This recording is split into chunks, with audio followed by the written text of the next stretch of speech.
Welcome to Sleepy Tales, where relaxing stories are told slowly and softly to help you gently fall asleep.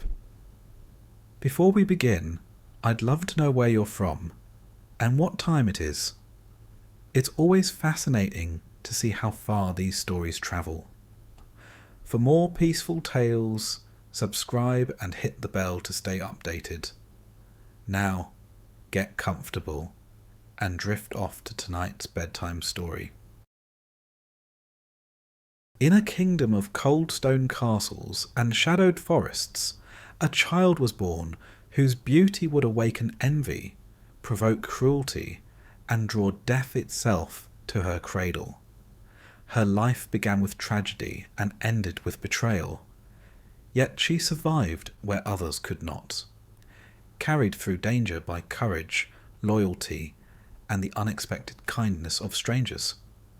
In a world where mirrors speak the truth, poisons lurk in the sweetest fruits, and evil wears many faces, one girl's story defies the darkness that seeks to destroy her.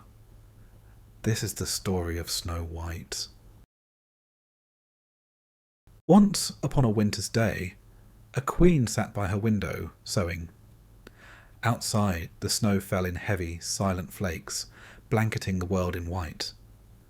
Her window was framed in black wood, dark as polished ebony. As she worked, her needle slipped and pricked her finger. A single drop of blood fell onto the snow on the sill. The queen looked at it closely, the deep red against the pure white, framed by the black window. The colour struck her, so sharp and clear that she spoke a wish. She wished for a child as white as snow, as red as blood, and as black as ebony. It was a wish made lightly. Yet wishes have power when spoken from the heart. In time, her wish came true. She bore a daughter, and the child's skin was pale as snow, her lips red as blood, and her hair dark as ebony wood. They named her Snow White, but joy does not always last. The queen, weakened by childbirth, did not live long. Her death came quietly, like the fading of a candle, and the king was left a widower with a newborn child. He mourned, but kings cannot mourn forever. A queen's seat may be empty for a short while, but not for long. So it was that the king married again. The new queen was strikingly beautiful, but beauty was only the surface. Beneath it lay pride, coldness, and a hunger to be admired. She carried with her a strange mirror, framed in shining metal, unlike any other. This mirror was no ordinary glass. It was enchanted, bound to her by secrets best left untold. When she stood before it and asked who was the fairest of all, the mirror never lied. At first, the mirror told her what she wanted to hear. She was the fairest in the land. She delighted in this answer, for beauty was not simply her gift. It was her crown, her shield, her very sense of worth. To be less than the fairest was, to her, worse than death. Snow White grew in the shadows of her stepmother's rule. She was gentle, quiet, and kind. Her beauty was not sharp or proud, but soft and natural, the kind that grew without effort. As the years passed, she blossomed into the very vision her mother had wished for. Skin white as snow, lips red as blood, and hair black as ebony. The queen's eyes, sharp and watchful, did not miss this change. Each morning she asked her mirror the same question, and each morning it gave the same answer. She was still the fairest. But there came a day when the mirror's words shifted, and with them the queen's heart. When she asked, the mirror replied that Snow White was fairer still. The word struck her like a knife. Beauty, the one thing she prized above all else, was slipping from her grasp. To another, it might have been a passing sorrow, a vanity that could be endured. But to this queen, it was unbearable. Envy grew in her like a sickness, twisting her thoughts. At first, she tried to ignore it, telling herself that Snow White was only a child. Yet the mirror never lied, and each time she asked, the answer was the same. Snow White was now the fairest. The queen's pride turned sour. She began to look at the girl differently, her smiles tighter, her words sharper. What once had been polite distance became coldness. What had been coldness became hatred. Snow White, young and innocent, did not understand. She felt the chill, but could not name its source. She went about her days quietly, unaware of the storm gathering over her. The queen's jealousy deepened, poisoning her heart. Beauty, she believed, belonged only to her. Snow White's face was a threat, her very existence an insult. The queen thought of the girl not as a stepdaughter, but as a rival. And rivals in her mind could not be allowed to live. The king, who might have protected Snow White, faded into silence. In some tellings, he died. In others, he simply vanished from the story, as kings often do when they are not needed. What mattered was this. Snow White was alone, with only the cruel queen to watch over her. The queen waited, planning. Envy sharpened into hatred, and hatred sharpened into resolve. To her, there was only one solution. If Snow White lived, the queen's beauty would always be second. If Snow White died, then once again the mirror would answer as it should. It is a strange thing, the way envy consumes the soul. It does not rest. It does not forgive. It grows, like weeds in a garden, choking out everything else. The queen had wealth, power, and a crown. Yet none of it mattered.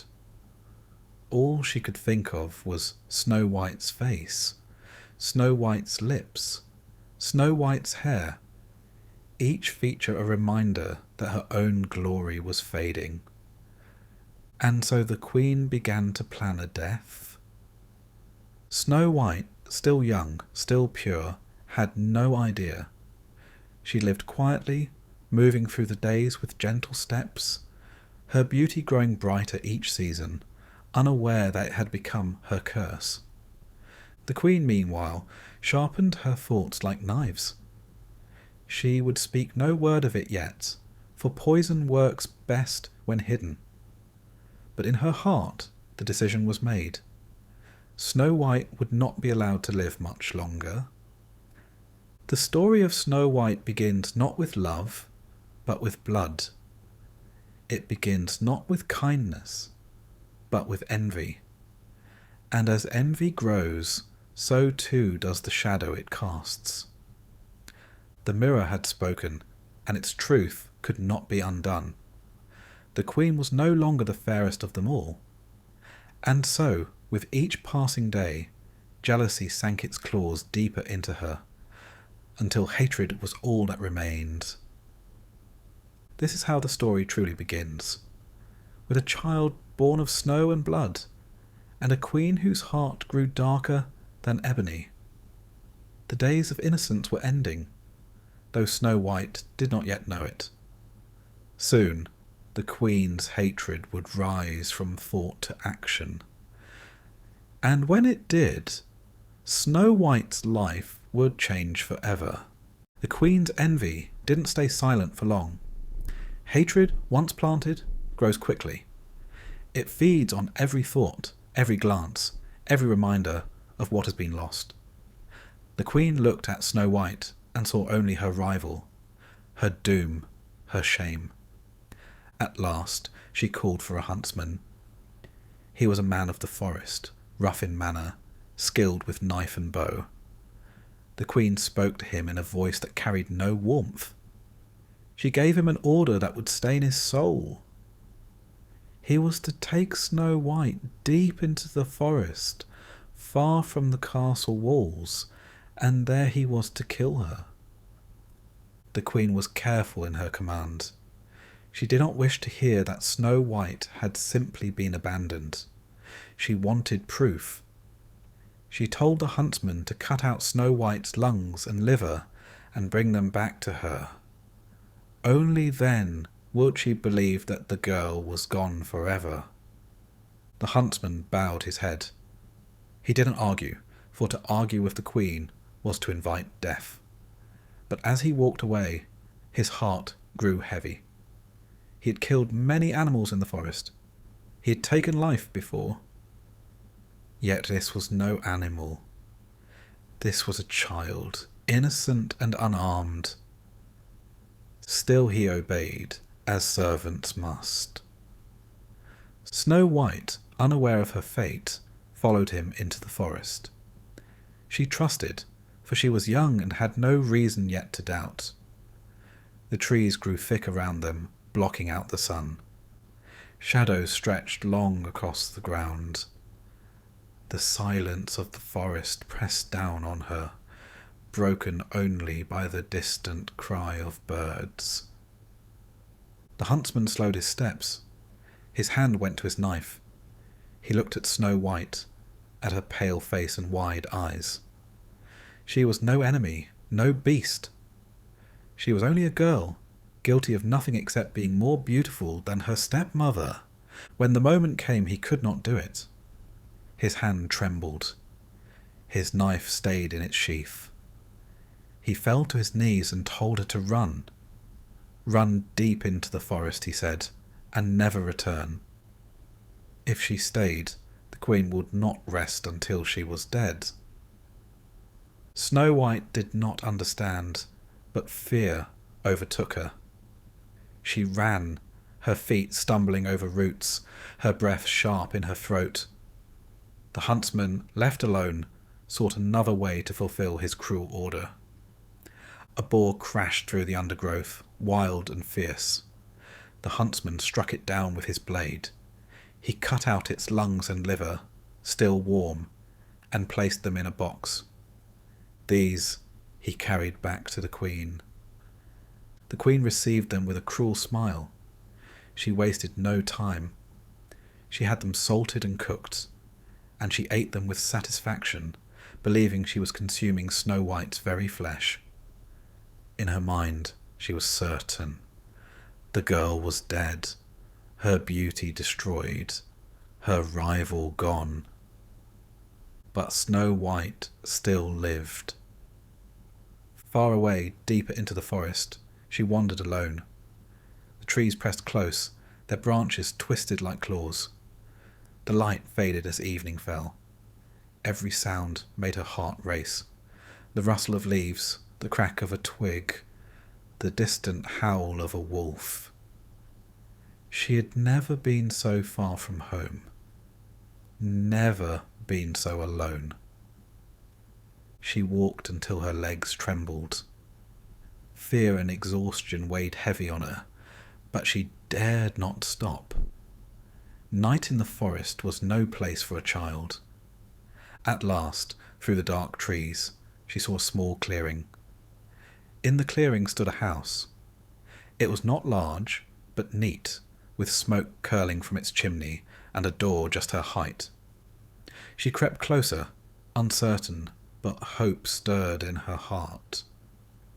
The door was unlocked. She stepped inside.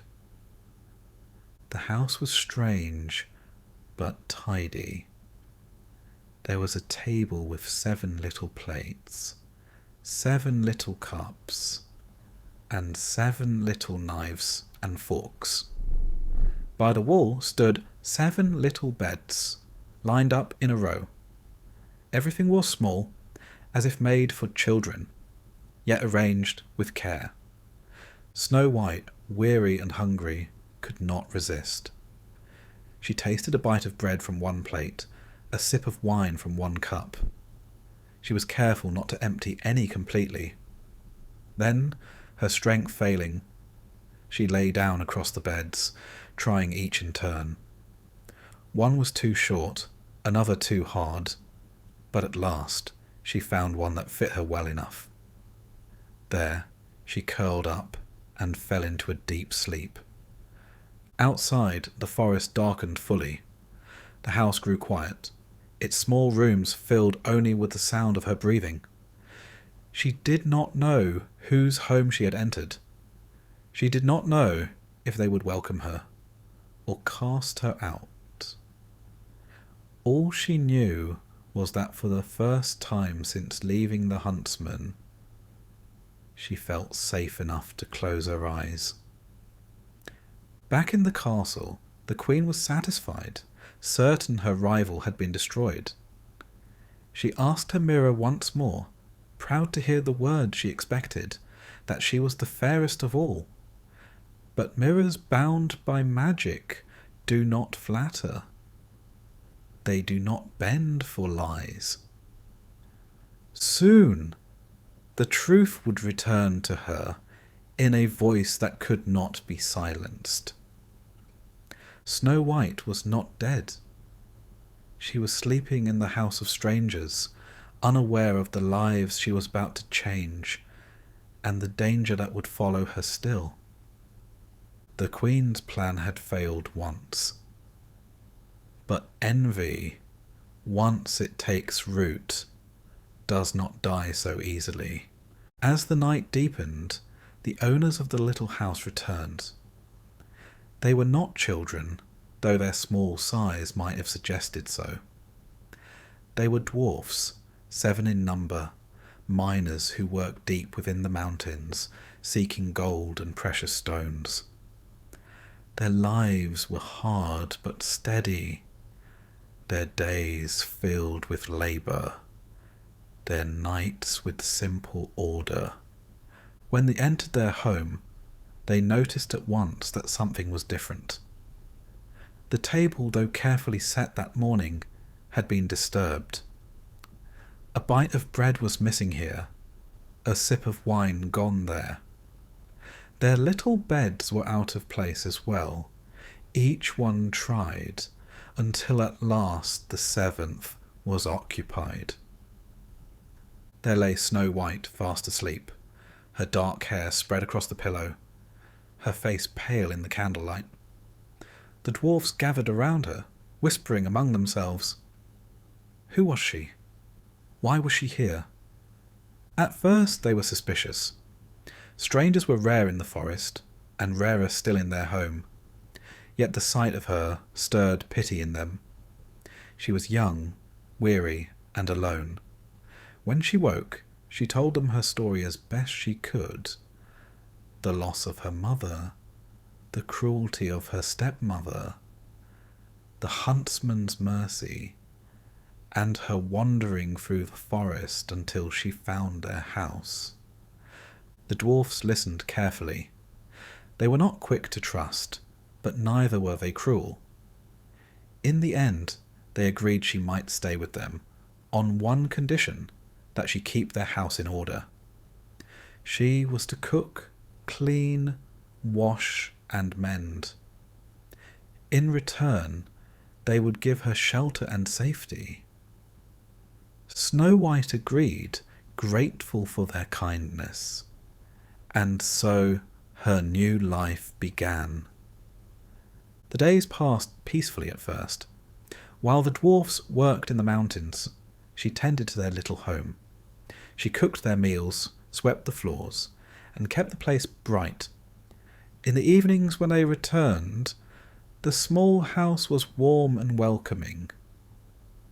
For the first time in her life, Snow White felt she belonged. But peace does not last in dark tales. Far away in her castle of stone, the queen still stood before her mirror. Confident, she asked the familiar question, "Mirror, mirror, on the wall, who is the fairest of them all?" She expected the mirror to confirm what she already believed, that she was the fairest, that Snow White was gone, her beauty eaten and destroyed. But the mirror never lied. It told her the truth. Snow White still lived. Snow White was still fairer. The Queen's face twisted with rage. The huntsman had deceived her. Snow White had escaped. Hatred burned hotter than before, and now it was sharpened by humiliation. She had eaten the flesh of a beast, believing it to be her rival's, and had been made a fool. She swore then that if she wanted Snow White dead, she would have to do the work herself. The Queen was clever, skilled in arts not meant for kind hands. She disguised herself so thoroughly that no one would know her. She dressed as a poor peddler, carrying laces and ribbons to sell. Her beauty was hidden under rags, her pride under a mask of humility. In this form, she set out into the forest and found the little house. Snow White, alone while the dwarfs were away, greeted the peddler without fear. The Queen spoke sweetly, offering her bright ribbons. Snow White admired them, and the Queen insisted on lacing one around her waist. But the Queen pulled it tighter and tighter, until Snow White could not breathe. She fell to the floor, her face pale, her body limp. When the dwarfs returned, they found her lying as if dead. Shocked, they loosened the laces at once, and breath returned to her. She opened her eyes, dazed but alive. They warned her sternly not to open the door to strangers. She promised, but innocence is easily deceived. The Queen returned to her castle, certain her plan had worked. She asked her mirror again, but once more the answer was the same. Snow White still lived, and Snow White was still fairer. Her rage knew no limits. Again she disguised herself, this time as an old woman selling combs. She hobbled to the little house and offered a comb to Snow White, who at first refused. But the Queen's words were soft, persuasive, and Snow White's curiosity won. She let the woman place the comb in her hair. The comb was poisoned. As soon as it touched her scalp, the poison spread through her veins, and she collapsed once more. When the dwarfs came home, they found her lying cold and still, but they noticed the comb, drew it from her hair, and at once life returned to her. Again they warned her, never open the door to anyone. Again, she promised. And again the Queen returned to her mirror, and again the mirror betrayed her. Snow White lived. Snow White was fairer. By now the Queen's hatred had grown into obsession. She would not fail again. She prepared a final trap, one that even the dwarf's care could not undo. She disguised herself as a farmer's wife, carrying bright, rosy apples. Some were safe. One was poisoned. She went to the house once more. Snow White, remembering the warnings, hesitated. She told the woman she dared not open the door. But the Queen was patient, cunning. She cut one apple in half, ate the safe half herself, and offered the poisoned side through a window. Snow White saw the woman eat without harm. Believing the fruit to be safe, she took a bite. The poison worked at once. She fell to the ground, her lips still red, her skin still white, her hair still black as ebony, but her body cold, her breath gone. When the dwarfs returned, They could not wake her. They untied her laces, they combed her hair, they searched for tricks, but nothing helped. Snow White lay still, as if in death.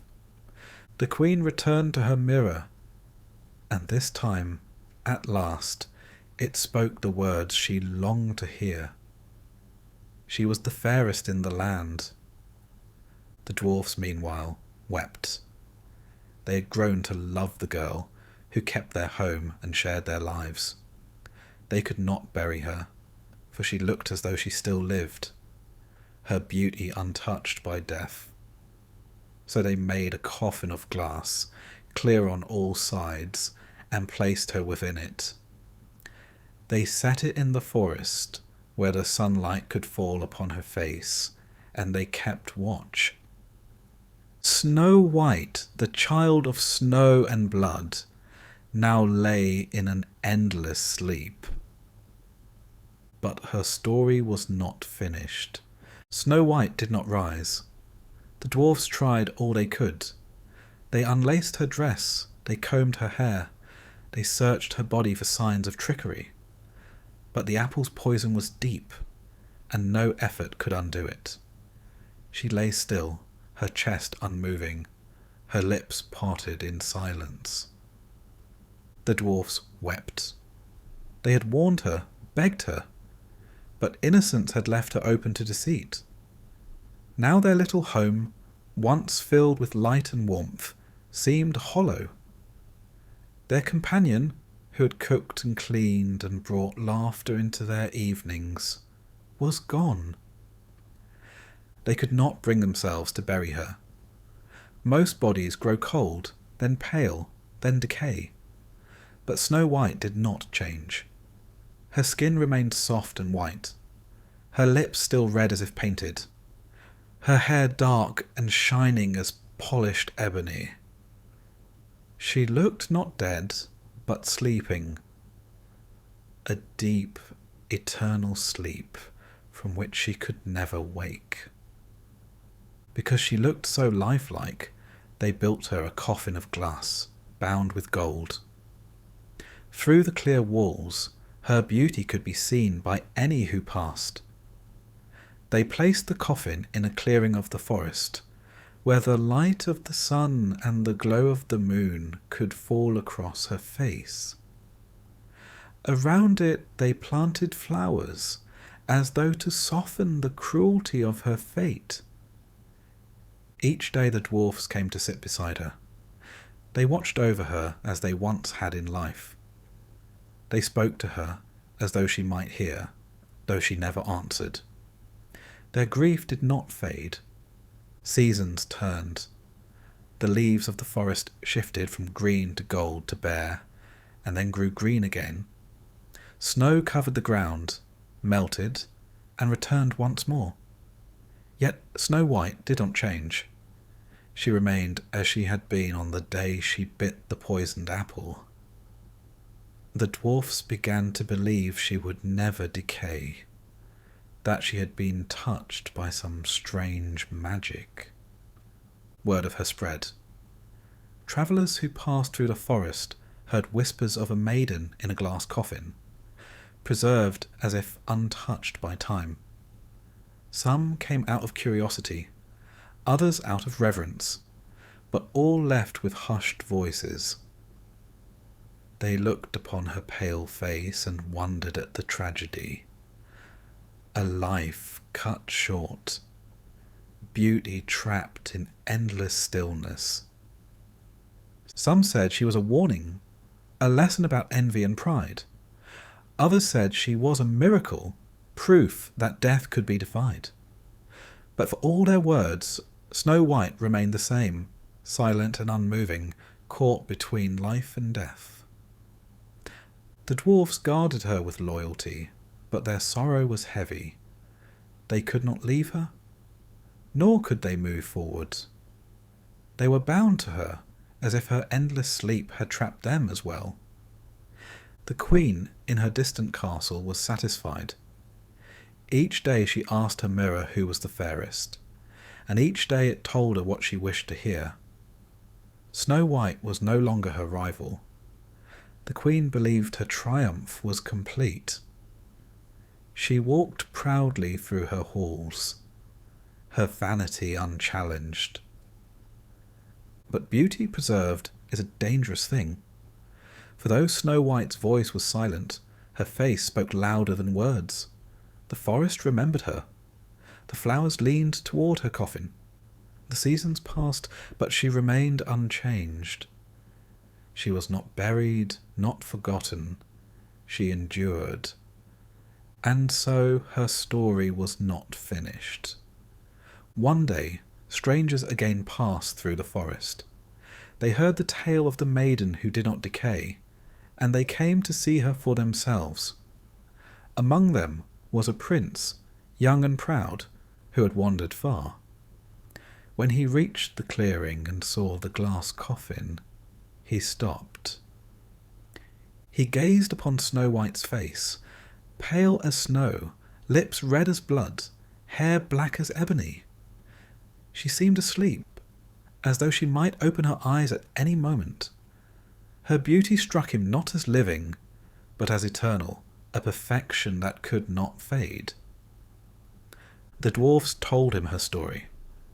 Her mother's death, her stepmother's cruelty, the huntsman's mercy, the queen's trickery, and the poisoned apple.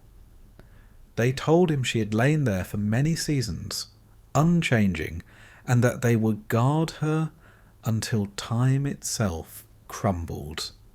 The prince listened, but his heart stirred in ways the dwarfs did not expect.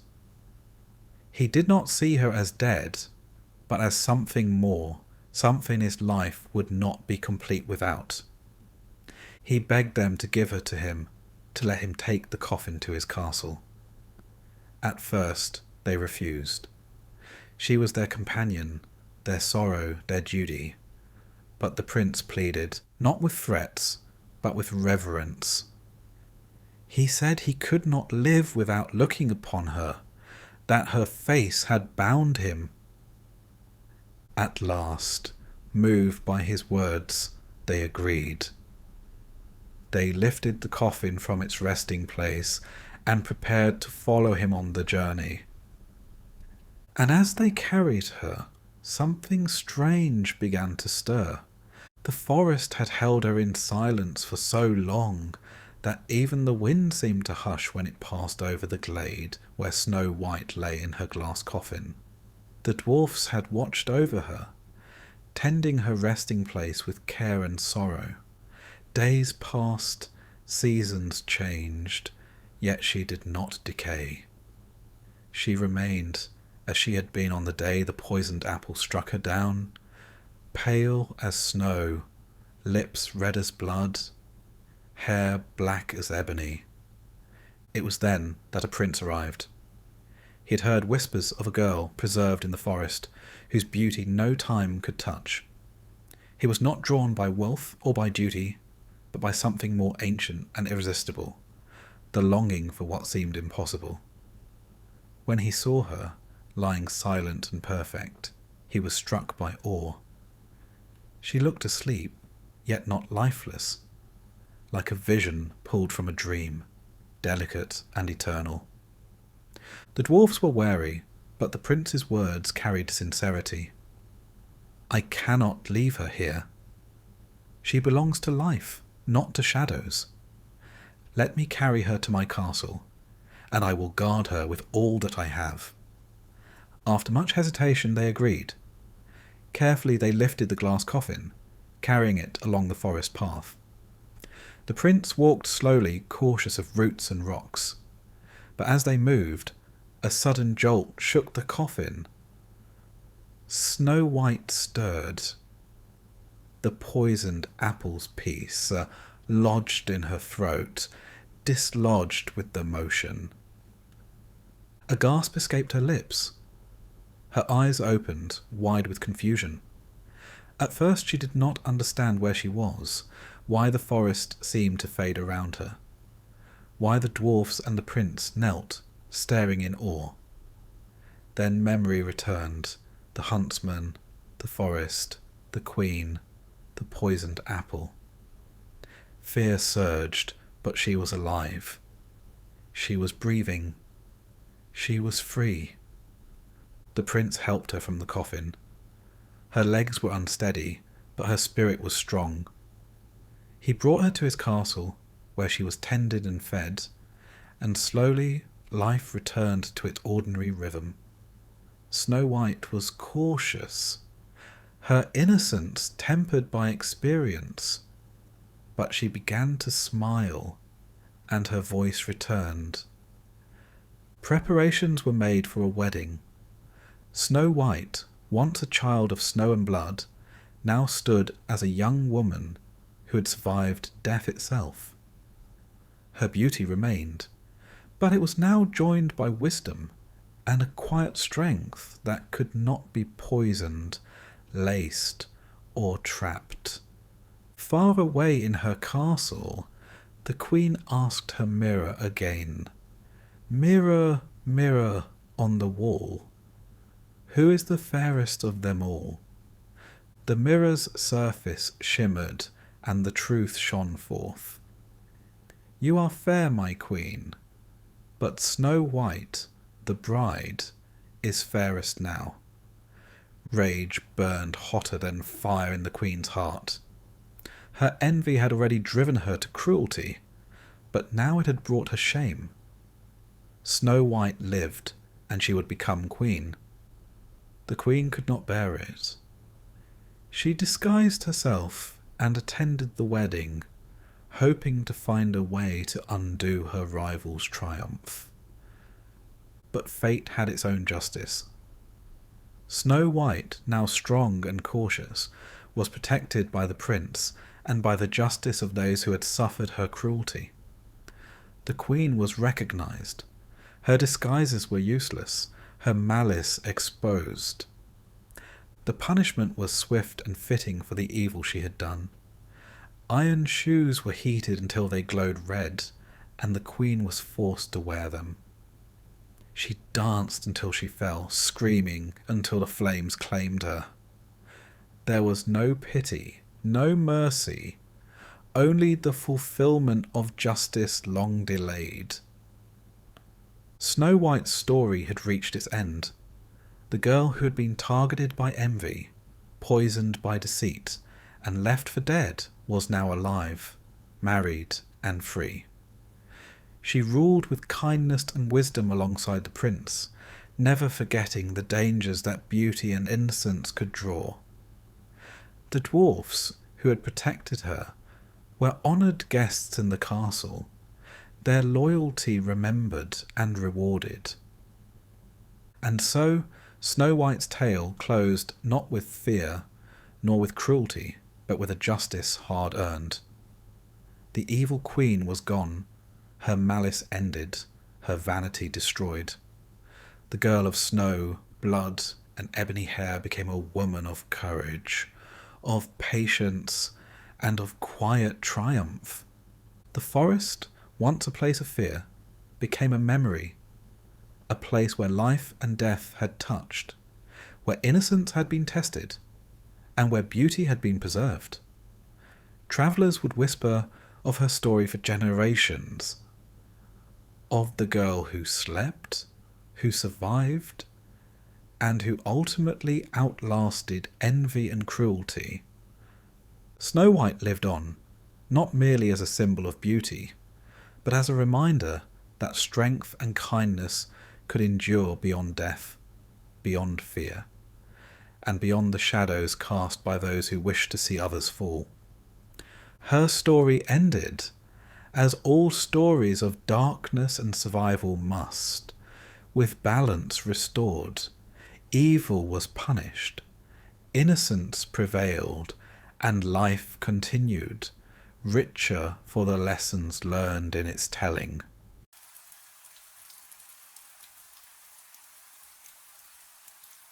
In a land where kingdoms shone with gold, but cruelty hid behind fine clothes, there lived a girl whose life was full of sorrow, patience, and quiet strength. She slept in ashes, faced harsh words and cruel hands from those who should have loved her, and found her only comfort at her mother's grave under a small hazel tree. Magic came to her not as a fairy tale trick, but as a reward for her goodness, guiding her through darkness, tears and betrayal toward a fate that no cruelty could change. It is a story of shining gowns and golden slippers, of lies punished and true hearts rewarded, and of a girl who stayed strong when others gave up. This is the story of Cinderella. Once, in a quiet village surrounded by fields and deep forests, there lived a kind man, his gentle wife, and their only daughter, Cinderella. She was a bright-eyed child, always ready to help, always quick to smile. The family was not rich, but their home was filled with peace and warmth. Her mother often told her that goodness was a treasure no one could take away. But time, as it always does, brought sorrow. The mother fell ill, and no remedy could save her. Her face grew pale like winter frost, and her breath came thin and shallow. One evening, when the girl sat beside her bed, the mother took her hand and told her to stay good and kind, no matter what the world brings. Her voice was soft, and Cinderella promised through tears. Not long after, her mother's eyes closed, and the house became very still. The father and daughter buried her beneath the shade of a hazel tree at the edge of the garden. Each day, the little girl went there alone. She would sit by the grave and cry until her tears sank into the soil.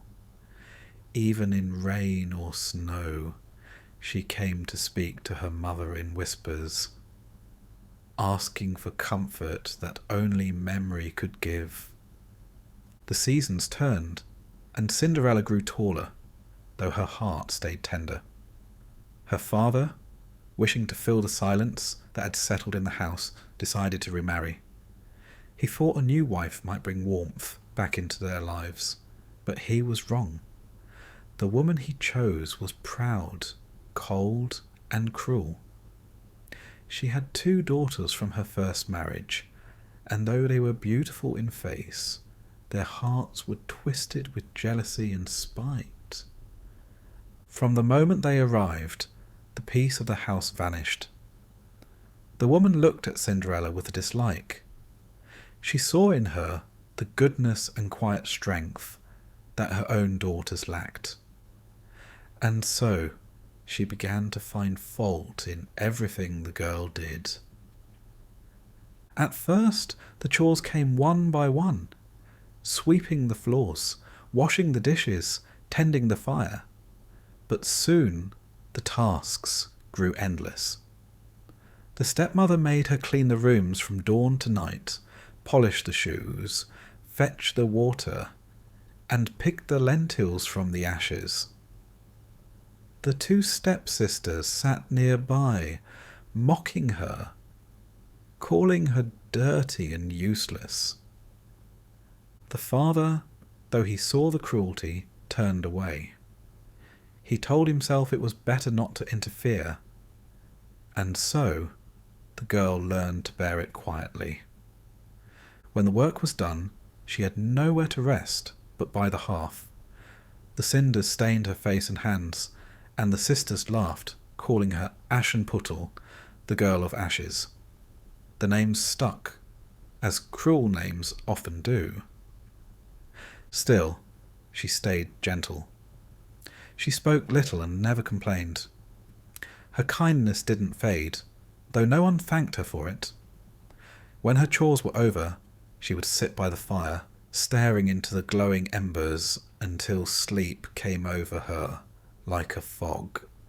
Each morning she rose before the others and went to her mother's grave. The hazel tree there had grown taller by now, its branches reaching toward the sky. She knelt by the mound of earth, brushed away the leaves, and spoke softly to the mother she missed so dearly. Her tears fell upon the ground, feeding the roots. It was the only place she felt safe. Years passed this way, the house heavy with cruelty and silence. One day, the father prepared to travel for business. Before he left, he asked each of his daughters what gift they would like him to bring home. The two stepsisters smiled sweetly and asked for fine things, pearls, jewels, and rich dresses. When it was Cinderella's turn, she did not lift her eyes. She said only that she wished for the first branch that brushed against his hat on his way home. The father nodded, not understanding, but promised to remember. On his journey, he bought the jewels and silks that the stepsisters wanted. And on his way back, as he rode beneath a hazel tree, one low branch swept against his hat. He broke it off and kept it for his daughter, just as she had asked. When he returned, he gave the gifts. The stepsisters were delighted, turning their new treasures in the light. But Cinderella took the hazel branch with quiet gratitude. She went to her mother's grave and planted it in the soil beside the headstone. Every day she watered it with her tears, and the branch took root. It grew quickly, strong and green, as if fed by something deeper than water alone. The little tree became her secret companion. Whenever she knelt beneath it and prayed, a white bird came to rest in its branches.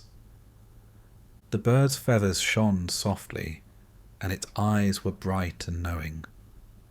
Whenever Cinderella made a wish, the bird would shake its wings, and whatever she asked for would fall gently to the ground. Sometimes a silver thread, sometimes a grain of hope. She never wished for jewels or gold. Most days she asked for small things, the strength to keep going, or the peace to fall asleep without crying. The world around her remained unkind. The stepsisters grew more demanding, their laughter sharper. The stepmother watched with cold satisfaction as Cinderella worked until her hands cracked and her back ached. Still, the girl did not complain. She learned that silence could be a shield. At night, when the house was quiet, she would sneak outside to the grave. There, beneath the moon, the hazel leaves shimmered silver. The bird would come soft as breath, and the world would feel gentler for a while. It was said in the village that the man's daughter had strange luck, that no matter how much she suffered, she never grew bitter. People whispered that her mother's spirit must watch over her, guarding her from harm. Perhaps it was true, for though she had no finery, no comfort, and no kindness from those who shared her roof, she had something none of them did, a heart that still believed in goodness. And while the stepmother and her daughters slept soundly in their warm beds, Cinderella would sit by the ashes, her eyes half closed, the faint glow of the fire flickering across her face. She would think of the hazel tree, of the bird's gentle wings, and of a love that death could not erase. The house might have forgotten her worth, but the earth had not. The soil beneath the grave remembered every tear she shed. It was patient, waiting for the day when the quiet girl covered in ashes would rise, and her goodness would no longer be hidden in the dust. But that day had not yet come. For now she remained by the hearth, unseen and unpraised, the cinders her only company, a daughter of sorrow, a child of hope, and a keeper of a tree that listened. News spread across the land that the king would hold a great festival lasting 3 days and 3 nights. It was said that his son, the prince, was to choose a bride, and all maidens of good family were invited to attend. The announcement reached even the farthest corners of the countryside, and soon every household was filled with talk of dresses, jewels, and dreams of royal favour. In Cinderella's home, excitement flared like a fire. The two stepsisters could speak of nothing else. They spent days before the mirror, arguing over fabrics, ribbons, and lace. Their mother praised them endlessly, telling them that one of them was certain to catch the prince's eye. The thought made them crueler than ever. Cinderella helped them prepare, brushing their hair, sewing the hems of their gowns, and cleaning their shoes until they shone. They ordered her to lace their corsets tighter, to fetch them combs, to find misplaced earrings. She obeyed quietly, though her heart ached. When at last everything was ready, the stepsisters stood before their mother, glowing with pride. Their silks rustled as they moved, their hair glittered with borrowed ornaments. Cinderella stood nearby in her grey dress, her hands raw from work. The laughter of the others filled the room like fawns. She asked timidly if she might go to the festival too, just to stand at the doorway and watch. The stepmother turned toward her with eyes sharp as glass. She said that such a dirty creature belonged among ashes, not among noble folk. The sisters laughed, tossing words like stones. They asked her if she had a gown fit for a king's hall, or slippers not blackened by soot. Cinderella said nothing. She helped them into the carriage and watched it roll away, the sound of wheels fading into the distance. The house grew quiet, empty of voices but heavy with echoes. When she could bear the silence no longer, she went to her mother's grave. The evening air was cool, and the hazel leaves trembled softly above her. She knelt on the earth that had known her tears since childhood and whispered her wish.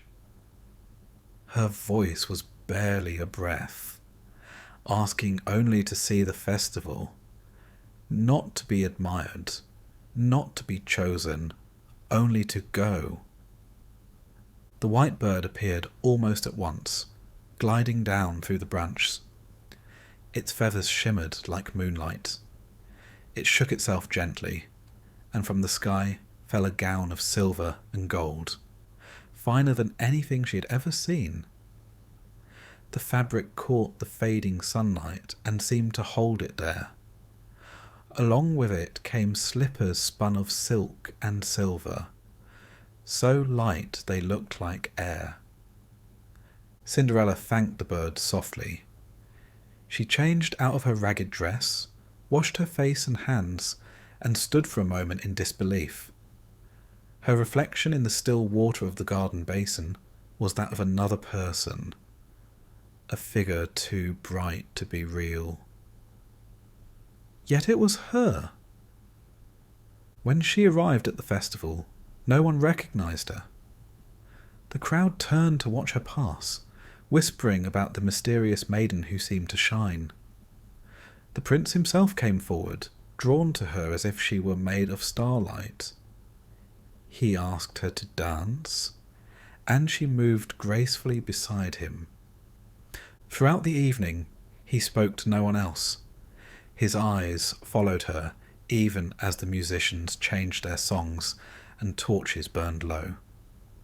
But before the last note was played, she slipped away. The prince sent guards to follow her, yet she vanished before they could see where she went. She had run down the palace steps, through the garden, and across the field until the lights behind her grew faint.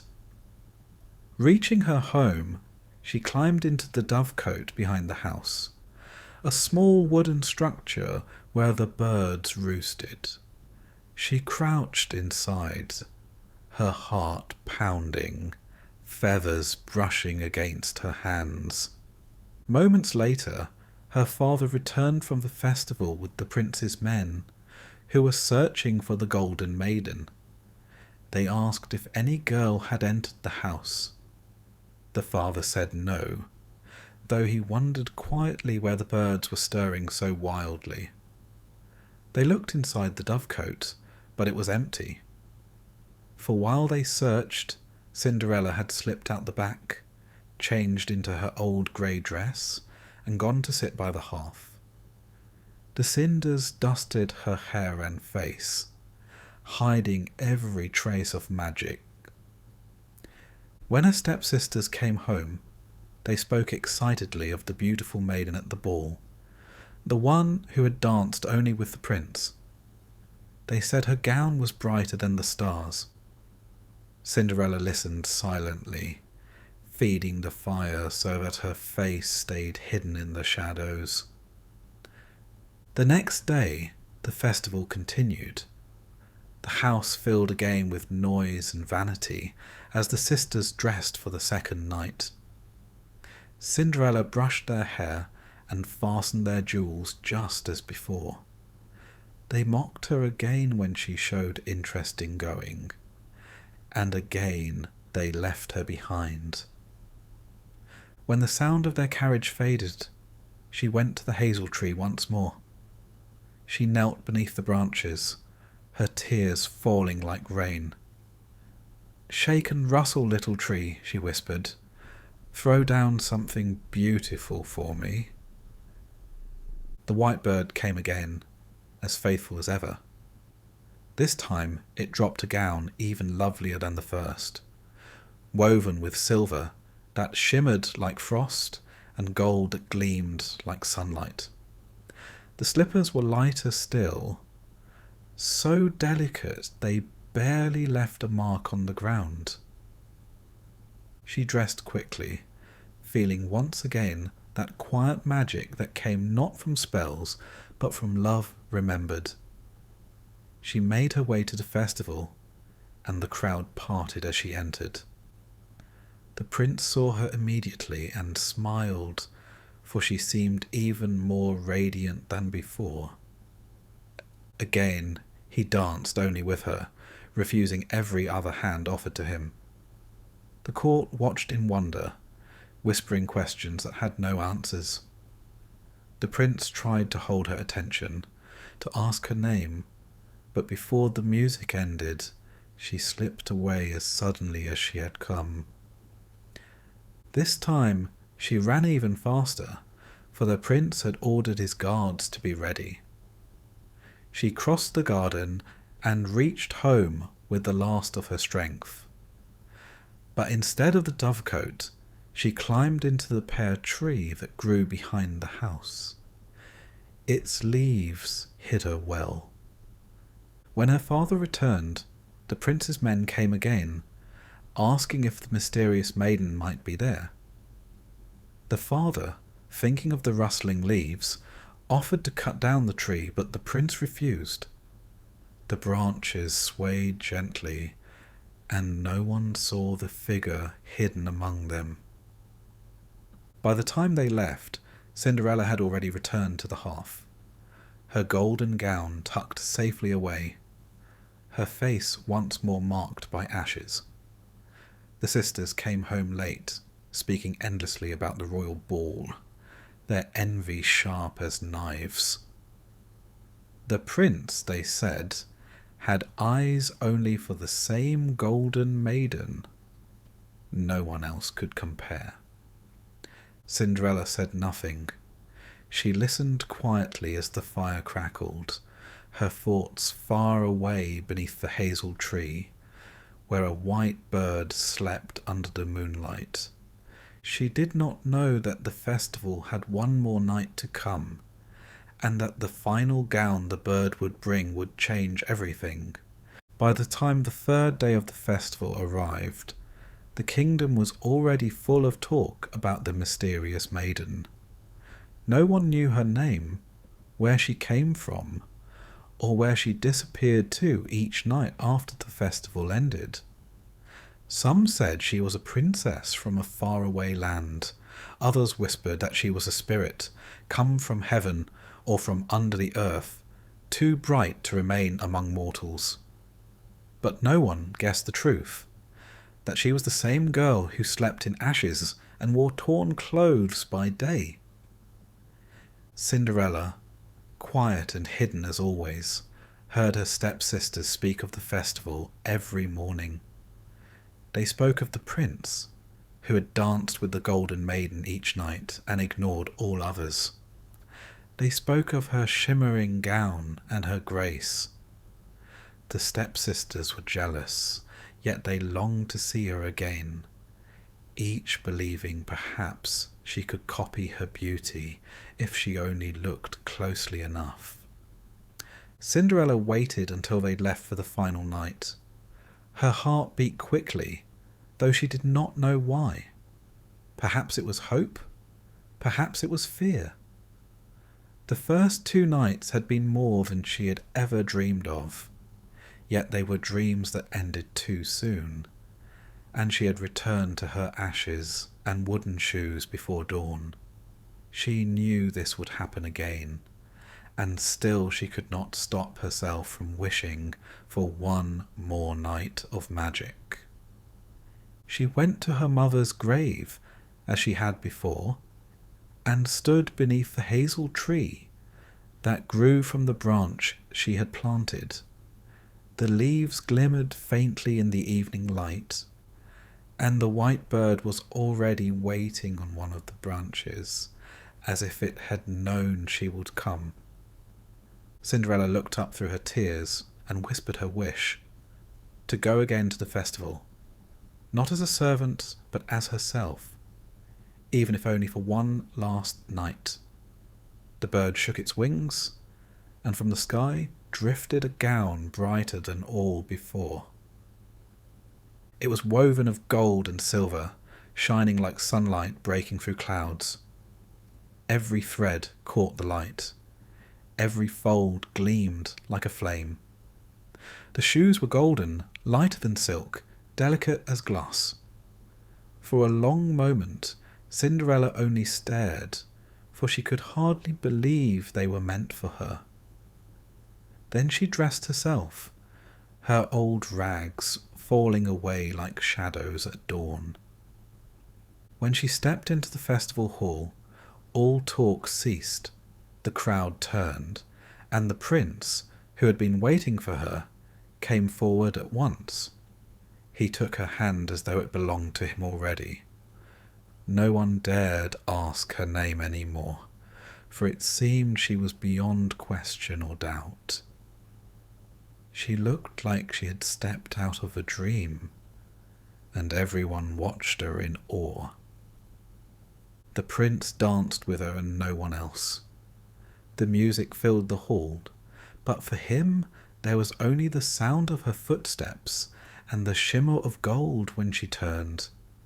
He asked her no questions, for he feared she might vanish if he spoke too much. He only knew that he could not lose her again. As the night went on, Cinderella began to feel uneasy. She had promised herself to leave before the festival ended, but this night was harder than before. The prince's eyes followed her wherever she went, kind but determined, as if they were already bound together by fate. The music slowed and the candles burned low, and still he did not let go of her hand. But when the clock struck midnight, she pulled away and ran. The prince called after her, his voice echoing across the marble hall. He had prepared for this moment. He had ordered the servants to spread pitch across the palace steps, so that if she tried to flee, she would not escape him so easily. Her golden gown shimmered as she fled down the steps, but her feet were too light, too quick, except for one step. Her slipper stuck fast in the pitch, torn from her foot as she ran into the darkness. The prince reached the door only in time to see the shimmer of her dress disappear beyond the gates. He bent down and lifted the slipper. It was so small and delicate that it seemed more like something shaped by light than by human hands. He turned it in his fingers, and it caught the glow of the torches gleaming like the sun in his palm. He swore he would not rest until he found the maiden whose foot fit this tiny shoe. Meanwhile, Cinderella fled home through the night, barefoot, holding her gown up so it would not drag in the mud. When she reached her father's house, she slipped into the kitchen, changed quickly into her grey rags, and covered her hair in soot. She hid the gown behind the chimney, where no one would find it, and sat again by the hearth, her face darkened by ashes. Her heart was still racing, but it was not only from the run. It was from the feeling that something in her life had just changed, though she could not yet name what. Her stepsisters returned later, full of stories once again. They spoke of the golden maiden who had come for the third and final night, more beautiful than ever before. They spoke of the prince's desperate attempt to hold on to her, of the slipper that had been left behind. They laughed at the thought of anyone being so foolish as to lose a shoe, but they were secretly hopeful, for the prince had declared that he would marry only the woman whose foot fit the golden slipper. The next morning, the prince set out through the kingdom with his servants. He carried the slipper in a velvet cushion, and wherever he went, he asked every maiden to try it on. But none could wear it. Some had feet too long, others too wide, others too small. The prince would not give up. He believed that whoever had danced with him under the golden lights must exist somewhere, waiting for him. News of his search spread quickly. When it reached Cinderella's home, her stepsisters prepared eagerly. Each was certain that the slipper would fit her foot perfectly. They practiced walking gracefully, sitting politely, pretending to be shy and noble. Cinderella watched quietly from the corner, saying nothing, her hands folded in her lap. Outside, the hazel tree stirred in the wind, and the white bird rustled its wings, as if it already knew what would happen next. The golden slipper shone like a promise, waiting to reveal its truth. And somewhere deep in the ashes, Cinderella's heart began to tremble, not with fear, but with the faint, daring hope that perhaps the end of her sorrow was drawing near. The prince rode again through the countryside, carrying the golden slipper that had been left behind, determined to find the maiden who had danced only for him. When he arrived at Cinderella's house, the family hurried to prepare. The two stepsisters dressed themselves in their finest, each certain that the shoe would fit and that they would become the bride of the prince. Their mother oversaw every movement, her eyes cold with calculation, her mind focused on ambition and power. The eldest stepsister was the first to try the slipper. Her foot was too large, and the shoe would not close. Determined to deceive the prince, she resorted to drastic measures. She took a knife and cut off her big toe, forcing her foot into the slipper despite the pain. Blood seeped into the golden shoe, staining it, but she concealed her suffering behind a forced composure. When she presented herself to the prince, he believed the slipper fit and prepared to take her away. As the carriage moved past the hazel tree by her mother's grave, 2 white birds descended from the branches. They sang a sharp, urgent song, calling attention to what the prince could not yet see.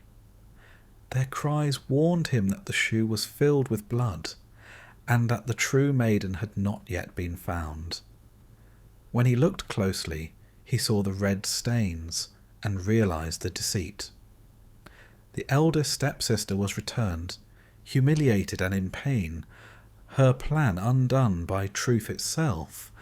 Next, the second stepsister attempted the slipper. Her toes fit, but her heel was too large. She, too, was guided by the stepmother to take extreme measures. She cut off a portion of her heel and pressed her foot into the shoe, forcing it to fit. Blood flowed freely, hidden only by her careful movements. Once again, she appeared to match the slipper, but as the carriage passed the hazel tree, the 2 white birds flew down and repeated their warning. Their cries revealed the truth. The shoe was filled with blood, a deception meant to trick the prince. He halted the attempt, returning the second stepsister to the house. The prince's determination did not falter. He had seen the 2 false brides and knew that the true maiden must exist. The father, uneasy but compelled, called for Cinderella. She rose from her place by the hearth, her grey dress marked with ashes, her hands rough from work. She stepped forward calmly, unnoticed by the stepsisters, who still mocked her quietly, believing that she could never match the golden shoe. Cinderella approached the slipper with quiet certainty. She cleaned herself at the basin, washing the soot from her face and hands, letting her pale skin reflect the morning light. She lifted her foot and placed it gently into the golden slipper. Unlike her stepsisters, the shoe embraced her foot perfectly. There was no pain, no trickery, no blood. It fit as if it had been made for her alone. The prince recognized her immediately. The quiet, ash-stained girl who had been hidden from the world now stood before him, radiant and true. The stepsisters stared in disbelief, realizing that all their schemes, their pain, and their cruelty could not overcome the rightful match. Their mother's carefully constructed plan collapsed completely. Outside, the hazel tree stirred in the wind. The white birds called again, this time in soft, melodic tones, signalling approval. The truth had been revealed. The girl of ashes, the one who had been patient, gentle, and kind despite every cruelty, was the rightful bride. Her goodness and perseverance had endured, and now they were rewarded. The prince lifted Cinderella from her place by the hearth and led her away. The stepsisters were left in stunned silence, unable to comprehend the power of a heart that endured suffering without malice. The mother stood frozen, realizing that no amount of scheming or violence could substitute for honesty and virtue. Cinderella's old life, marked by cinders and sorrow, was left behind. The golden slipper, the symbol of truth and purity, had found its match.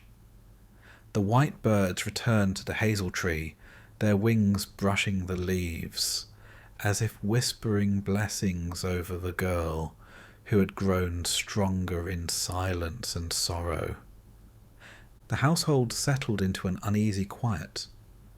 The stepsisters no longer mocked, for they understood, in a way words could not convey, that they had been defeated by something far greater than beauty or pride. Cinderella's triumph was not merely in the fit of the slipper, but in the quiet resilience that had guided her through every hardship. The prince, holding the slipper and observing the girl who had worn it with ease, knew that no other maiden could compare. The search that had spanned the kingdom was complete. The golden shoe had chosen rightly, revealing a heart that had remained pure and a soul that had never yielded to cruelty. And in the quiet moments, when the sun fell over the countryside and the shadows grew long, the white birds sang their final song for the day. Their voices carried a simple message meant for anyone who might listen. Truth and goodness endure, even when hidden beneath ashes and sorrow. Cinderella remained calm, aware that her life was changing, but not yet certain of everything the future might hold. The golden slipper had found its rightful owner, but the story was not yet complete. There were still the steps to take, the ceremonies to endure, and the final transformations to come. Yet for the first time in her life, she knew that she would not be forgotten, and that her suffering had led her to this moment of recognition and justice. At last, the prince recognized the quiet, ash-stained girl as the golden maiden who had appeared at the festival. He saw not only the brilliance of her gown that had once shone under the candlelight, but also the strength and gentleness she carried in every movement. No words were needed to affirm what had already been proven. She was the one who belonged to him, the one the golden slipper had chosen. The prince led her from the house, away from the shadows of soot and cruelty, and into a life that would be entirely transformed. As they travelled, the white birds of the hazel tree followed them, their wings cutting softly through the air. They hovered beside the carriage, flitting from side to side, circling above, their feathers catching the sunlight. The birds sang a melody without words, an endless song of approval and blessing. They had witnessed Cinderella's trials, her patience, and her tears, and now they bore witness to her triumph. The kingdom prepared for the wedding with great anticipation. The halls were adorned with gold and silver, banners fluttered from every tower, and the streets were lined with people eager to glimpse the girl who had endured so much yet emerged victorious. The stepsisters, dressed in silks finer than ever before, hoped to catch the queen's favour. They smoothed their hair, adjusted their jewels, and rehearsed smiles that were meant to charm, though none of it would succeed. On the day of the wedding, the church was filled with light and colour. The prince stood beside Cinderella, whose gown, now woven of golden threads and silver lining, reflected the morning sun in quiet brilliance. Her face was calm, her hands folded, her eyes steady and bright. She carried the memory of the hazel tree, the white bird, and her mother's grave within her. Those memories had guided her through suffering, and now shaped her presence as queen. The stepsisters approached slowly, hoping to walk beside the bride, to find a place near her, and perhaps to catch the attention they had once sought at the festival. Pride still clung to them, though it was thin beneath the tension of expectation. They smiled at the crowd, pretending innocence, yet their eyes betrayed envy and lingering resentment. As they drew closer, the two white birds from the hazel tree flew down from the rafters. They came without warning, swift and purposeful. In a single motion, their beaks struck, one after the other, and each stepsister lost an eye. Shock and terror overtook them, and the church fell silent in awe and fear. Their cries echoed through the hall, though no one dared approach the birds, which perched once more on the beams above. The stepsisters staggered from their places, blinded in one eye, but they tried to continue. The birds followed as they left the church, swift and merciless. Another swift movement, and their second eyes were taken, leaving the two women completely blind. From that moment onward, they would see the world only through touch and memory, a punishment exacted for their cruelty and deceit. The birds returned to the hazel tree, their work complete, singing softly as if to soothe the earth after justice had been delivered. Cinderella, now queen, did not rejoice in cruelty. She did not celebrate vengeance, but she understood the quiet truth of the birds' actions. They had ensured that honesty and goodness were honoured, that deception could not prosper, and that her suffering had meaning. She carried no bitterness toward her stepsisters, only an understanding that their hearts had chosen darkness, and they would live with the consequences of their own choices. The wedding proceeded with solemnity and grace. The prince and Cinderella took their place at the altar, and the kingdom witnessed the union of two lives shaped by fate and quiet strength. The bride's gaze was steady, yet her thoughts lingered on the hazel tree and the white bird that had guided her. She remembered the tears she had shed, the prayers whispered into the wind, and the cinders that had once been her only bed. All of it remained within her, not as sorrow, but as a memory of endurance. In the weeks that followed, the queen visited her mother's grave often. The hazel tree stood tall, branches swaying in the wind as though in recognition. The white bird rested there, always vigilant, reminding her that her life was built not on wealth, gold, or fine gowns, but on the patience and goodness she had maintained, despite every cruelty. The memory of her mother's guidance, given long before the world had turned harsh, remained her compass. As queen, she ruled with kindness, but with quiet wisdom. She never forgot the trials of her youth, and she honoured the lessons they had taught. Her people saw her as gentle yet firm, radiant yet unassuming, and they followed her not only for her beauty or her position, but because her life had proven that enduring goodness held weight in the world. The stepsisters, blind and humbled, lived the rest of their lives in quiet caution, aware of the consequences of their own pride and cruelty. They became shadows of what they had hoped to be, their vanity stripped away by the merciless truth the birds had delivered. The stepmother, too, learned in silence that control and manipulation were powerless against the natural justice that followed honesty and virtue. Cinderella's reign was marked by this quiet truth. She did not forget the cinders of her youth, nor the blood that had stained the golden slipper through her stepsister's deceit.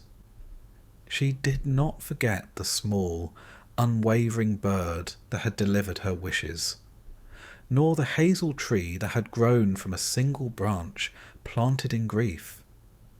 She carried these memories with her always, as reminders that suffering could be transformed into strength, and that kindness and patience had power that no cruelty could overcome. The story concludes not with a dream, nor with fleeting triumph, but with enduring truth. Cinderella, once a girl of ashes and sorrow, had risen to a place of honour, guided by quiet goodness and the blessings of the white birds. Her heart remained soft, yet resolute. Her spirit remained humble, yet unyielding. She would always remember the grave, the tree, and the bird, symbols of a world in which patience, kindness, and truth were stronger than any malice or envy. And so the girl who had endured ash, blood, and tears became queen. She lived not in fantasy or illusion, but in the quiet, unwavering reality that goodness endures, unbroken by cruelty and steadfast against deception. The golden slipper, the hazel tree, and the white birds remained as witnesses to the life she had earned, a life built on patience, virtue, and the enduring power of a heart that never lost its way. The kingdom flourished, guided by a queen who had been tested and found true, and the story remained in memory as a quiet lesson. That virtue, even in the darkest of times, is rewarded, and that the shadows of ashes and sorrow can give rise to light and life, steadfast and eternal.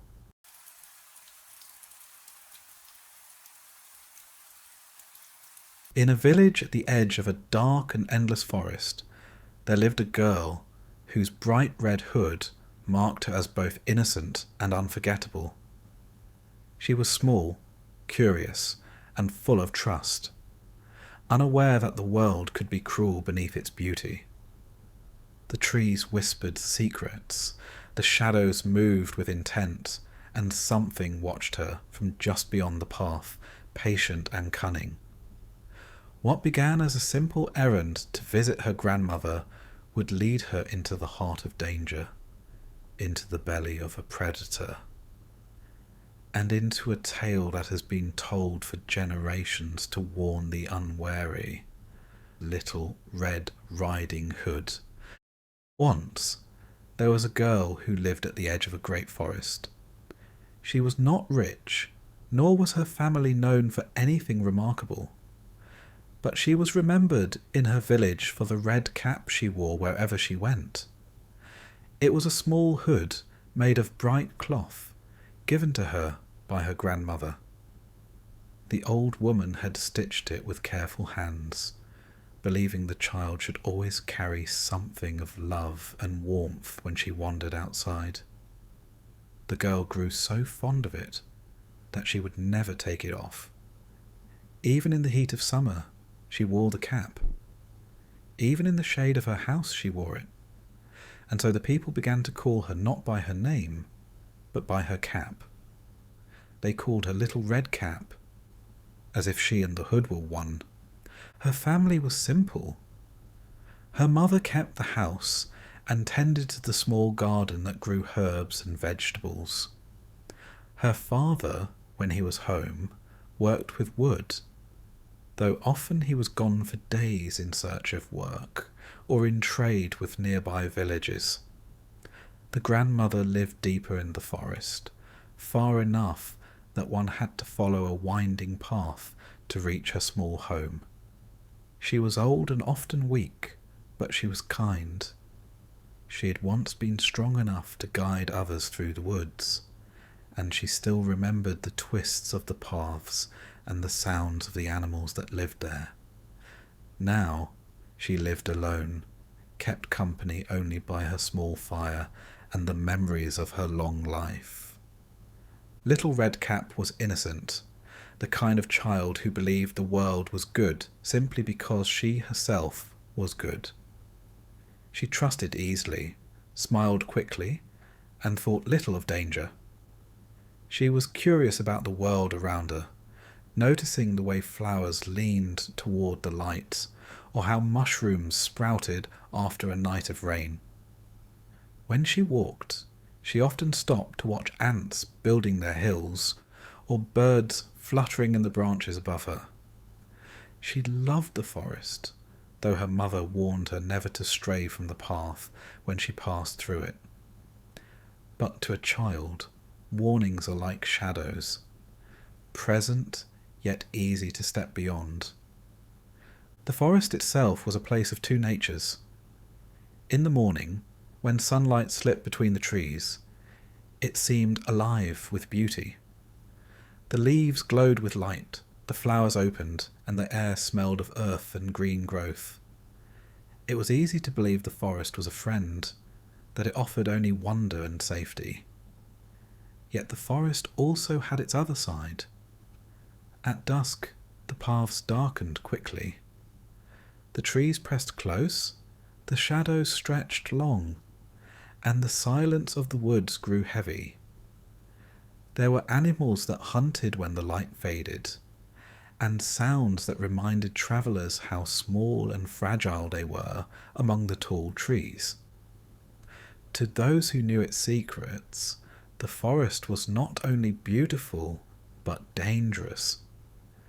It could shelter or swallow, depending on who walked its paths. One morning, Little Red Cap's mother called her into the kitchen. On the table stood a basket. Inside were bread, cakes, and a small bottle of wine. The mother explained that grandmother was ill and needed something to eat and drink to make her stronger. She asked Little Red Cap to carry the basket to her grandmother's house, for the path was not far, and the girl was light-footed. But she warned her child to be careful, not to dawdle, not to wander, and not to speak with strangers. The mother's words were clear, but like all warnings given to the young, they seemed more like gentle rules than urgent commands. The girl listened with a nod, her red hood tied neatly beneath her chin. She held the basket with excitement, for the thought of visiting her grandmother pleased her. She did not imagine danger waiting in the woods, nor did she think her mother's warning meant anything more than be good. Children often believe the world bends to their innocence, that if they mean no harm will come to them. So it was with Little Red Cap, who believed the forest was only what she had seen in the light. Flowers, animals, trees, and paths leading safely to her grandmother's door. The path stretched ahead, and the day was bright. The girl stepped into the forest with her basket, her red hood catching the light whenever the sun broke through the branches. To the birds, she was just another moving thing in the woods. To the trees, she was small and light, almost unnoticeable. But to the darker eyes that sometimes watched from the shadows, she was something else. Young, trusting, alone, and easy to follow. For the forest was not only made of trees and flowers, it was also home to those who understood how innocence could be turned into opportunity. Among them was one who moved silently, whose fur blended into the shadows, whose eyes shone with a hunger not only for food, but for power over the weak. This creature was patient, clever, and merciless, and he was watching. He was a wolf, though not just an ordinary one. He was a wolf who knew how to wait, how to trick, and how to strike when the moment was right. Little Red Cap, however, knew nothing of this. She walked with the lightness of someone carrying a gift, humming softly to herself, her basket swinging from her arm. She thought only of her grandmother's face when she arrived with food and wine. She thought of the warmth of the small house, and of sitting beside the fire while her grandmother told her stories. She thought of how proud her mother would be that she had gone on the errand all by herself. The girl's heart was full of trust, and her steps were without fear. But the forest had its secrets, and already she was no longer alone on the path. The forest had a way of swallowing sound. When Little Red Cap stepped deeper onto the path, the busy noises of her village faded behind her, and the quiet pressed in like a heavy blanket. It was not silence exactly, for the forest was alive, but its sounds were different from human ones. Leaves whispered against one another high above. Birds called from unseen branches, their songs rising and falling as if speaking in a secret tongue. Somewhere in the distance, a branch cracked under the weight of something moving and then stilled again. The forest never stopped speaking, yet it spoke in ways that reminded travellers they were strangers here. Moving through a place that belonged first to the trees and only second to people. To a child, the woods seemed like a game.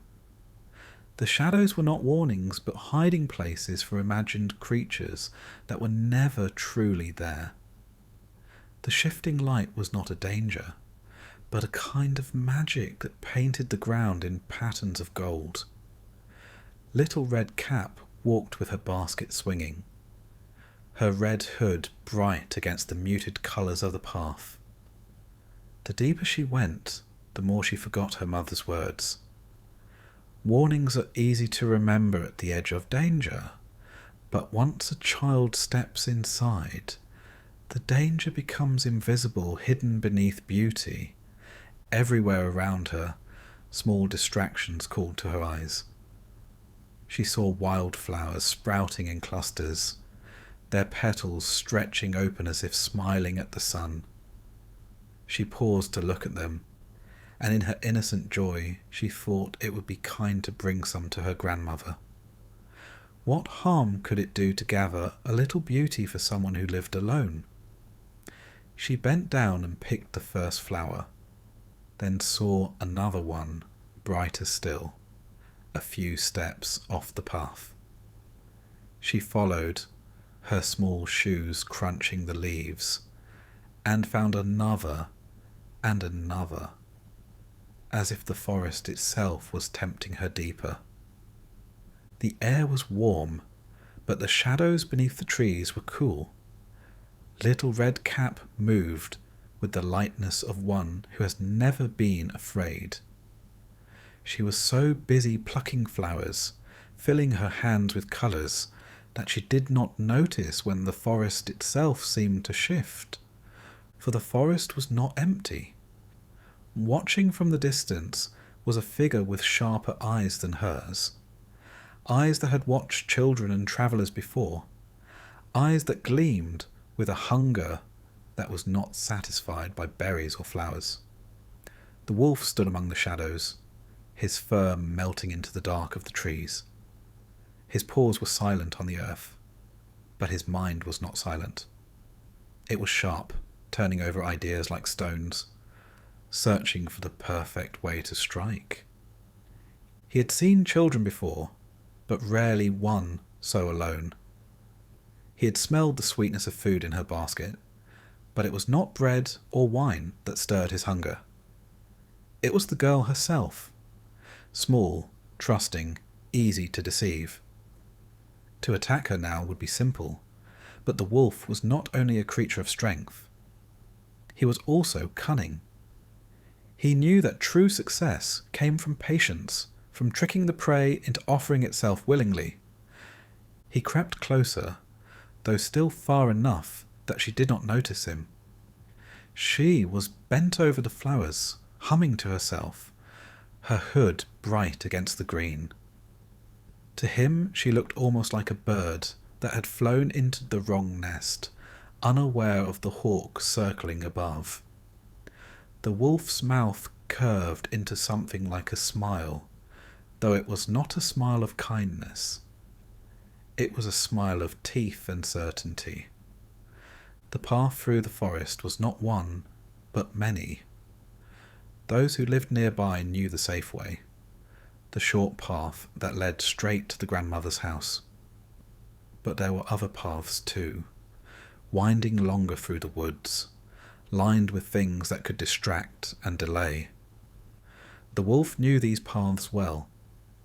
He knew that a child could be led away from safety if only her mind was turned from her mother's warning. And he knew he was the one who could turn it. The wolf stepped carefully, watching her, planning his trick. He did not need to rush. The girl's innocence was already leading her away from the path.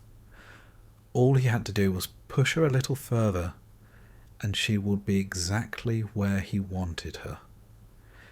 Deep enough that the forest itself would help him, hiding her from all eyes but his. The longer path wound past thick trees, past streams that glittered in the light, past more flowers than any child could carry.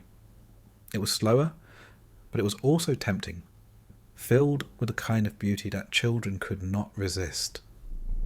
The wolf thought of the grandmother's house waiting at the end of the short path. He thought of the girl's small steps. He thought of how quickly he could reach the house if she was distracted long enough. He would have time to play his part there before she even arrived. And so the trap began to form, not with claws or fangs, but with cunning. The forest seemed to help him, offering the child more flowers, leading her feet further from the safety of the path. The air grew quieter, as though holding its breath. The wolf's plan was simple, to let the girl believe she was free, while in truth she was walking where he wanted. He would give her the illusion of choice, but her choice would always serve him. Little Red Cap, her hands full of flowers, looked around with delight. She thought of how happy her grandmother would be to receive them. The idea filled her so much that she did not feel the shift in the forest around her, nor the eyes that followed every step she took. She only knew that the day was bright, the air was sweet, and the forest was full of treasures waiting for her to gather. The wolf watched, silent and sure, as the girl wandered. He knew her kind. Children who believed the world was safe simply because they were in it. He knew how to wait for the moment when innocence would open the door to danger. And in this forest, doors were many, but all of them, sooner or later, could be led to him. The wolf knew the forest as well as a man knows the walls of his own house. Where others saw only confusion and endless trees, he saw paths, shortcuts, and hidden ways that cut through the undergrowth like veins. He moved swiftly now, no longer watching the girl who lingered among the flowers. He did not need to. She was slow, easily delayed, and the forest would keep her occupied. He, however, could reach her grandmother's house long before she even thought of turning her steps back to the path. The house stood alone, far from the safety of the village. It was small, its walls built of timber darkened by years of weather. Smoke sometimes rose from its chimney, but more often it did not, for the old woman who lived inside lacked the strength to keep a fire burning all day. The roof sagged a little under the weight of years, and moss crept up its edges, softening it into the forest around it. It was not a house of riches, nor of strength, but of memories. Inside, the grandmother sat in her chair. She was frail, her body bent with age and illness. Her hands trembled when she lifted them. Her breathing came slow, and her eyes no longer saw as they once did. She lived in quiet, surrounded by the silence of the woods. She waited often for visits, for company to break the long hours, and it was the thought of her granddaughter's red hood that brightened her spirits. The child came from time to time with gifts from her mother, bread, wine, and laughter that filled the house. Today the old woman expected her again, and she smiled at the thought, though her strength was little more than a flicker. The wolf knew this too. He had watched, learned, and remembered the pattern of the girl's errands. He knew who waited inside the house.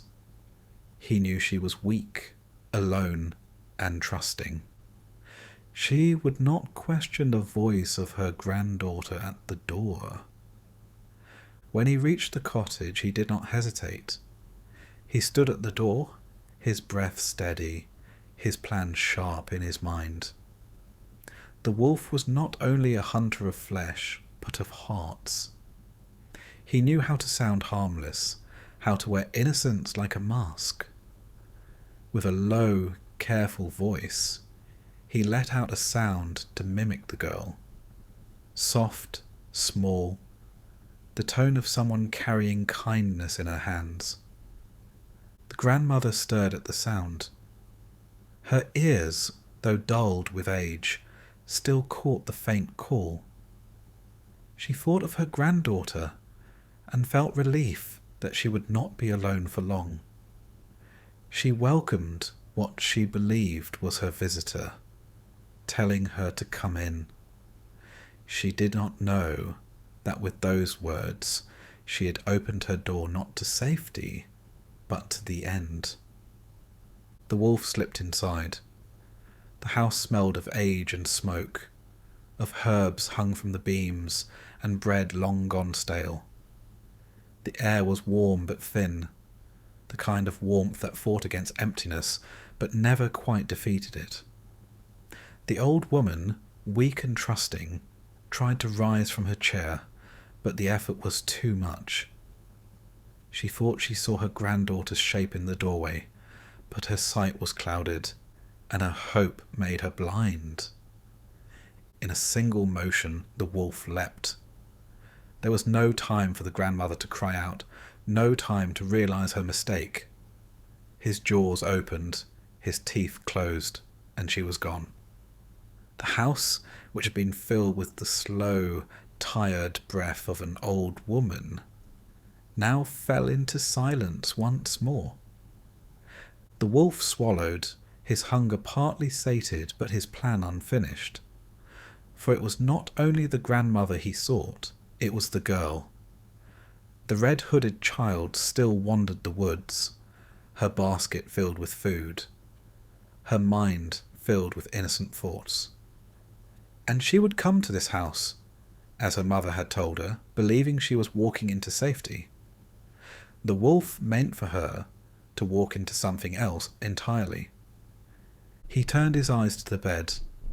It was small, simple, with covers patched and worn from years of use. The wolf pulled them back and slipped inside, arranging the blankets around him. His body, larger and rougher than the grandmother's, pressed awkwardly into the mattress, but the shadows of the house and the dim light worked in his favour. He drew the covers up to his chin, letting only his head show. His ears pricked upward, sharper than any grandmother's, but in the gloom they might pass unnoticed. His eyes gleamed, but he narrowed them into slits, pretending weakness. His long snout, with its teeth hidden beneath a thin smile, settled against the pillow. The wolf's disguise was not perfect, but it did not need to be. He counted on the girl's trust, her eagerness to see her grandmother, and her blindness to danger. He counted on the innocence that would explain away every odd shape, every strange shadows, every uneasy feeling.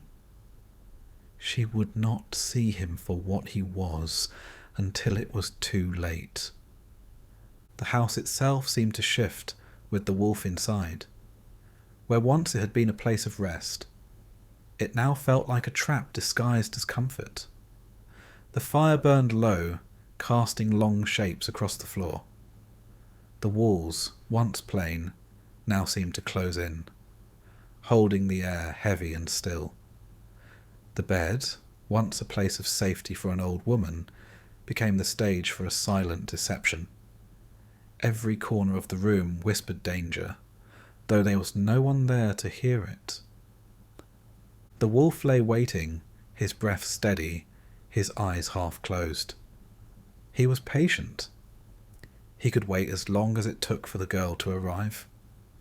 Hunger did not make him reckless. It made him precise. He thought of the moment when the door would open, when the red hood would appear, when the child's eyes would light up with recognition that was not real. He thought of her voice calling out, of her footsteps crossing the room, of her trusting approach to the bed. He imagined all of it, savouring it before it even happened. The forest outside was quiet. The girl was still wandering, still gathering flowers, still walking without fear. But the house was no longer the safe destination she believed it to be. It was now the wolf's den, hidden beneath the shape of a grandmother's home. And the wolf, disguised in borrowed shadows, waited. The little cottage in the clearing seemed exactly as it always had, a humble structure resting among the trees, its thatched roof bending slightly with age, its wooden shutters closed against the drifting air of the forest. Smoke no longer curled from the chimney, but Little Red Cap, burdened with her basket and her good intentions, did not notice. Her mind was still filled with the forest's flowers, with the remembered scent of moss and meadow, with the idea that her grandmother would be pleased at such gifts. She approached the door with a heart unguarded. She had heard nothing of footsteps racing before her, no whispers of a creature moving with intent through the trees. To her, the forest was still only trees, and the cottage was still only home. Yet within, the shape of the world had shifted entirely.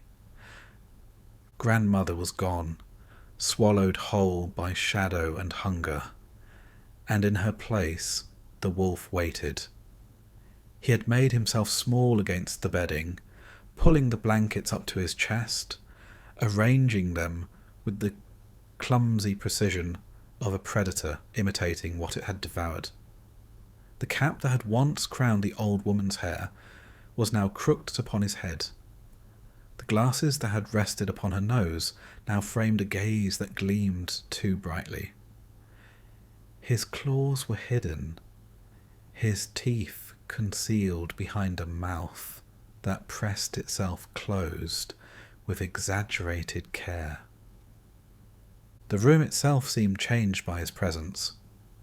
What had been warm now felt stifled. What had been comforting now held menace. The hearth, though still warm, threw its glow unevenly, as though the flames themselves hesitated. The wooden beams groaned faintly overhead, as if the house itself wished to warn her, but could not form the words. Little Red Cap stepped across the threshold unaware. She carried her basket to the bedside with the same trusting gait she had always shown, her hood falling slightly back from her face. She saw her grandmother there, or what appeared to be her grandmother, and felt the stirrings of unease, though she could not yet name them. It began subtly with the shape of the eyes. They seemed larger, too round, too fixed upon her, with an intensity that did not belong to age or affection. She thought her grandmother's face looked strange, but she told herself it must be the firelight playing tricks. Then, as she moved closer, other details whispered to her doubts. The ears seemed sharper, higher upon the head, not softened by hair or age. The hands, resting stiffly against the blanket, appeared broader, the nails more pronounced, as though sharpened by something other than household tasks. Still she was a child, and children are often slow to turn unease into fear. She tried to explain each oddity away. Perhaps her grandmother had changed with illness. Perhaps she simply had not visited in long enough to remember correctly. Each detail pressed upon her innocence, and each time she smoothed it down with reason that did not hold. But reason faltered when she came close enough to see the mouth. It was not the gentle line she remembered, not the mouth that had kissed her forehead or offered bread and comfort. It was wide, stretching too far, lips curling back slightly as though struggling to contain something vast and sharp behind them. The corners twitched, not with mirth, but with restraint. Her heart quivered. A child's mind still clung to hope, still whispered that this must be her grandmother, no matter how strange, no matter how wrong. She wanted to believe in the safety of the familiar, but the wolf, patient and merciless, had waited for precisely this moment. The tipping point where innocence questioned, but had not yet fled. The house seemed to hold its breath. The fire cracked once, sharply. The wolf, unable to contain the illusion any longer, stretched himself upward, the blankets falling away from him like discarded skin. His form was too large for the bed, his body straining against the fragile wood of the frame. No disguise could cover the truth now. Little Red Cap saw it all at once, the eyes, the ears, the hands, the mouth, and realized too late what she had entered into. The forest had offered her a choice of paths, and she had walked the one that led here, to this bed, to this trap. The wolf did not hesitate. With a lunge, he cast aside the remnants of his ruse. His jaws opened wide, wider than seemed possible, and before her innocence could even shape itself into a scream, he devoured her whole. It was not a battle. There was no struggle. She was small, he was vast, and the moment had been arranged too carefully for chance to intervene. The basket fell to the floor, its bread and wine spilling across the boards, a mockery of the gift she had meant to give. The room returned to silence, save for the sound of the wolf settling back into the bed, his hunger briefly sated, his belly swollen now with both grandmother and child. The cap still sat upon his head, though now tilted more absurdly than before, and the glasses clung to the bridge of his nose, framing the gleam of satisfaction. In that silence, the story itself seemed to pause. Innocence, so bright and trusting, had been swallowed into darkness. The forest that had seemed both safe and unsafe had revealed its crueler truth. Safety had been an illusion, and danger had worn the face of familiarity. The predator, having succeeded, closed his eyes. He lay in the bed as though nothing had happened, as though the cottage had not shifted into a den of deception. The fire still burned low in the hearth, the beams still groaned with the weight of silence, and the forest outside remained unaware. For now, the wolf rested. For now, the house was quiet. For now, the tale held its breath, lingering in that terrible stillness before the next turn. The darkness had swallowed all, and yet the story was not done. The forest was quiet in the afternoon sun. The leaves whispered softly, and the path through the trees was still bright with dappled light.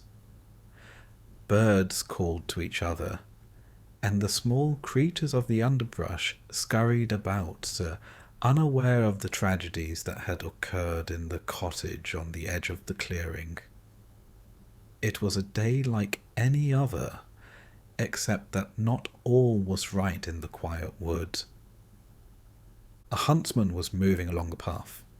He was tall and strong, a man accustomed to tracking, to reading the signs of the forest. He walked with care, his eyes scanning the shadows, his ears tuned to every sound. The forest spoke to him as it never spoke to a child. Every broken twig, every rustle of leaves, every faint sigh of wind was a message he could read. And it was from these small signs that he first noticed that something in the woods was wrong. He came upon the small cottage, its familiar shape among the trees. He had passed it many times before, on errands of work or rest, but today it seemed different. The door was slightly ajar. The air around it smelled faintly of something heavy, a scent that did not belong to the normal quiet of the house. The huntsman paused, hand on his axe, listening. From inside came a sound that raised the hair on the back of his neck, the heavy, uneven breathing of someone sleeping, or something pretending to sleep. It was a snore, slow and deep, far too loud for an old woman alone. The huntsman's mind worked quickly. He knew the woods, and he knew that wolves could be clever, that predators could imitate the innocent and the weak. He could sense the danger before he even saw it, that feeling like a shadow brushing against the skin of his understanding. He stepped closer, cautious, until the cottage door was fully open to him. The snoring continued, rhythmic and strange.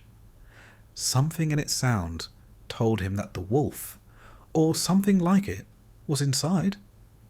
He could not yet see the form, but instinct and experience guided him. He lifted his axe, the handle firm in his hands, and stepped inside. The room was dim, the fire low in the hearth, and there, in the bed, he saw the wolf. It was larger than any ordinary beast, its belly swollen, its eyes closed in what it believed was victory. The wolf had eaten, and now it slept, unaware that the forest had sent one who could undo its work. The huntsman acted quickly, bringing the axe down. The wolf's eyes opened in shock, but it was too late. One swift strike, and the predator was dead. Yet the story did not end with the fall of the wolf. The huntsman, skilled and careful, cut open the creature's belly, as Grimm's tale described. From the darkness inside, he lifted the grandmother first, coughing but alive, then the little girl, still pale from fear and the closeness of death, yet unharmed. They stumbled from the wolf's belly as though waking from a nightmare, blinking at the firelight, the world outside, and the man who had saved them. It was a rebirth of sorts, a rising from the belly of death itself. What had been swallowed, hidden, and almost lost returned to the world of light.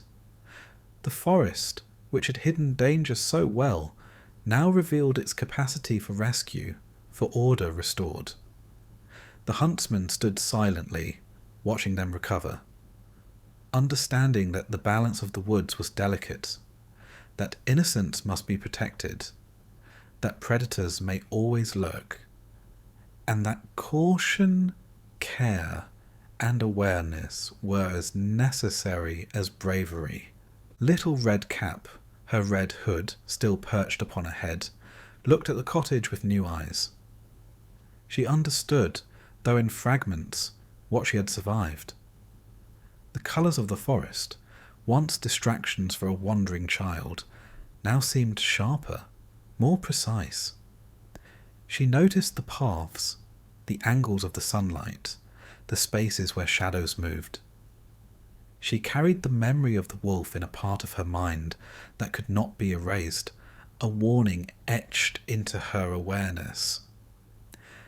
The grandmother embraced her granddaughter. Their relief was quiet but profound. The basket lay on the floor, scattered with bread and wine, a small casualty of the day's horrors. But the warmth of reunion replaced the emptiness of fear. They had been consumed and returned, touched by death and spared by intervention. The forest outside continued to breathe, unchanged yet forever altered by the events inside the cottage. And so the moral of the tale settled into the hearts of those who survived it. Straying from the path carried consequences, even when the temptation was beautiful, even when curiosity whispered softly in a child's mind. Innocence was precious, but it was also vulnerable. And the wolves of the world, those who wore disguises, who took the shape of familiarity, could strike in ways no child, or even adult, might anticipate. The Red Hood, once only a gift of love from a grandmother, now became a symbol. It marked the girl as innocent, yes, but also as one who had survived, as a warning to others who might wander carelessly. Children who wore red, or who followed paths through the forest, might remember her story, the dangers hidden in beauty, the predator disguised in comfort, the rescue that allowed life to continue. It was both celebration and caution, a tale to teach the eyes to notice what lies beneath the surface. The huntsman left the cottage, returning to the forest paths he knew so well. He did not linger. The danger was ended, the predator dispatched, the victim safe. The forest once more settled into its rhythm, the trees rustling in wind and sunlight, birds calling to each other as though nothing had happened. But for those who had been inside the cottage, nothing would ever be quite the same. The memory of being consumed and returned lived inside them, a mark of awareness and survival. Little Red Cap, holding her grandmother's hand, walked back toward her home. She had seen the forest in both its beauty and its terror. She had witnessed the transformation of a place of safety into a den of danger. And she had emerged alive, aware, and marked forever by what had happened. Her red hood, bright and unmistakable, remained upon her head. It would be a reminder always of innocence, of danger, and of the wisdom earned by surviving what should have destroyed her. The story ended not in fear, but in caution and learning. The paths of the world were many, the dangers hidden among the familiar, and the forest, vast and deep, remained a place where life and death, innocence and cunning, coexisted, teaching all who walked its shadows the importance of vigilance, of respect, and of never underestimating the wolves that might be waiting behind the shapes of those we trust. In the end, the Red Hood was more than a gift. It was a warning. It was a badge of innocence reclaimed. And for Little Red Cap, it became a mark of wisdom born from darkness. A small child returned from the belly of a wolf, and a story that would echo through the forest and the minds of all who heard it for generations to come. The forest settled around her, quiet but alive, and she walked on, aware, watchful, and unbroken, carrying the memory of danger as closely as the bright red cap upon her head.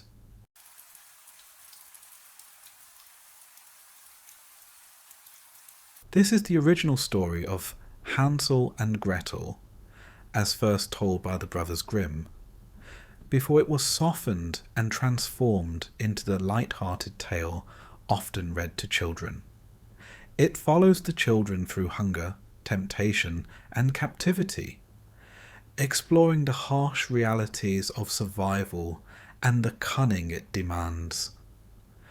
Unlike the sanitized versions, this story does not shy away from the darker truths of survival and the psychological growth that comes from encountering true peril. The story begins not with a grand castle or a glittering kingdom, but with a cabin, small and worn, crouched at the edge of a forest that seemed to stretch further than sight itself. Inside live 4 people who might have wished, on better days, to be called a family.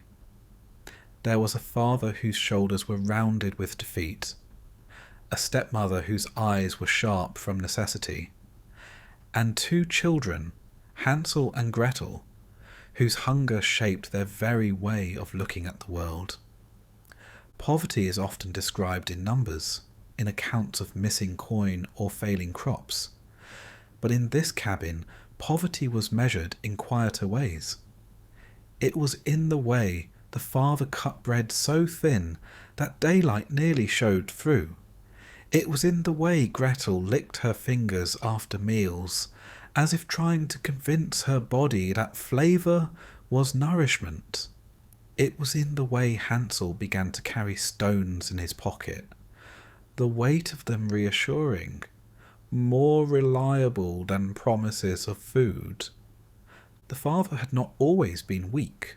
Once, before the storms ruined the soil and before the markets closed their doors to him, he had been a man of strong arms and hopeful plans.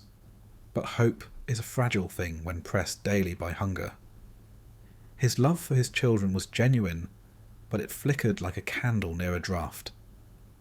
The stepmother, meanwhile, had long ago stopped calling hope by any name at all. To her, survival was not a dream, but a calculation. She counted the mouths, the bread, the winter days ahead, and the numbers never favoured 4. It is easy to label her as cruel, easier still to call her wicked. Yet, in the cabin, morality had no grand stage. It crouched at the table with them, watching as decisions were made not with malice, but with desperation. When one is pressed between starving slowly or discarding burdens, the mind twists itself into justifications. The stepmother's justifications were sharper than the father's, and so her voice often won. Hansel and Gretel felt this long before they understood it. Children know when adults whisper too long in the dark. They know when silence becomes heavier than sound. They saw it in the way their stepmother measured them with her eyes, not with affection but with arithmetic. They saw it in their father's sighs, which carried more apology than breath. Hunger did strange things to their world. Trees in the forest began to look like breadsticks in the children's minds. Shadows at dusk seemed to take the form of roasted meat. Gretel, still small enough to play pretend, sometimes set pebbles in a circle and called them dumplings. Hansel humoured her, though his eyes darted toward the door, as if he already knew games were no longer enough. It was Hansel who overheard first. The plan spoken low by the firelight. The stepmother's voice was clipped, the father's hesitant. The words were brutal, yet carried the inevitability of a storm. The children would be taken into the forest and left there. Left because there was not enough bread for all. Left because 2 fewer mouths meant 2 more chances for survival. Hansel, listening, did not weep. Instead he slipped outside into the moonlight and began collecting small, smooth pebbles, tucking them into his pockets like secrets. The next morning came with brittle sunlight and a thin piece of bread each. The stepmother pressed it into their hands with a cheerless efficiency. Hansel kept his eyes lowered, hiding both his fear and his plan. Gretel, though younger, sensed that her brother carried something more than bread in his pockets, and this gave her enough courage to follow where she was led. The forest swallowed sound as they walked.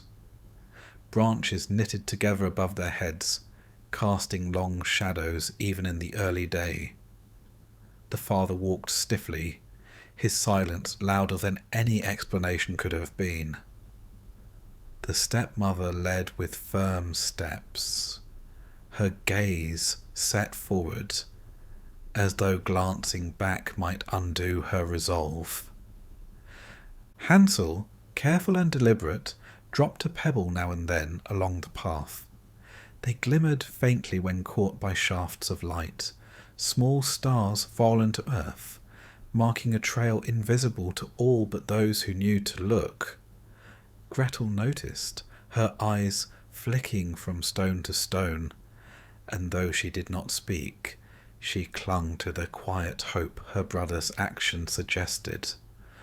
By midday, the family reached a clearing. There, the stepmother declared it a fine place to rest, though the children understood what was unspoken. The father busied himself with small tasks, breaking twigs, arranging leaves, each movement an apology he could not bring himself to voice. The stepmother urged him back toward the path, her hand firm on his arm, her eyes daring him to resist.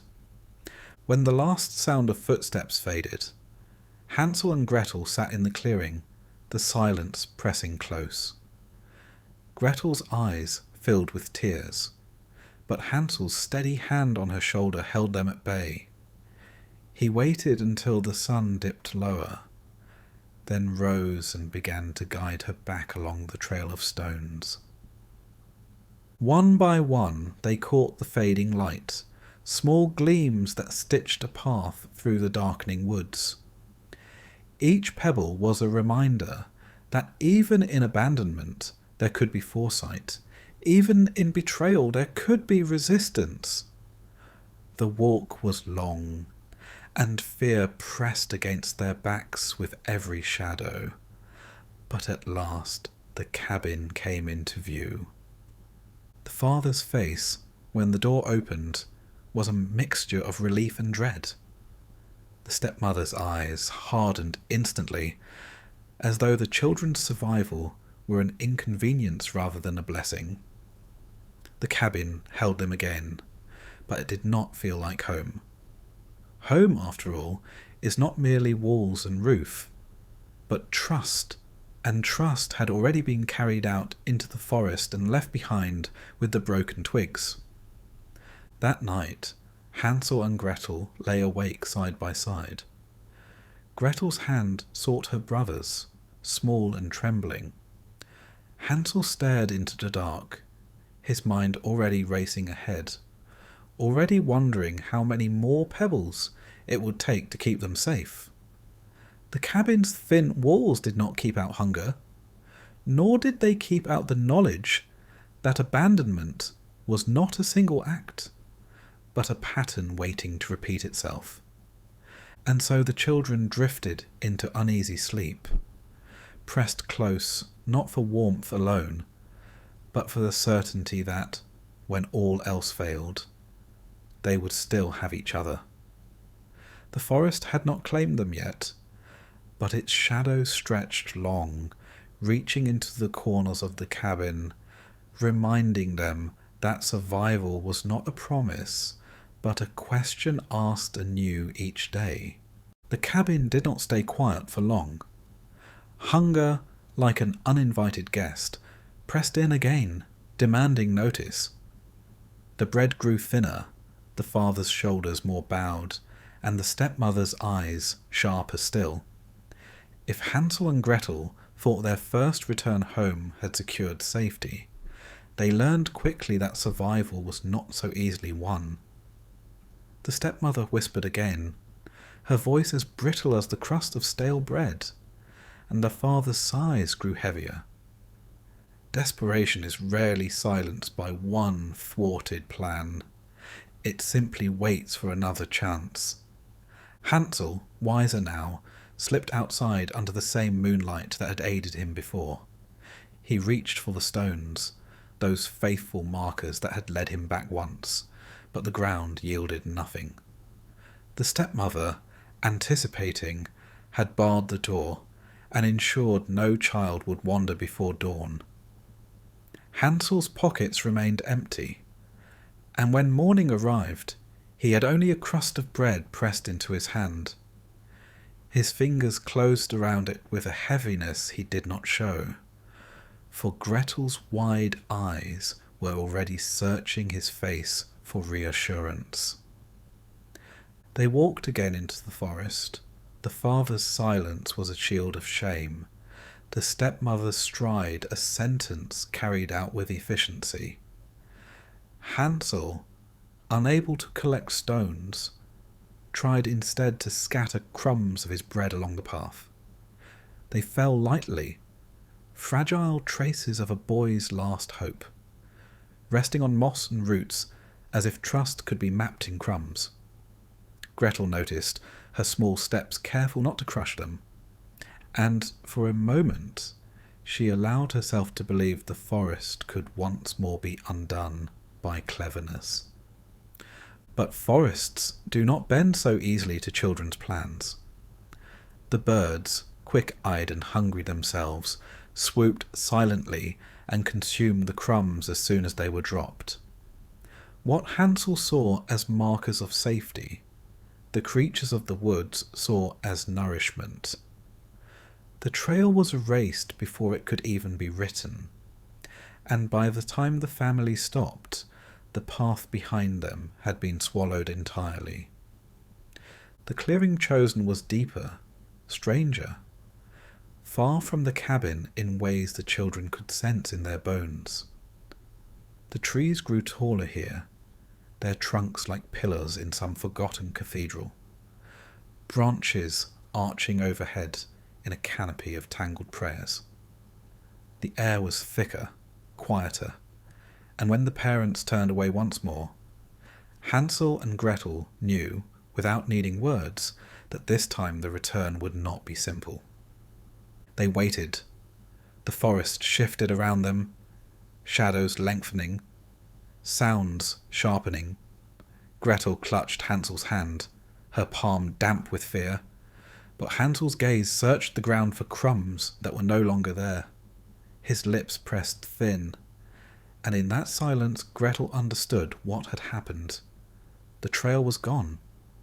She did not cry, not then. Instead she leaned closer to her brother, her trust narrowing to a single person. The day waned. They began to walk, first in circles, then in spirals, then in paths that felt straight but led only back to where they had started.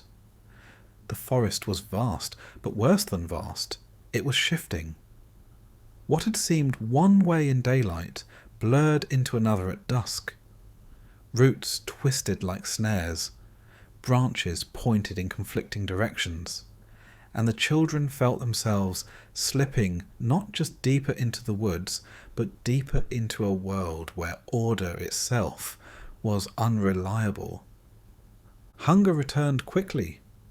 A day without bread is not a tragedy to those who eat daily, but to children already weakened by scarcity.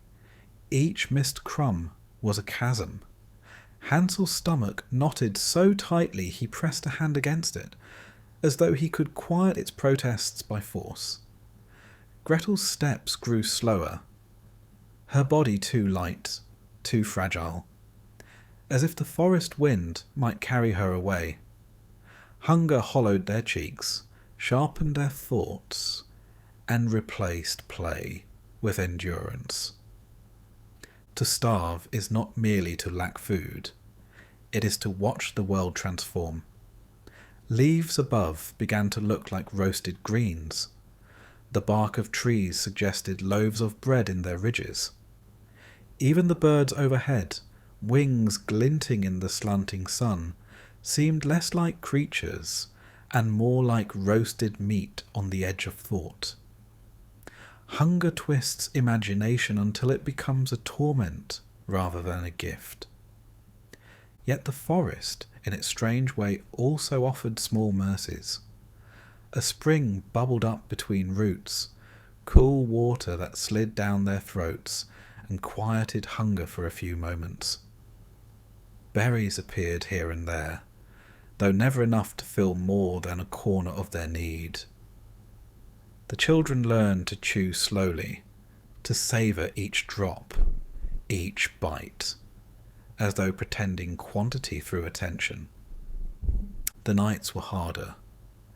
Darkness in the forest was not merely an absence of light, but a presence of something else, an endlessness that pressed in on them, making even the closeness of their small bodies seem fragile. The owls called, the branches creaked, and every sound became a question: predator, ghost, or imagination. Hansel stayed awake longer, his body aching but his will stubborn, watching over Gretel as she curled into him. Trust in their father had already fractured. Trust in their stepmother had collapsed entirely, and so the children turned fully to one another. Gretel learned to follow Hansel's lead without question, and Hansel learned that his sister's small endurance lent him courage. The forest might surround them, but between the two of them there was a bond that no shifting shadow could unmake. Days blurred. The children no longer measured time by sun alone, but by the rhythm of hunger and rest. The forest became less of an enemy and more of a reality. Harsh, indifferent, but consistent. It no longer shocked them that paths vanished or that food was scarce. Instead, they began to accept it, to adapt. They foraged, they drank sparingly, they rested when exhaustion overcame them. Childhood, which once held games and laughter, became an exercise in survival. And yet, within this adaptation lay a kind of strength. Each moment endured was a small rebellion against despair. Each night survived without rescue was a lesson in self-reliance. Hansel and Gretel began to understand what many grown adults never grasp, that sometimes salvation does not arrive, and one must carve it instead from persistence and cunning. The forest still loomed vast, disorienting, and at times strangely alluring. It threatened to consume them, yet also offered the challenge that honed their will. Within its endless trees, the children learned that the fragility of adult reliability had cracked and fallen away. What remained was their bond, sharpened by hunger and fear, carrying them forward step by step into whatever waited deeper within. The forest, for all its shifting paths and cruel silences, eventually revealed something extraordinary. After days of wandering, Hansel and Gretel stumbled into a clearing that seemed torn from another world, a place where hunger was not a gnawing absence, but a promise fulfilled. At its centre stood a house unlike any other, a cottage shaped not from wood and stone, but from sweetness itself. The walls were thick slabs of gingerbread, their surfaces dark and spiced, edges trimmed with sugar crusts that glistened in the fading light. Windows dripped with panes of hardened sugar, translucent and golden. The roof was tiled with cookies, stacked in neat patterns, their surfaces speckled with glazes of pink, white and chocolate. Even the chimney exhaled a faint fragrance of cinnamon, as though warmth itself had been seasoned to invite. The children froze, their eyes wide, their bodies tense with disbelief. After days of emptiness, their senses rebelled. The air itself seemed to nourish, so thick with sweetness it felt edible to breathe. For a moment neither moved, afraid that stepping closer might cause the vision to dissolve like a mirage. Hunger, however, is bolder than caution. Hansel edged forwards, his hand trembling as he broke a corner of sugared trim and pressed it to his lips.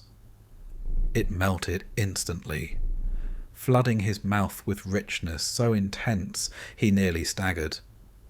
Gretel followed, her small hands pulling at the frosting along the window frame, each bite undoing days of hollowness. In that moment, caution surrendered entirely. Hunger spoke louder than suspicion, louder than memory, louder than every warning whispered in the shadows of the cabin. The children devoured the house in handfuls, laughter breaking from their throats as though sweetness had resurrected joy itself.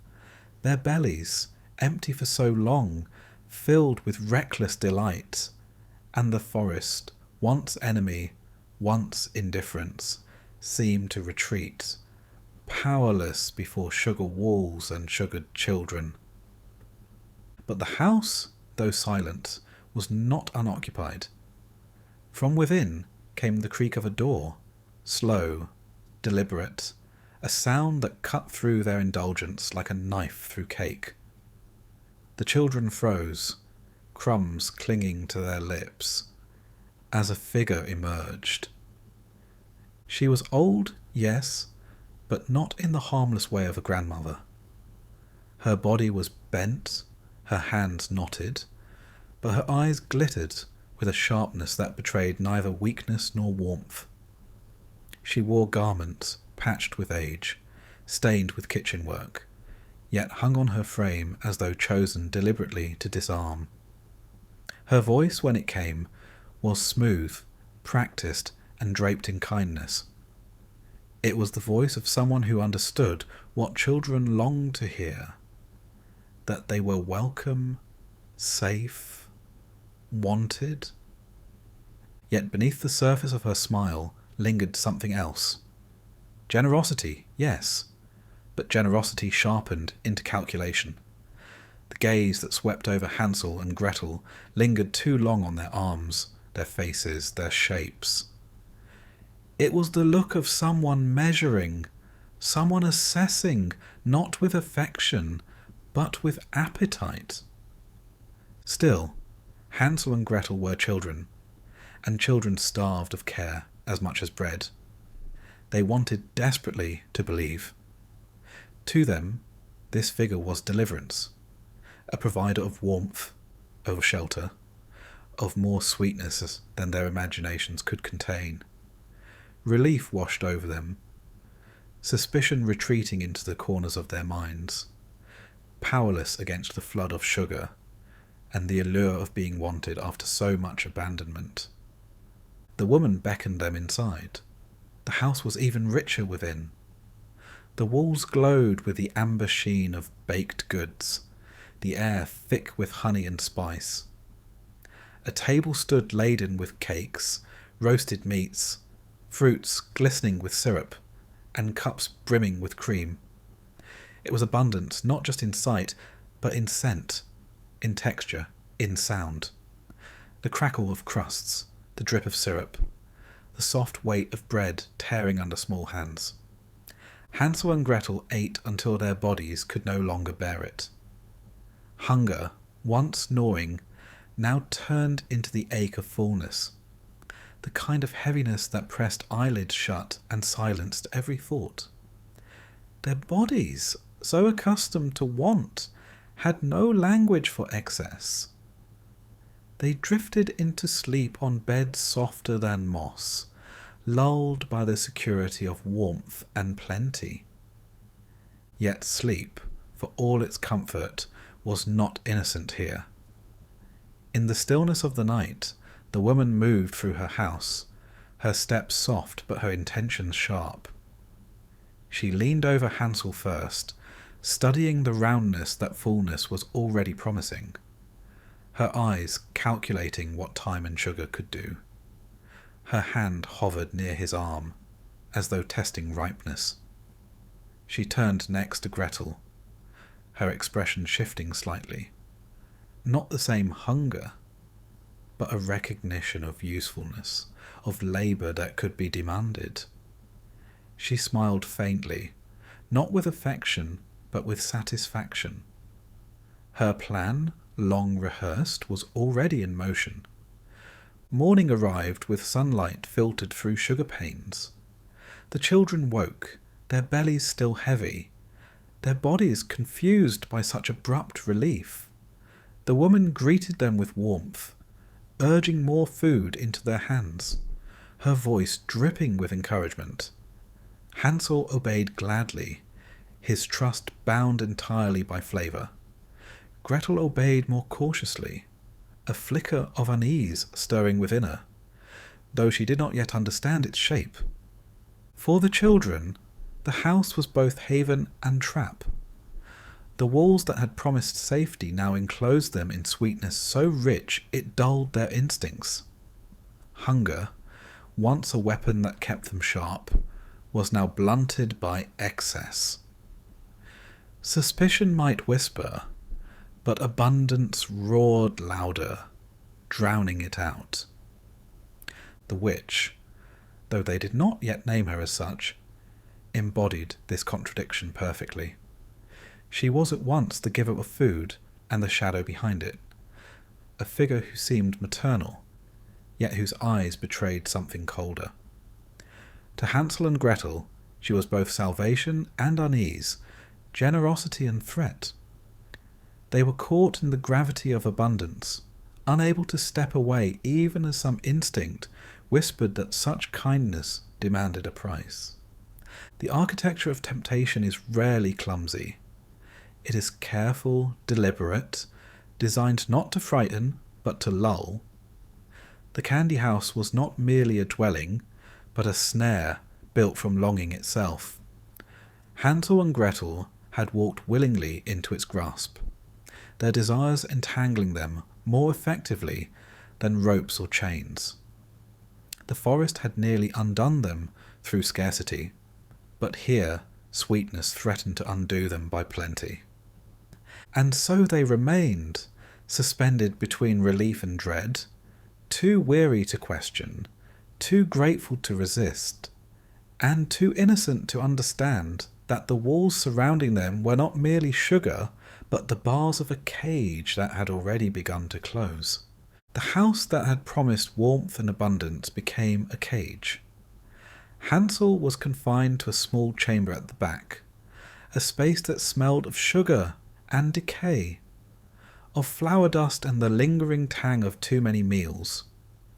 Gretel was assigned to tasks that began as simple chores, sweeping, washing, stirring, but quickly accumulated into a rhythm designed to tire, to shape, and to dominate. Hunger, which had once driven them, now became the witch's instrument, twisting desire into leverage. Each morning, the witch entered Hansel's room with a tray of food that glimmered like temptation.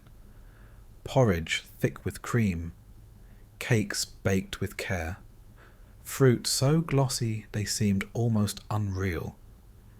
She pressed them into his hands with a sweetness that masked scrutiny, a daily evaluation of his weight, his strength, his endurance. He ate mechanically at first, the pleasure dulled by the unease in the air.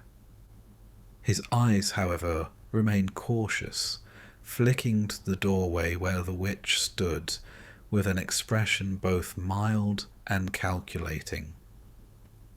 Gretel's mornings were different. She carried buckets of water, scrubbed floors, tended the small hearth that never fully warmed the house, and worked in near silence.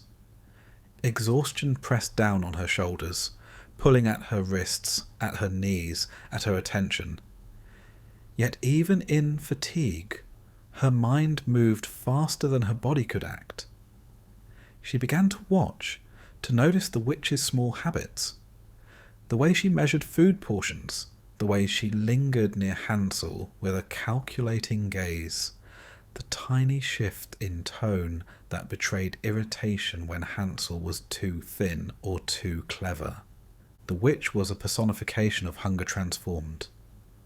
She did not experience want, she experienced the reversal of it. Where others felt emptiness, she carried appetite as power. Her eyes roamed over the children, as if they were both nourishment and entertainment. Her mind cataloguing, assessing, calculating how each morsel, each hour, each sigh could be turned to advantage. Gretel recognized, slowly, that the witch's generosity was a weapon, not a kindness, and that survival meant not only evading physical hunger, but outthinking one who had long since mastered it. Days bled into one another, indistinguishable except by small variations. A different tray of food for Hansel, a new stack of logs for Gretel, a shift in the forested light filtering through sugar windows. In this monotony, Gretel's mind began to sharpen. Fear was present, yes, fear that was as natural as breathing, but alongside it grew calculation. She began testing boundaries, observing reactions, noting inconsistencies.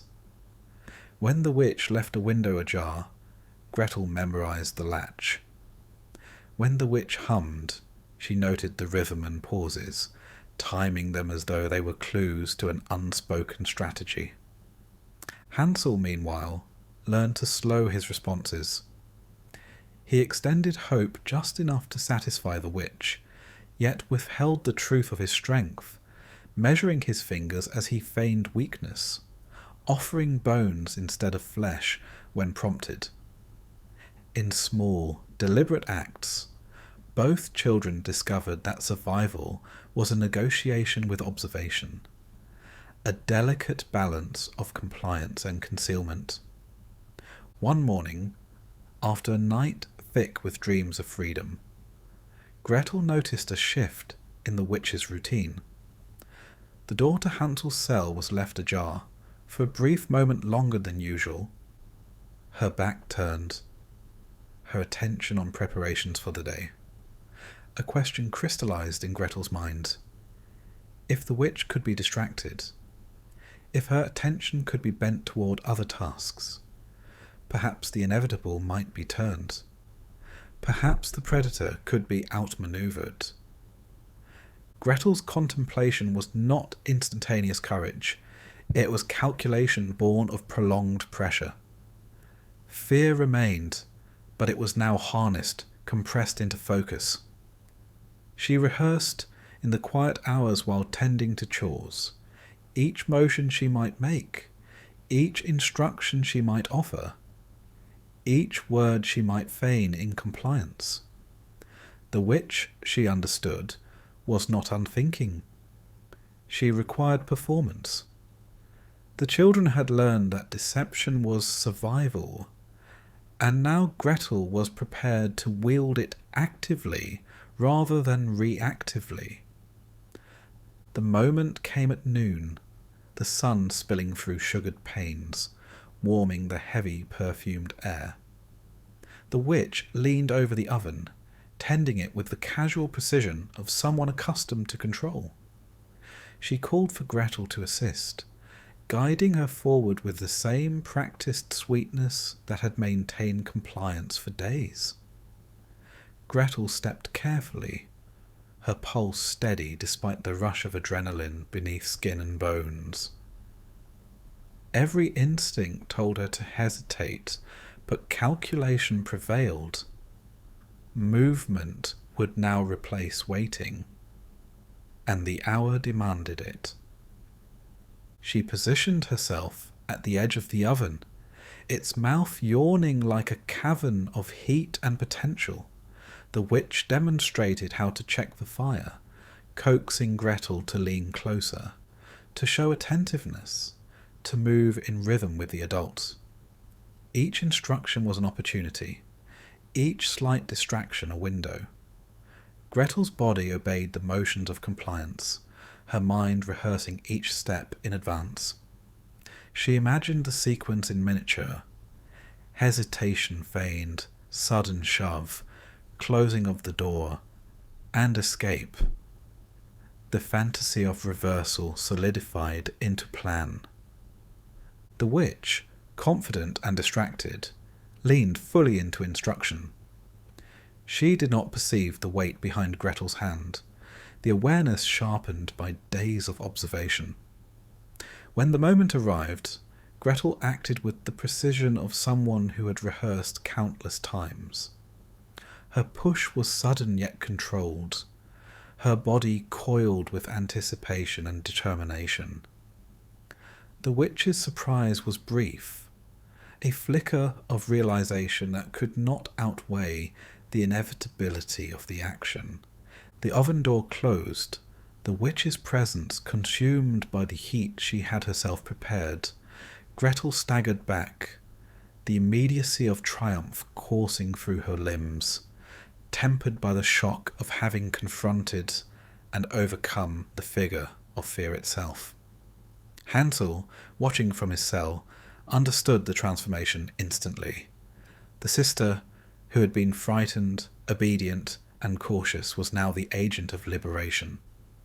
Her mind had turned fear into strategy, helplessness into calculation, and the predator into the conquered.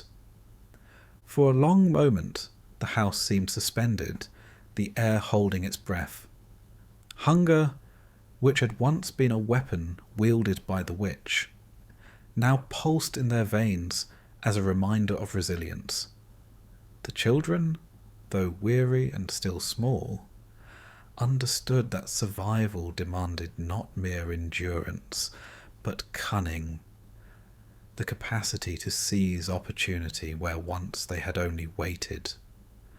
The sugar walls, once alluring, now seemed fragile. The sweet architecture that had held them captive had no power against a mind sharpened by necessity. Gretel's eyes, scanning the room, catalogued exit routes, potential obstacles, and the remaining treasures. Hansel's body, once caged and passive, was ready to follow the path she forged. Together, they began the slow process of reclaiming their agency, a movement from dependence to mastery, from fear to deliberate action. The oven, hot and consuming, was more than a tool of revenge. It was a threshold. The children crossed it, in spirit if not in body, stepping from helplessness into a capacity for command over their own fate. The witch, the figure who had seemed to embody hunger itself, was now a memory marked by cautionary detail, a symbol of the dangers of desire, manipulated by those who had learned to feed on others. The house that had once imprisoned them no longer held power. The oven, still hot and fragrant with the memory of the witch's presence, had become the symbol of their liberation. Gretel and Hansel moved through the rooms slowly, deliberately, as though each step reaffirmed their survival. The furniture, the walls, even the remaining sweets on the shelves, all were now objects to be examined, repurposed, or abandoned. They gathered what they could carry. Small treasures, glints of gold hidden under flour-dusted floorboards, trinkets the witch had accumulated over years, perhaps stolen, perhaps earned. These were their inheritance, not from parents but from the world that had tested them, a token of the cunning and endurance that had carried them through. Outside, the forest awaited. The trees, which had once loomed with disorienting, shifting menace, now appeared as familiar companions. Hansel led the way, mapping their path by memory and instinct, noting roots, rocks and streams. Every shadowed nook and sunlit glade was a reminder of lessons learned. The forest had demanded vigilance, patience, and ingenuity. It had tested their bond and reshaped their understanding of safety. But it could no longer terrify them. Hunger and fear had taught them its patterns, and in knowing them, the forest's power had diminished. The journey home was arduous but manageable. Hansel and Gretel moved with deliberate care, avoiding overgrown paths and fallen logs, tracing what they could of familiar terrain. Hunger remained a faint companion, a reminder that survival had been won, but that want had not been entirely forgotten. The children carried the weight of treasure and experience in equal measure, and each step home was a negotiation between exhaustion and exhilaration. When the cabin came into view, the father emerged, a figure weathered and anxious, shaped by worry and regret. His eyes widened at the sight of them, alive, safe, and changed. Relief contended with guilt, for he understood, without need for explanation, the magnitude of what the children had endured. The stepmother, by contrast, was absent, a shadow already removed from their lives. Whether she had succumbed to illness, left in despair, or simply faded into absence mattered less than the children's return. The threat she represented had been neutralized, replaced by the tentative possibility of safety.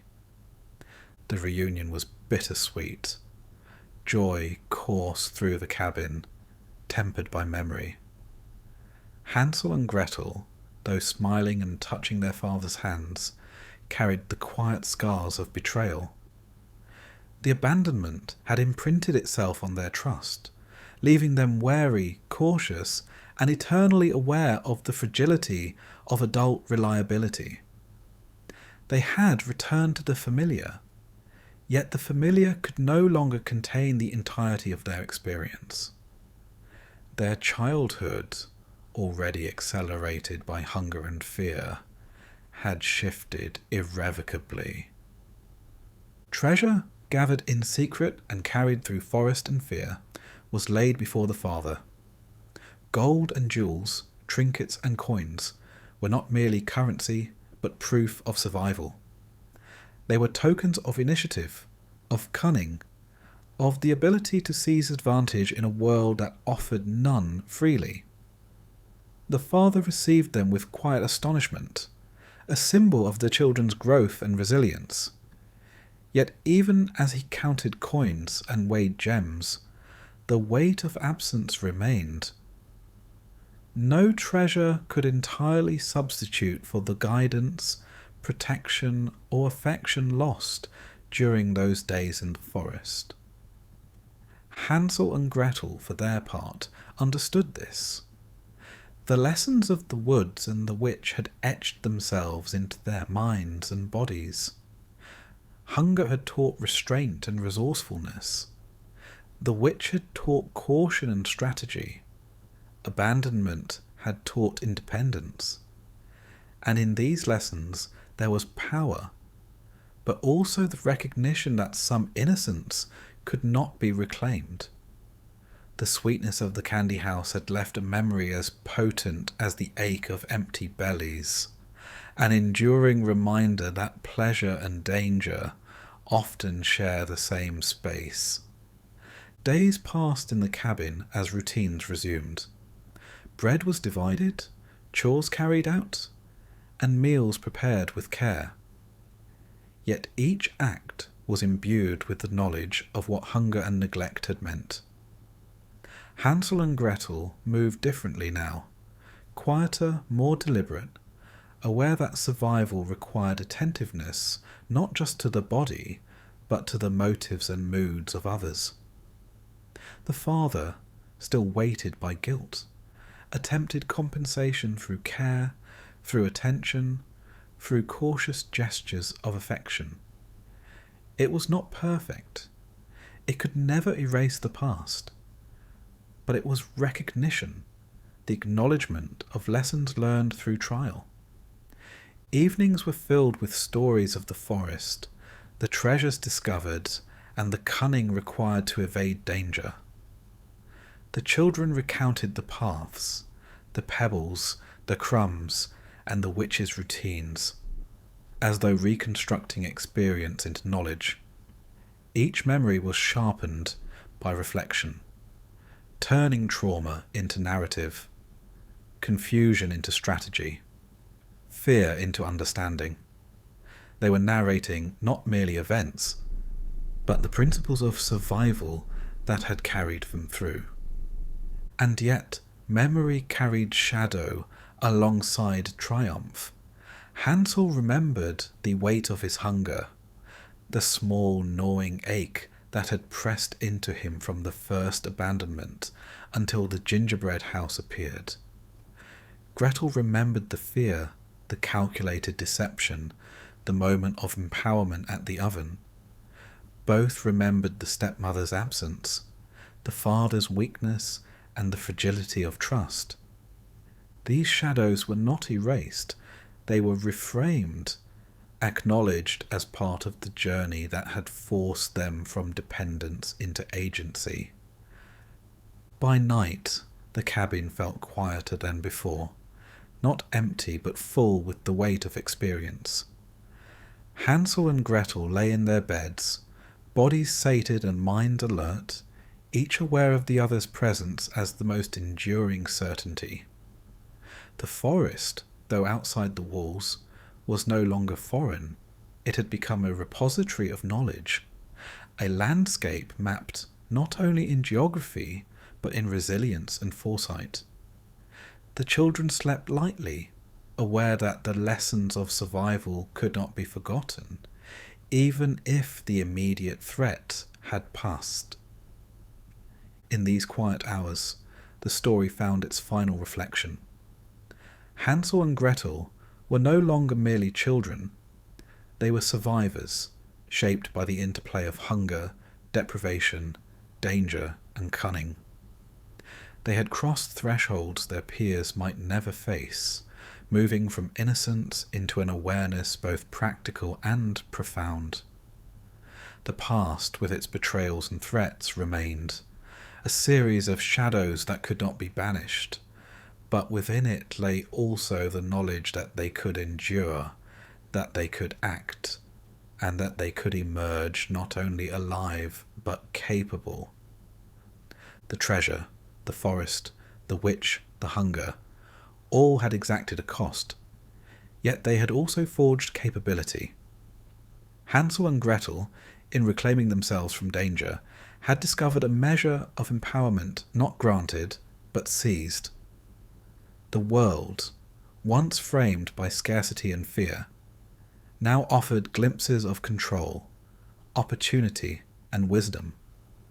And though they would always remember the weight of what had been endured, they carried forward a quiet reckoning that survival exacts its price, that childhood can be shortened by necessity, and that resilience is the legacy of those who have faced hunger, deception, and abandonment, and lived to understand both its cost and its reward. The cabin, now filled with both relief and memory, held them together. The forest waited outside, conquered not by force, but by understanding. The stepmother's absence was no longer a threat, the father's presence a cautious balm. Hansel and Gretel lay in quiet reflection, the past and its lessons settling around them like dust in sunbeams, tangible yet softly illuminated, marking the end of one journey and the beginning of another. The story of survival, of cunning, and of endurance had reached its conclusion, leaving them changed forever, yet alive and profoundly aware of both the hunger and abundance that had shaped them.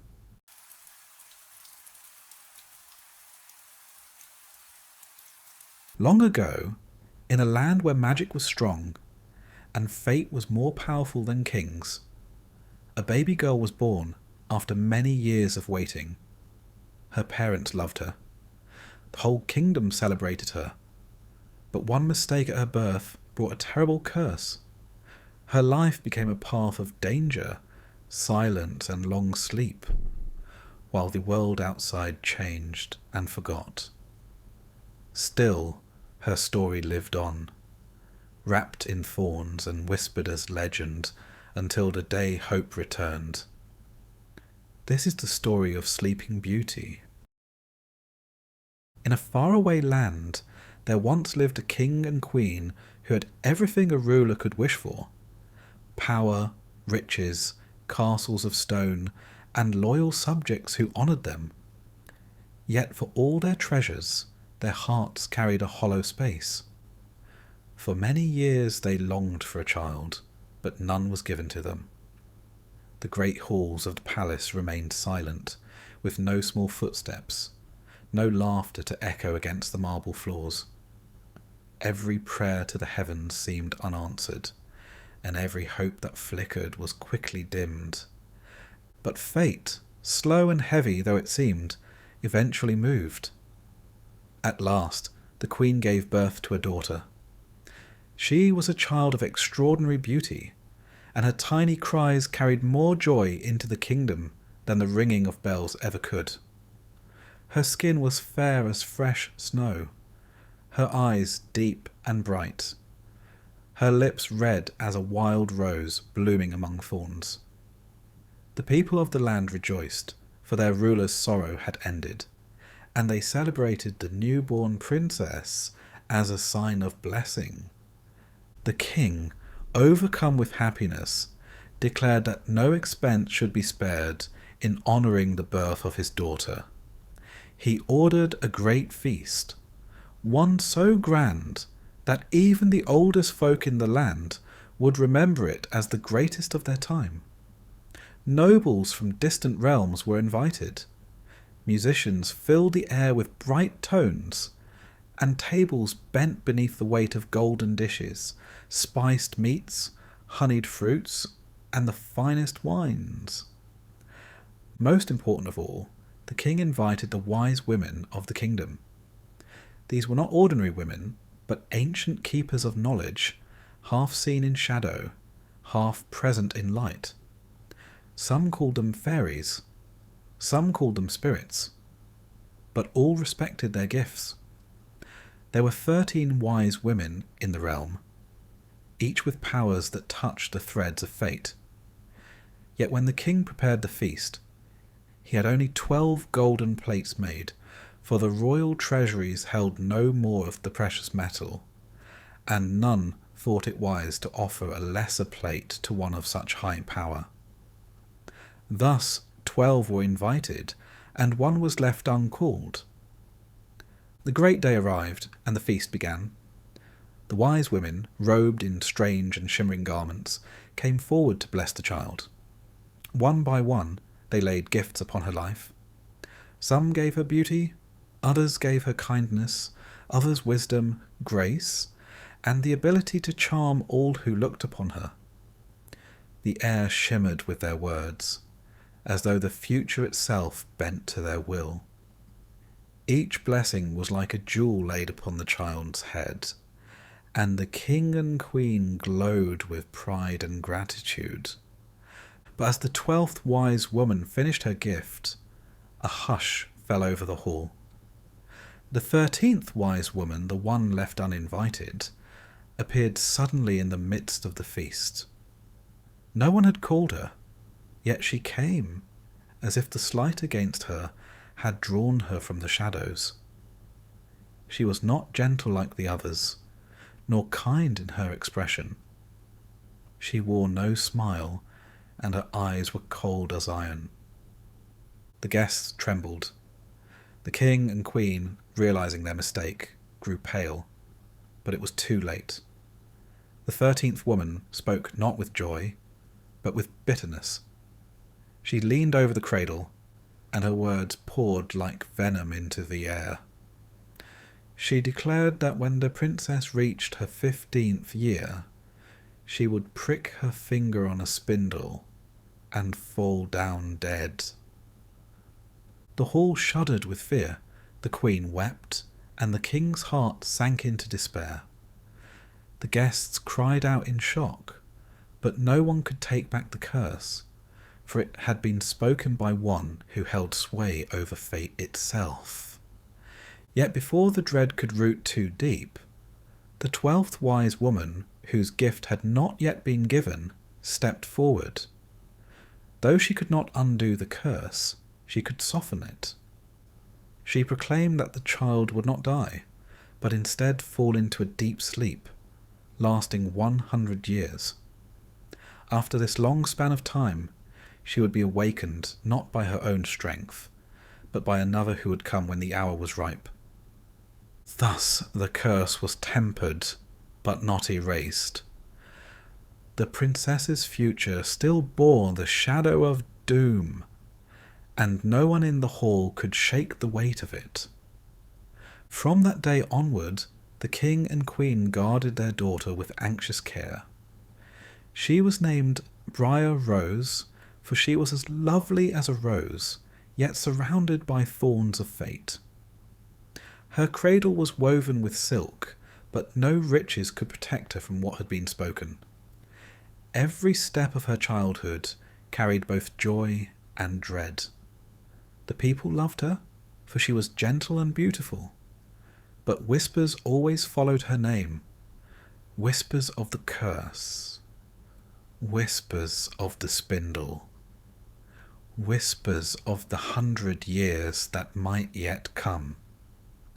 The king, determined to fight fate itself, issued a royal command that every spindle in the kingdom be burned. He sent his servants into the villages, the farms, and even the poorest cottages. Wheels were smashed, flax was cast aside, and fires rose high into the night sky as the old spinning tools were destroyed. No one was permitted to spin, no thread was to be made, and no spindle was to be kept hidden. For the king believed that by force he could prevent what was foretold. But fate is a patient weaver. It does not yield to command, nor does it bow to the will of men. Though the fires burned bright, and though the wise women had given their blessings, the shadow of the curse remained, waiting. Briar Rose grew, each year more graceful than the last. She was the pride of her parents and the jewel of the kingdom. She laughed among flowers, she sang like a bird, and she carried herself with a light that made others love her without cause. Yet beneath all this brightness, the unspoken truth lingered. On her 15th birthday, the curse would find her.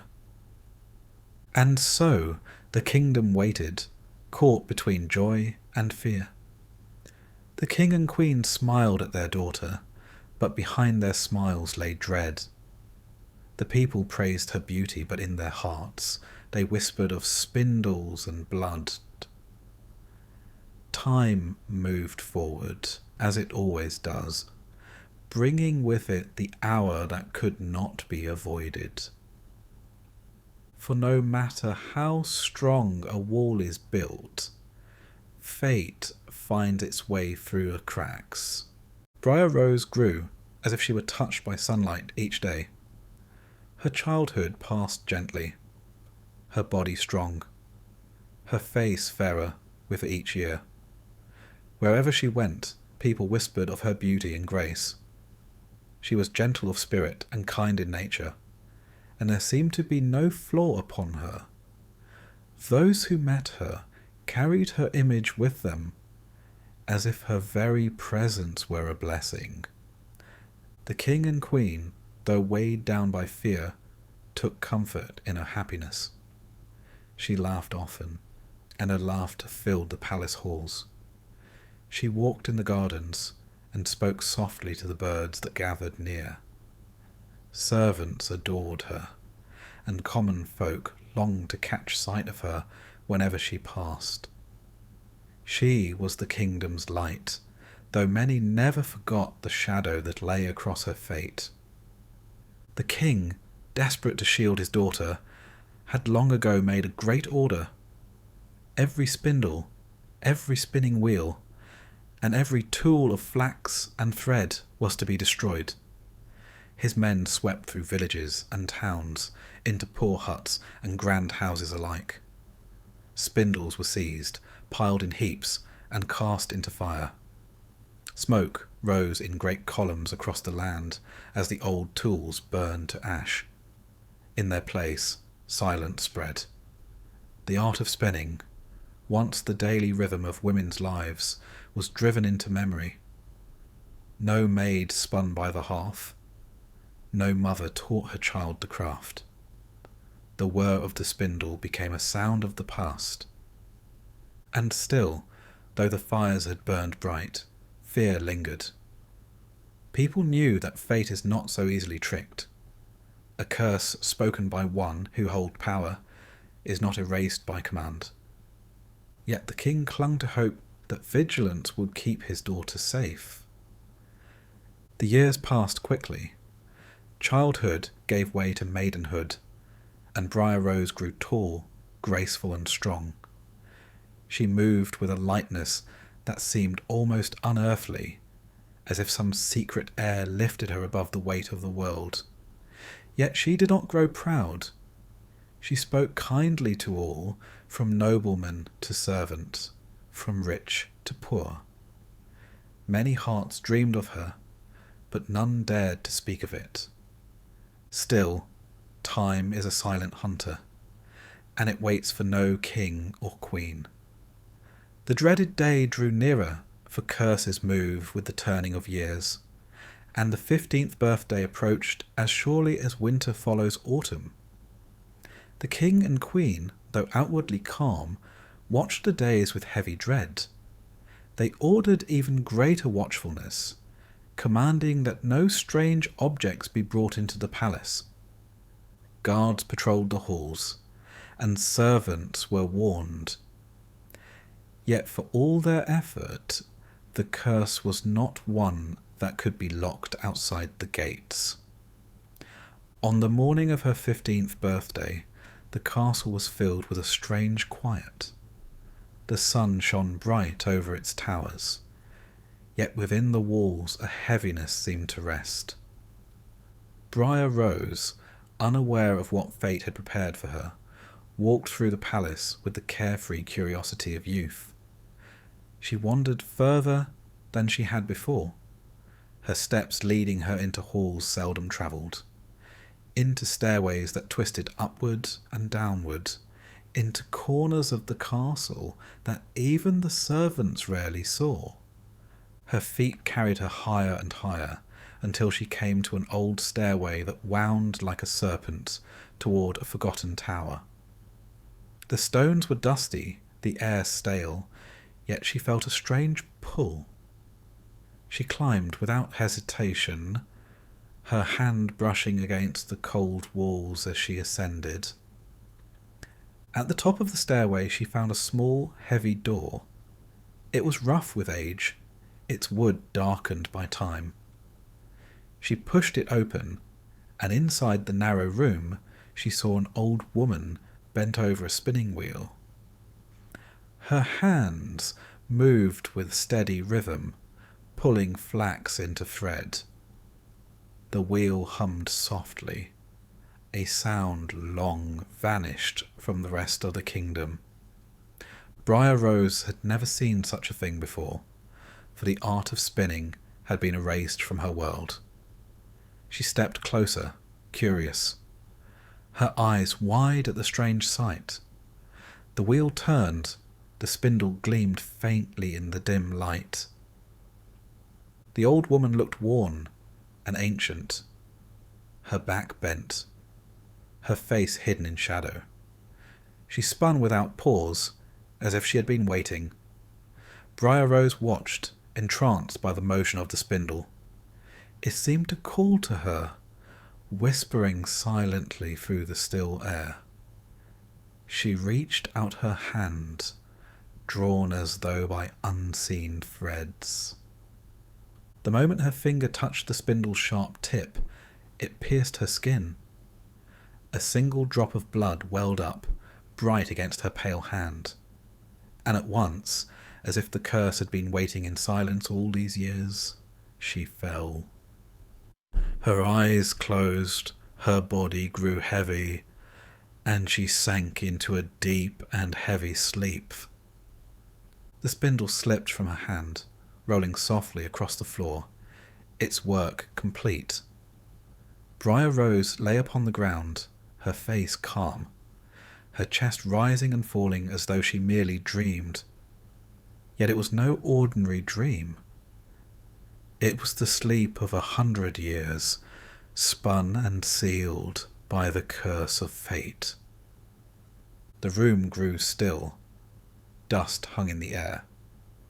Outside the tower, the castle seemed unaware for a moment of what had come to pass. Yet the curse had only begun its work. The sleep of Briar Rose was not hers alone to bear, for the spell was bound not just to her, but to the kingdom itself. Through the halls, the chambers, and the courts, the curse stretched like a shadow, reaching its hand into every corner of the castle. The curse did not end with Briar Rose. It was not meant to touch only her, for such spells are not so small. When her finger met the spindle, and she fell into her heavy sleep, the shadow spread outward, silent but swift, carrying through stone and air, through bone and blood. In the great hall, where the king sat with his queen, a sudden heaviness came upon them. Their voices faded, their eyes closed, and their bodies grew still upon their thrones. The courtly nobles around them sank where they stood, their fine robes folding around them as they fell into slumber. Servants dropped their trays and pitchers, yet they did not stir again to gather them. Guards slumped at their posts, their swords sliding from limp hands. In the kitchens, fires burned bright for a moment, crackling and spitting as pots boiled. But then even the flames, touched by the curse, lost their strength and sank into embers. The cooks fell asleep over their work, spoons slipping from their fingers. In the stables, horses bent their heads and closed their eyes, their breathing slow and deep. Dogs curled upon the ground and did not rise again. Even the doves upon the roof tucked their heads beneath their wings and entered the same dream-bound stillness. The castle became silent. No footstep, no breath of work, no cry of child or sound of beast disturbed the air. Every living thing within those walls had been caught in the same deep sleep as Briar Rose. But the curse was not finished. Around the castle grounds, at the very edges of the walls, something began to grow. From the soil rose a hedge, first thin, then thick, twisting with thorn and briar. The branches climbed over one another, weaving themselves tighter with each passing day. The thorns were sharp as knives, black and cruel. They stretched higher than the tallest towers, wider than the castle walls, until the once proud palace was hidden behind a prison of living wood. The hedge grew stronger as the years passed. Each season added another layer of cruel thorns, another barrier of twisting vines. It was no gentle rose hedge, though the princess bore the name of Briar Rose. This was a hedge that cut, tore, and strangled. Birds that tried to nest within it bled upon its thorns. Animals that brushed against it fled, wounded and afraid. The people beyond the castle saw the change with fear. At first they whispered of the strange sleep that had fallen over their rulers, though none could see within the hedge. Then they whispered of the thorns, how they seemed to grow higher each year, and how no blade could cut them down. Soon the whispers turned into stories, and the stories became legends. It was said that a beautiful princess lay within, untouched by time, sleeping until fate should wake her. Many young men, bold and eager for glory, listened to these tales. Princes from far-off lands, knights of restless ambition, wanderers hungry for fame, all heard the story and thought themselves destined to break the curse. One by one they came. They rode with shining armour and sharpened swords, hearts full of hope. They stood before the hedge, proud and fearless, and forced their way into the briars. But the hedge was not made for men to pass.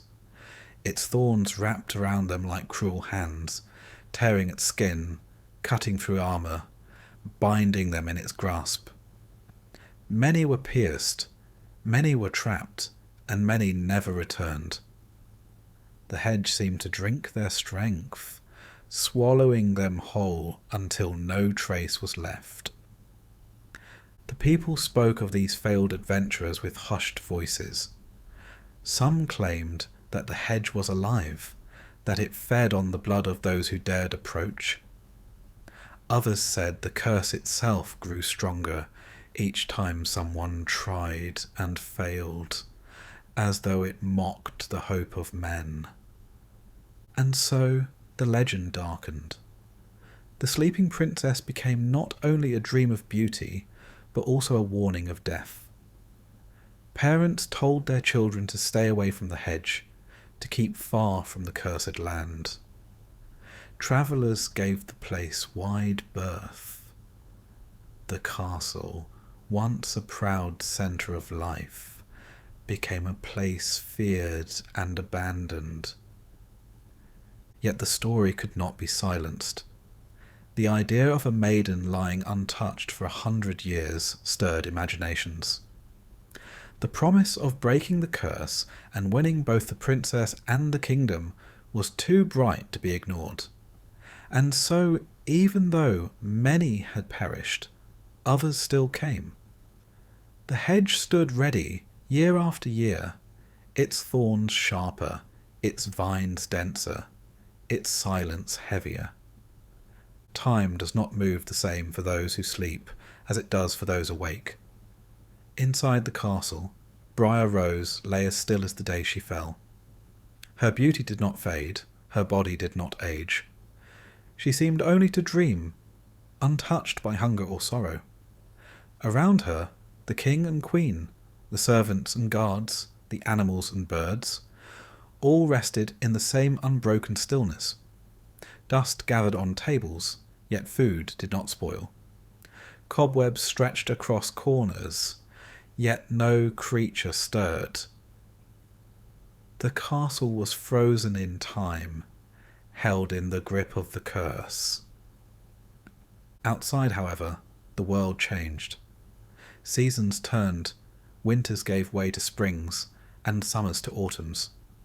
Generations rose and fell. The hedge grew taller, thicker, and darker. The castle, now hidden entirely, became little more than a tale told by old voices to young ears. Some believed the story was nothing more than fancy, a caution against pride or a warning about angering fate. Others believed it with trembling devotion, certain that the princess still lay sleeping, waiting for one brave enough to reach her. But none who tried succeeded. The hedge claimed them all. And so the years rolled on, carrying the world further and further from the day of the curse. Yet within the castle, nothing changed. Briar Rose lay still, her face calm, her breath quiet, her body as if carved from perfect marble. She remained untouched by time, as though the 100 years were but a single night. The curse had been laid with careful design. It was not a simple death, nor a quick ruin, but a waiting, heavy slumber. It bound not only the princess, but every living thing within the walls, and even the castle itself.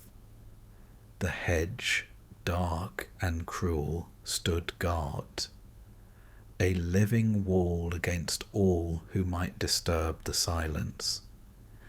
And so the kingdom slept, year after year, while the world outside forgot and remembered, doubted and believed, feared and desired.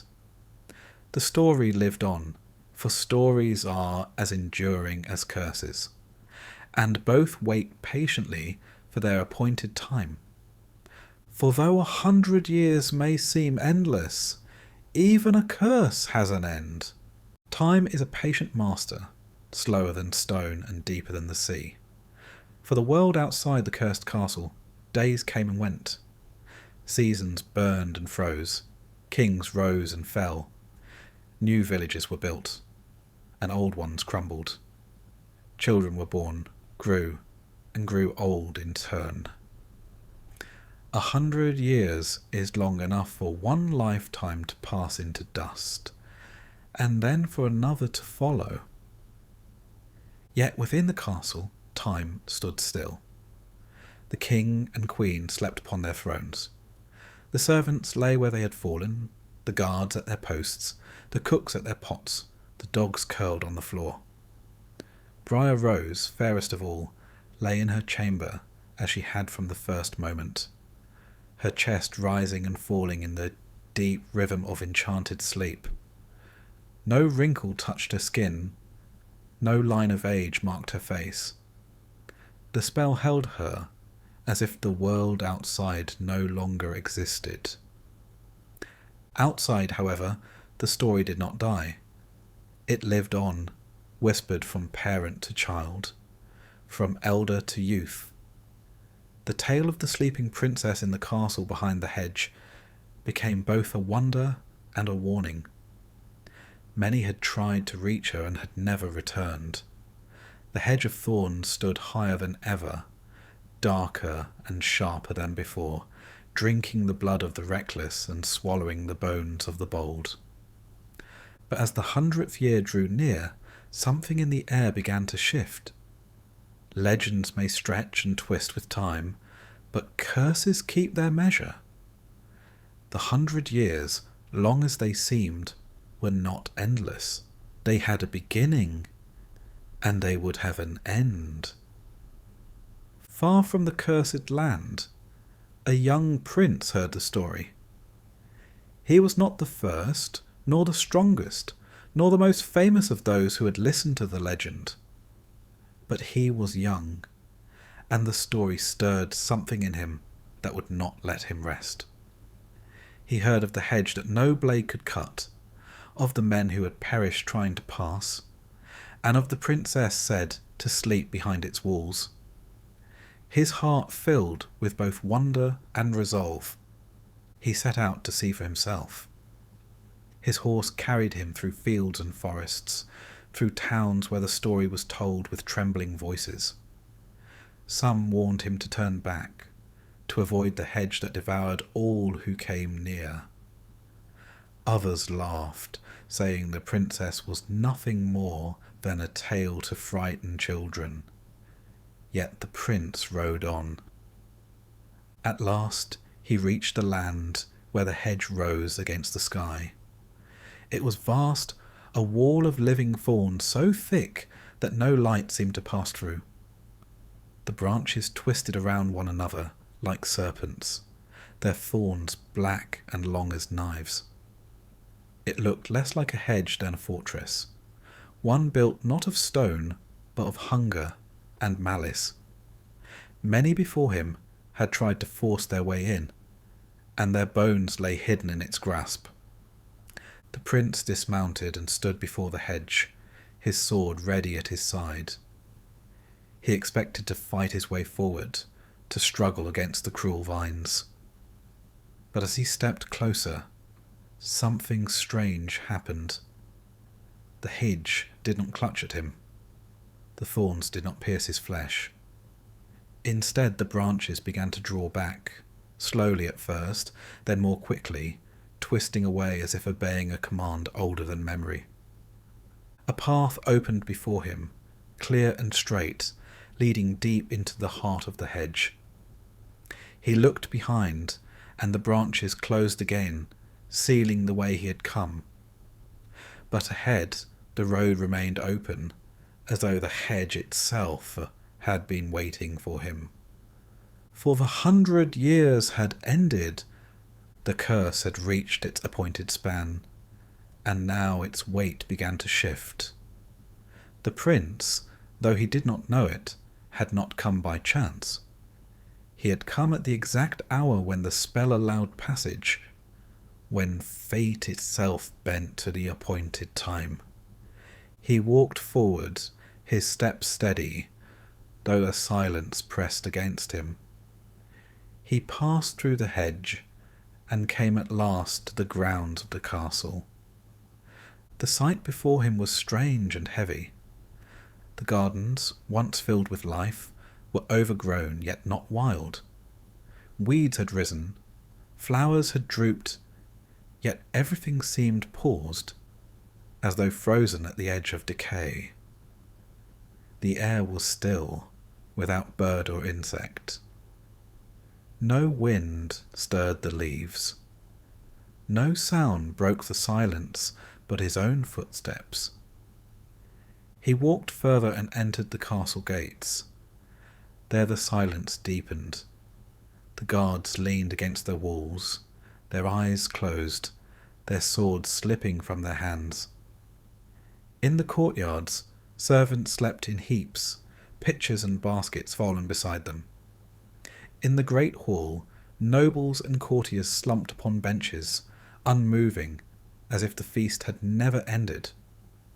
The king and queen lay upon their thrones, still and pale, yet not dead. Their chests rose with slow, steady breaths, as though they merely dreamed. The prince's heart quickened. He passed through the hushed corridors, up the stairways, past the kitchens where cooks lay over their pots, past the stables where horses rested without stirring. Every room was the same. Bodies lying as if carved from stillness. Lives caught in the moment the curse had fallen. At last he climbed the tower stairs. His steps echoed in the silence, though no one stirred. He reached a door at the very top, heavy and plain, and pushed it open. Inside lay Briar Rose. She was as beautiful as the stories had promised, though no words had prepared him for the sight. Her face was calm, her skin pale as ivory, her lips red as the wild rose for which she had been named. Her golden hair spread across the pillow, shining even in the dim light. She breathed slowly, deeply, as if she were only resting after some long day. The prince stepped closer, and time itself seemed to grow heavier around him. He knew, without knowing why, that this was the moment the story had carried him toward. The curse had ended its span. The hedge had opened. The castle had revealed its secret. And here lay the sleeping princess, waiting.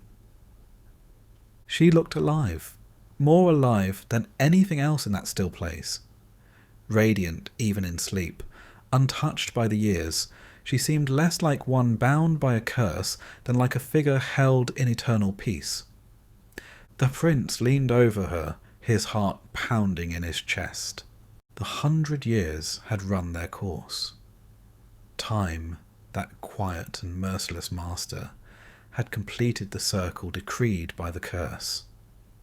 When the prince leaned down over the sleeping girl, it was as if all of fate had been waiting for this one moment, the hour when endings and beginnings pressed against each other like two edges of the same blade. He kissed her lips gently, and at once the spell that had bound her loosened. Briar Rose's eyes opened, calm as if she had merely woken from a long and pleasant dream. Her breath rose softly in her chest, and her gaze moved across the chamber. The dust had not touched her beauty, nor had time marked her with its usual cruelty. 100 years had passed, yet she seemed as untouched as the morning she had fallen asleep. But it was not only she who stirred. Across the castle, in chambers and halls, in kitchens and stables, life began again. The king and queen lifted their heads, uncertain at first why they had nodded off at so strange an hour. The servants rubbed their eyes, reaching again for dishes left unfinished. The fire in the hearth flickered up once more, flames leaping from embers that had waited a century to breathe.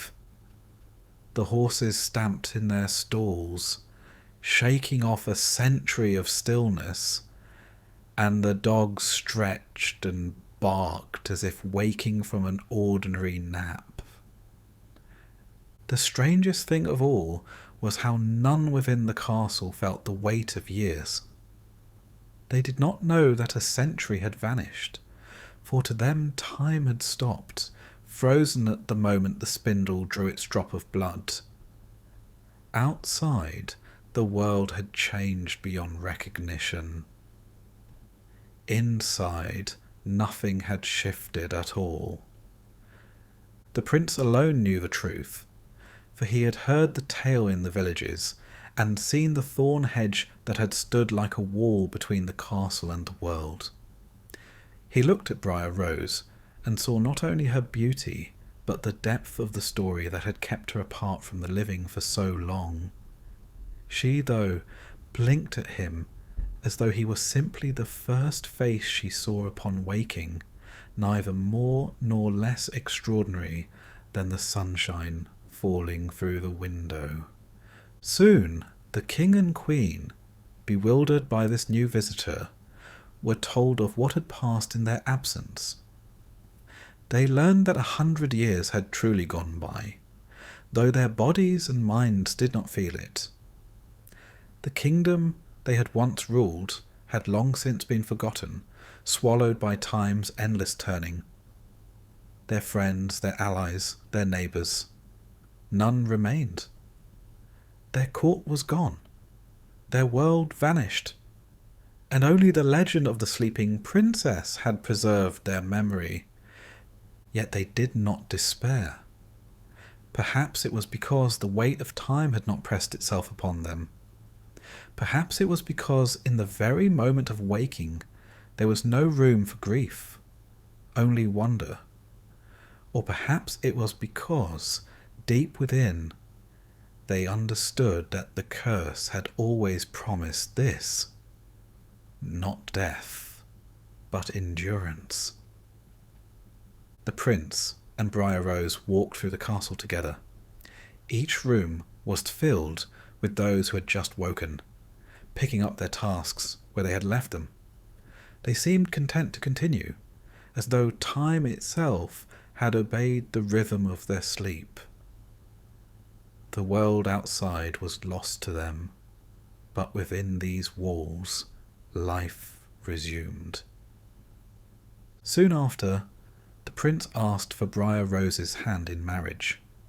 There was no long courtship, no years of proving or testing. Their fates had already been bound together, written in the curse and softened by mercy. The wedding was held in the great hall, a place that had waited 100 years to host such a feast. The wise women were not summoned again, for their work had long been completed, and none dared tempt fate with further gifts or curses. The feast was simple compared to the grandeur of the celebration at her birth, but there was a quiet joy in it that no one forgot. The tables groaned under fresh bread, roasted meats, and wine that had never soured in its casks. Laughter filled the air, and though none spoke of it aloud, each person carried the silent knowledge that they had been spared from true death. Afterward, life in the castle continued. The thorns that had once been impenetrable walls withered and fell away, leaving the path open. Travellers and villagers came to see the place that had slept a century, and though many doubted the truth of the story, all who looked upon Briar Rose felt its shadow. She carried in her face the unbroken line between sleep and waking, between what is lost and what endures. Yet the story does not end with glittering crowns or thunderous triumph. For though the curse was softened, it was never erased. It lingered like the memory of a wound, a reminder that fate cannot be refused, only endured until its hour is finished. Briar Rose lived her life beside the prince, and the two were bound together by both love and the strange miracle of her awakening. They did not escape destiny, they merely lived within its terms. The people of the land spoke of it often, telling their children how a princess once pricked her finger on a spindle and slept for 100 years. They spoke of the thorns that strangled brave men, and of the prince who came at the appointed hour. Some told it as a story of hope, others as a warning about the weight of curses. All agreed, however, that the tale was proof of what no king, queen, or wise woman can undo: the workings of time and the certainty of fate. And so, Briar Rose became both legend and queen, walking always with the knowledge that her life had been shaped by forces greater than herself. Her beauty remained, her kindness spread, and her memory endured long after. But the true heart of her tale was not her slumber or her marriage. It was the truth that even in darkness, life waits. Even in silence, time moves. And even in curses, there may be a hidden mercy. Thus ends the story of Sleeping Beauty, not with fireworks, nor with endless joy, but with a quiet reminder. Fate cannot be avoided, yet it may be endured.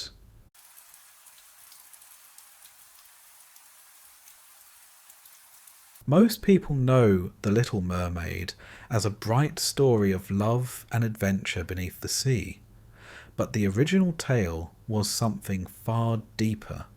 Long before it became the version we know today, Hans Christian Andersen wrote of a mermaid whose dreams reached beyond the ocean itself. Her story is not just about a prince or a kingdom under the waves. It is about courage, longing, and the mysterious path between the sea and the soul. Beneath the shimmering surface lies a tale of beauty, wonder, and the quiet strength of a heart that dares to dream beyond its world. Far below the surface of the sea, where sunlight can no longer reach and the water grows as dark as midnight, there lies a kingdom unlike any in the world above. Its walls are made of coral that glows faintly in the deep, and its towers rise like pale trees toward the ceiling of the ocean. Pearls as large as raindrops shimmer in the sand, and the light of strange fish drifts through the water like falling stars. Here lives the Sea King, ruler of all the ocean and father to 6 daughters, each born of the sea and shaped by its silence. The Sea King himself is a wise ruler, though quiet and distant, his heart more at peace among the slow-moving tides than with matters of human concern. It is his mother, the old sea queen, who watches over his household. She is proud and loving in her own stern way, keeping order in the coral palace and caring for her granddaughters with a gentleness that only sometimes hides behind her sharp words. The 6 young mermaids live under her care, their laughter filling the great halls like the soft ringing of shells in the current. Each of them is beautiful, yet none are alike. The eldest is graceful and strong, with long dark hair like deep water. The second loves the creatures of the sea and gathers flowers from the ocean floor. The third sings songs so clear that even the fish pause to listen. The fourth delights in pearls and treasures lost by shipwrecked sailors, and the fifth spends her days exploring the ruins of sunken ships. But it is the youngest who is the quietest of them all.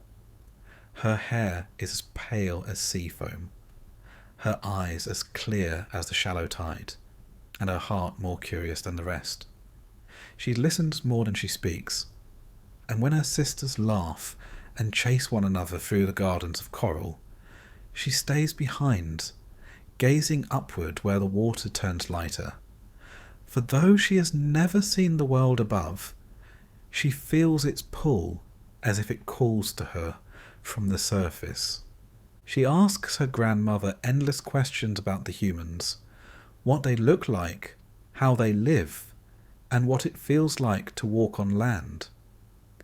The old queen tells her stories of shining stars, green forests, and creatures who breathe air instead of water. She explains that above the sea there is a world filled with beauty and danger, a world where people live brief lives, yet carry something no mermaid possesses, an immortal soul that continues even after death. The little mermaid listens with wide eyes, her heart stirring at the thought of a sky without end. The mermaids are not allowed to visit the surface until they turn 15. It's an old rule, meant to protect them from the unknown. The eldest sister reaches that age first, and with great excitement she swims upward through the dark water until she breaks the surface.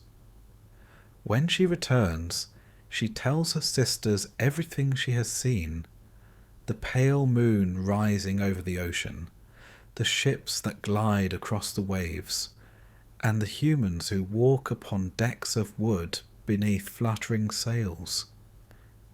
She tells of lights that burn brighter than the stars, and of music that drifts faintly across the water. Each year, another sister reaches her 15th birthday and rises to the surface, returning with new wonders to share. One has seen the setting sun scatter colours like fire across the clouds. Another has floated near the shore, hearing the laughter of children playing in the sand. One sister swam so close to a harbour that she heard bells ringing from a distant church tower. The little mermaid listens to every word, her imagination painting pictures of a world she has never touched. Sometimes she swims up as far as she dares, standing beneath the layer of water where the light is still dim but the sea begins to glow blue. She looks upward, trying to see the ships her sisters describe, but they are always too far above. Only the shadow of the surface greets her, the thin barrier between her world and theirs. Still, she feels something alive in her chest each time she looks. It is a longing she cannot explain, something like the ache of an unanswered song. When she's alone, she tends to her small garden of red and blue flowers growing from coral shaped like the sun. in the very centre of her garden stands a marble statue of a boy, a remnant from a shipwreck long ago. The statue has gentle eyes and a kind face, and though it is only stone, the little mermaid feels drawn to it. She often imagines that he lives in the world above, breathing air and walking among the trees her grandmother spoke of. Sometimes she even imagines him looking up at the same moon that glows faintly through waves. As time passes, she begins to dream more often of the world beyond the sea. Her sisters tease her softly, saying that she thinks too much, and should enjoy her home instead of longing for what she cannot have. But she cannot help herself. The sea, though endless, feels small compared to what she imagines above. The old queen notices her wandering gaze and warns her gently that curiosity can be both a gift and a burden.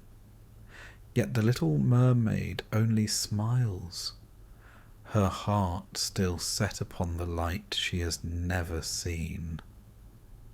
Finally, the long-awaited day draws near, her 15th birthday. The night before, she cannot sleep. The ocean feels too still, the coral gardens too quiet. She swims slowly through the palace, past her sister's chambers and the sleeping sea creatures curled in shells. She looks upward once more, where the faint shimmer of the surface trembles in the distance like a veil. Tomorrow that world will no longer be forbidden. Tomorrow she will see for herself all that she has dreamed of. Her grandmother helps her prepare, adorning her long hair with pearls and smoothing the scales that shimmer across her tail. "You are ready," the old queen says softly, though there is a hint of sadness in her voice. The little mermaid nods, feeling both excitement and fear. What if the world above is not as beautiful as she has imagined? Or worse, what if it is even more beautiful, and she cannot bear to leave it behind? When at last the morning comes, she rises through the water.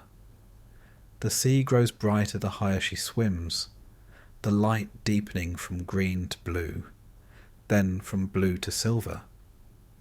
The pressure of the deep loosens its hold, and a new kind of stillness surrounds her. She feels the warmth of the sun long before she breaks through, a gentle heat brushing against her face. Then, in a burst of bubbles and light, she reaches the surface. For the first time in her life, she sees the sky. It stretches endlessly above her, pale and golden, filled with drifting clouds. The air feels different, thin, alive, and strange. Around her, the sea sparkles with sunlight, and far in the distance, she sees the shape of a great ship moving slowly across the waves. Its white sails billow in the wind, and music carries faintly through the air. Her heart beats faster. Humans, they are real. The ship gleams with lanterns and laughter, and though she is still far away, she can see people moving upon its decks. She swims closer, careful not to be seen, her eyes fixed on a young man standing near the railing. His face glows in the light of the setting sun, and the little mermaid feels something stir deep within her. Something she does not yet understand. The ship sails on, and the waves roll gently around her. Above, the world she has longed for stretches out in every direction, vast, bright, and full of promise. The sea behind her feels heavier now, and though she belongs to it, part of her heart is already drifting toward the world above. And so begins the little mermaid's journey toward the surface. A journey that will soon draw her closer to the prince, to the land of humans, and the choice that will change her life forever. The first time the Little Mermaid broke the surface, the sunlight startled her like a new melody. The world above the sea was vast and bright, filled with colours and shapes she had only imagined in her quiet moments among the coral gardens. The sky stretched endlessly, a pale canvas where clouds drifted lazily, glowing with the promise of warmth. The air felt strange on her skin, light and sharp, carrying scents she had never known. Salt from the sea, the faint sweetness of flowers growing on distant land, and smoke from human fires. Far across the water, she noticed a ship, enormous and gleaming, floating like a jewel on the waves. Its sails were white and stretched wide against the wind. Lanterns hung from its masts, glowing gold in the waning sunlight. Music and laughter floated across the distance, mingling with the wind and sea spray. She could see people moving on deck, dressed in fine clothing, faces bright with joy. Her eyes were drawn to a young man standing near the rail, his hair dark and blowing with the breeze, his expression filled with both curiosity and a gentle calm. The Little Mermaid had never seen such a face, nor felt such a strange flutter in her chest. She lingered above the water, drifting close enough to hear fragments of laughter, though the words were unclear. The prince moved across the deck with a grace that seemed natural, and the Little Mermaid imagined him stepping on land, among the trees and flowers her grandmother had described. Her heart pulled toward him, though she knew nothing of love as humans understand it. It was an instinct, a longing that drew her to his presence. But the serenity of the evening did not last. A storm rose quickly, dark clouds gathering on the horizon. The wind howled, bending the mast of the ship, and waves grew taller than the tallest towers of her sea kingdom. Lightning flashed across the sky, illuminating the terror on the deck as sailors shouted to one another. The Little Mermaid watched in horror as the waves smashed against the hull. The ship pitched violently, throwing people into the sea, and she saw the prince swept from the deck, struggling in the water. Without thinking, she dove into the churning waves.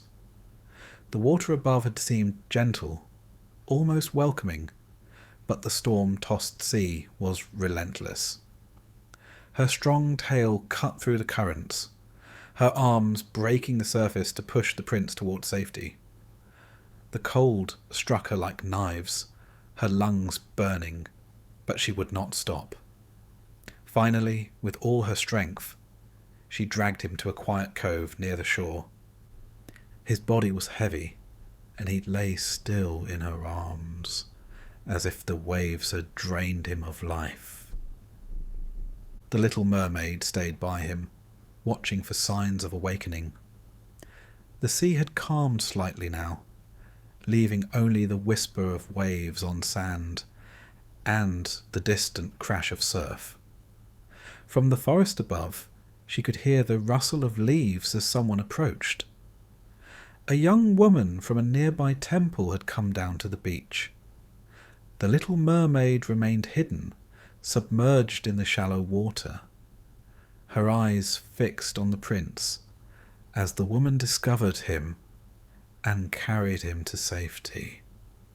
She followed silently, moving through the shallows, her body unseen beneath the water. The prince lay on the sand, the warmth of the sun beginning to return to him. Slowly he opened his eyes, blinking against the brightness, and his gaze fell upon the temple girl. A faint smile appeared on his lips, and the Little Mermaid's heart trembled at the sight. She had saved him, yet he would never know. He reached toward the girl, as if seeking her hand, speaking words that only she could hear. The little mermaid watched in silence, the weight of her helplessness pressing upon her chest. For hours she stayed, hidden, observing the humans. The prince awoke fully, sat upright, and looked around, confused, yet calm. The temple girl tended to him, brushing sand from his hair and adjusting his clothing. He smiled at her with a gentle gratitude, not knowing the mermaid's role in his survival. The little mermaid's heart ached with a strange mix of joy and sorrow. She had acted to save him, yet she was invisible in his eyes, a shadow unnoticed. As the day wore on, the prince and the temple girl walked slowly back toward the temple, leaving the mermaid alone by the edge of the sea. She sank beneath the waves, exhausted but unable to rest, her mind replaying the events over and over. She had glimpsed the world above, seen the sunlight and the land, and felt the warmth of the air. But she had also discovered the distance between her life in the sea and the life of humans. The prince, whom she had already begun to think of with wonder, belonged to a world she could only observe. The little mermaid returned to the deeper waters of her kingdom, swimming slowly through the quiet of the ocean. The coral walls of the palace seemed different now, familiar but smaller, limited.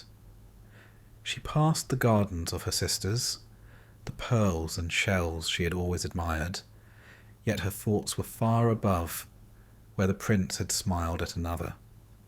She had tasted the surface, felt the air on her skin, and now the ocean, though comforting, seemed like a place of waiting rather than living. The mermaid spent her days wandering the coral halls and the sea gardens, but her mind was elsewhere. She listened to the stories of her older sisters, who had also seen the surface, comparing their tales to what she had witnessed firsthand. She realized that the human world was not merely a place of beauty, but also of complexities she could not yet understand. Her heart was caught between two worlds, the one she had always known, and the one she had glimpsed in the storm-tossed sunlight. Night fell, and the sea glowed faintly under the light of the moon. The little mermaid drifted to a quiet corner of her garden, staring upward through the water at the silver reflection above. She thought of the prince, of his warmth and his smile, and a longing she had never known filled her chest. She wished she could speak to him, could tell him of the hours she had spent saving him from the waves, could be more than a shadow in the ocean. Yet she remained silent, her secret known only to herself and the shifting currents around her. Days passed, and she returned again and again to the cove where she had rescued him, hoping to catch another glimpse of the world above. Sometimes she saw the distant sails of ships, men and women moving across their decks, music and laughter carried faintly on the wind. Each time her heart beat faster. Her longing deepened. She began to understand that the world above was alive in a way the ocean could never be, filled with motion, sound, and lives that moved on a rhythm different from her own. Though the mermaid remained in her kingdom, the memory of the prince stayed with her, mingling with the colours of coral and the shimmer of sunlight through water. She could not speak to him, could not reveal herself. Yet she felt her heart stretching toward him as if it had always belonged partly to the surface. In the quiet of the deep sea, she began to dream not only of humans and the sun, but of herself in that world, walking and moving with the grace she had glimpsed in the prince's presence. And so her days passed in a mixture of wonder and longing, each movement through the coral gardens reminding her of what lay above, each glance toward the surface keeping the memory of the storm and the prince alive. She had seen the human world, touched its edges, and saved a life within it. Yet she was still a mermaid, bound to the sea, and the ocean's depths called her back, reminding her of all she had yet to learn, all she had yet to choose. The little mermaid couldn't forget the prince, and though she remained unseen and unheard, she carried his image in her heart as she swam through the quiet beauty of her kingdom. The world above had opened before her, filled with wonder, and she felt the pull of it like a current she could not resist. Her journey was only beginning, for she would soon face a choice that could lead her closer to the surface, closer to the prince, and closer to the life she had imagined. A life that demanded courage, sacrifice, and the daring to leave the familiar behind. The ocean around her was calm now, but the memory of the storm lingered like a shadow. The little mermaid understood that the surface world was both fragile and alive, full of light and danger. And as she drifted toward her palace, the first spark of determination touched her heart. A determination that would carry her to the sea witch, to choices she could never have imagined, and to a path that would change everything she had known. The little mermaid returned to the quiet depths of her palace with a heart heavy and restless. Though the coral walls and shimmering gardens of her home were as familiar and comforting as always, they could not soothe the longing that had taken root in her soul. Her thoughts remained with the world above, with the sunlight that had brushed her skin, and the prince whose face lingered like a shadow she could neither chase nor escape. The laughter of her sisters and the gentle care of her grandmother reached her ears, but she heard them as one hears a distant song through water, present yet unreachable. As the days passed, the mermaid's yearning grew sharper, twisting like a current around her heart. She asked her grandmother about humans again, hoping for some knowledge that might ease the ache. The old queen spoke with a seriousness that made the water seem heavier around them. She explained that humans possess immortal souls, gifts that endure beyond their mortal lives. Mermaids, on the other hand, live in a way that is beautiful and free but fleeting. When their lives end, they dissolve into foam on the surface of the sea.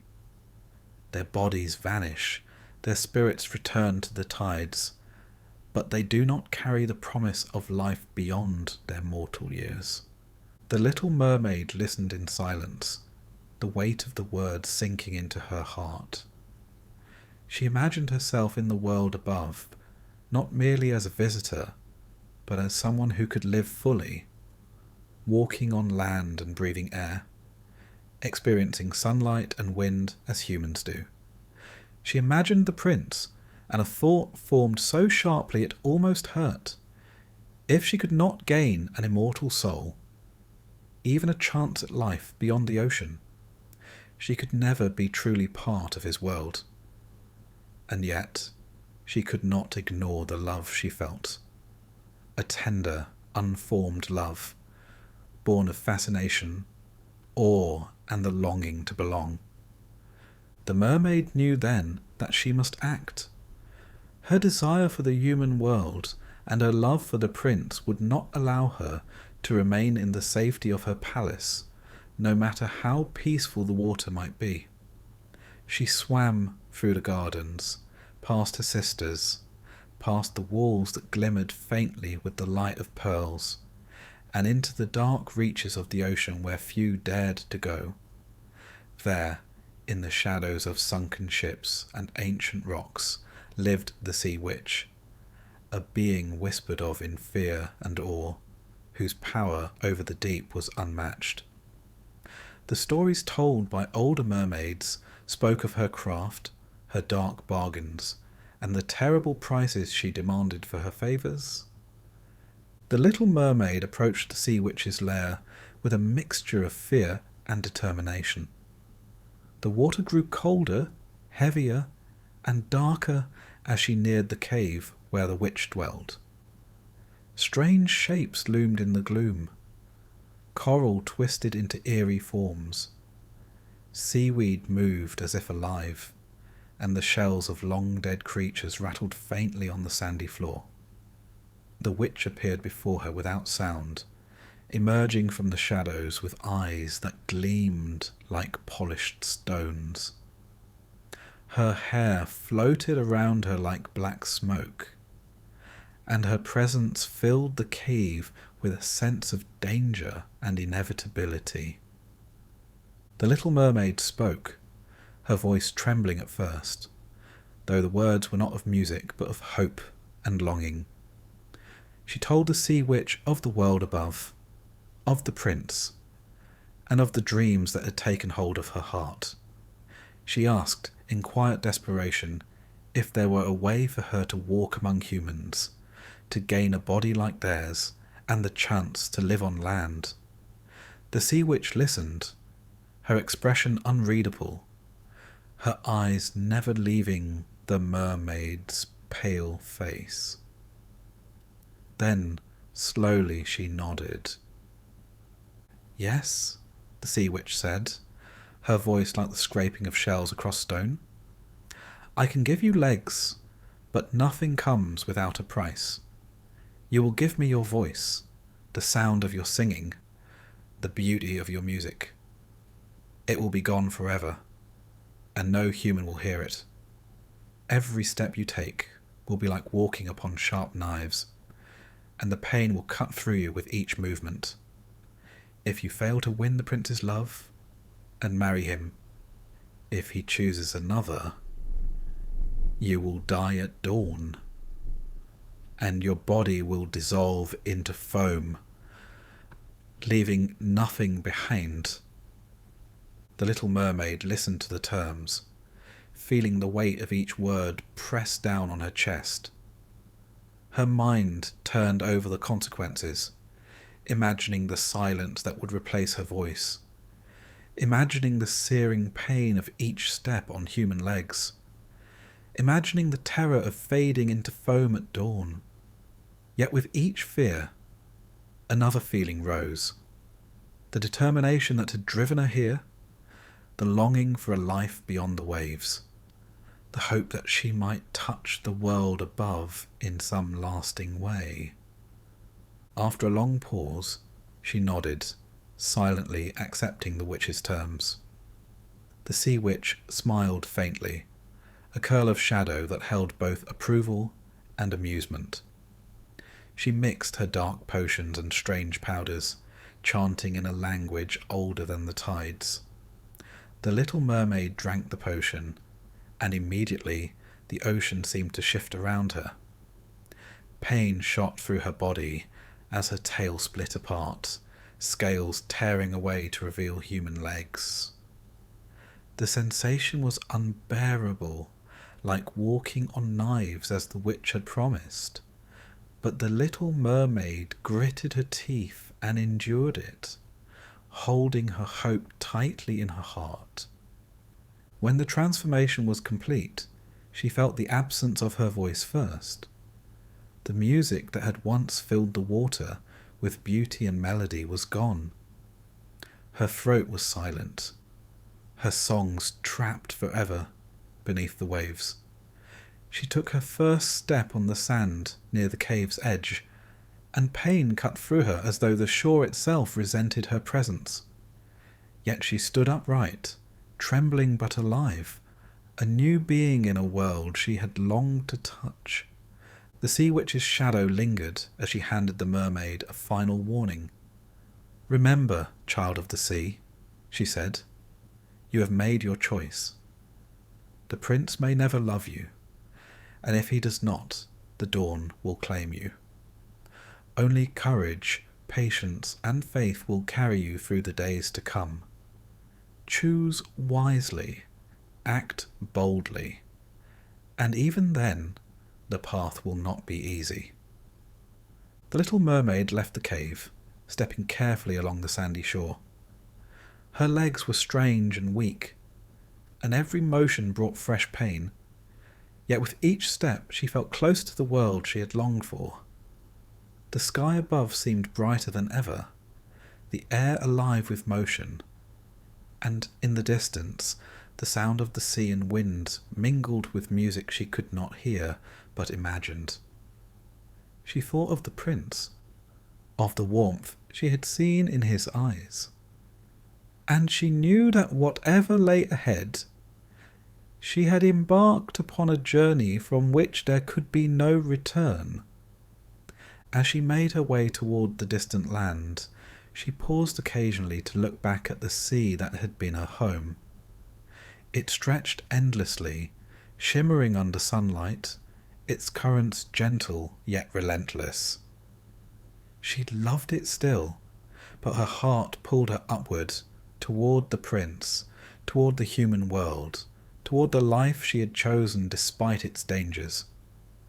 Each step was a mixture of agony and exhilaration, each moment a test of her resolve, yet she could not turn back.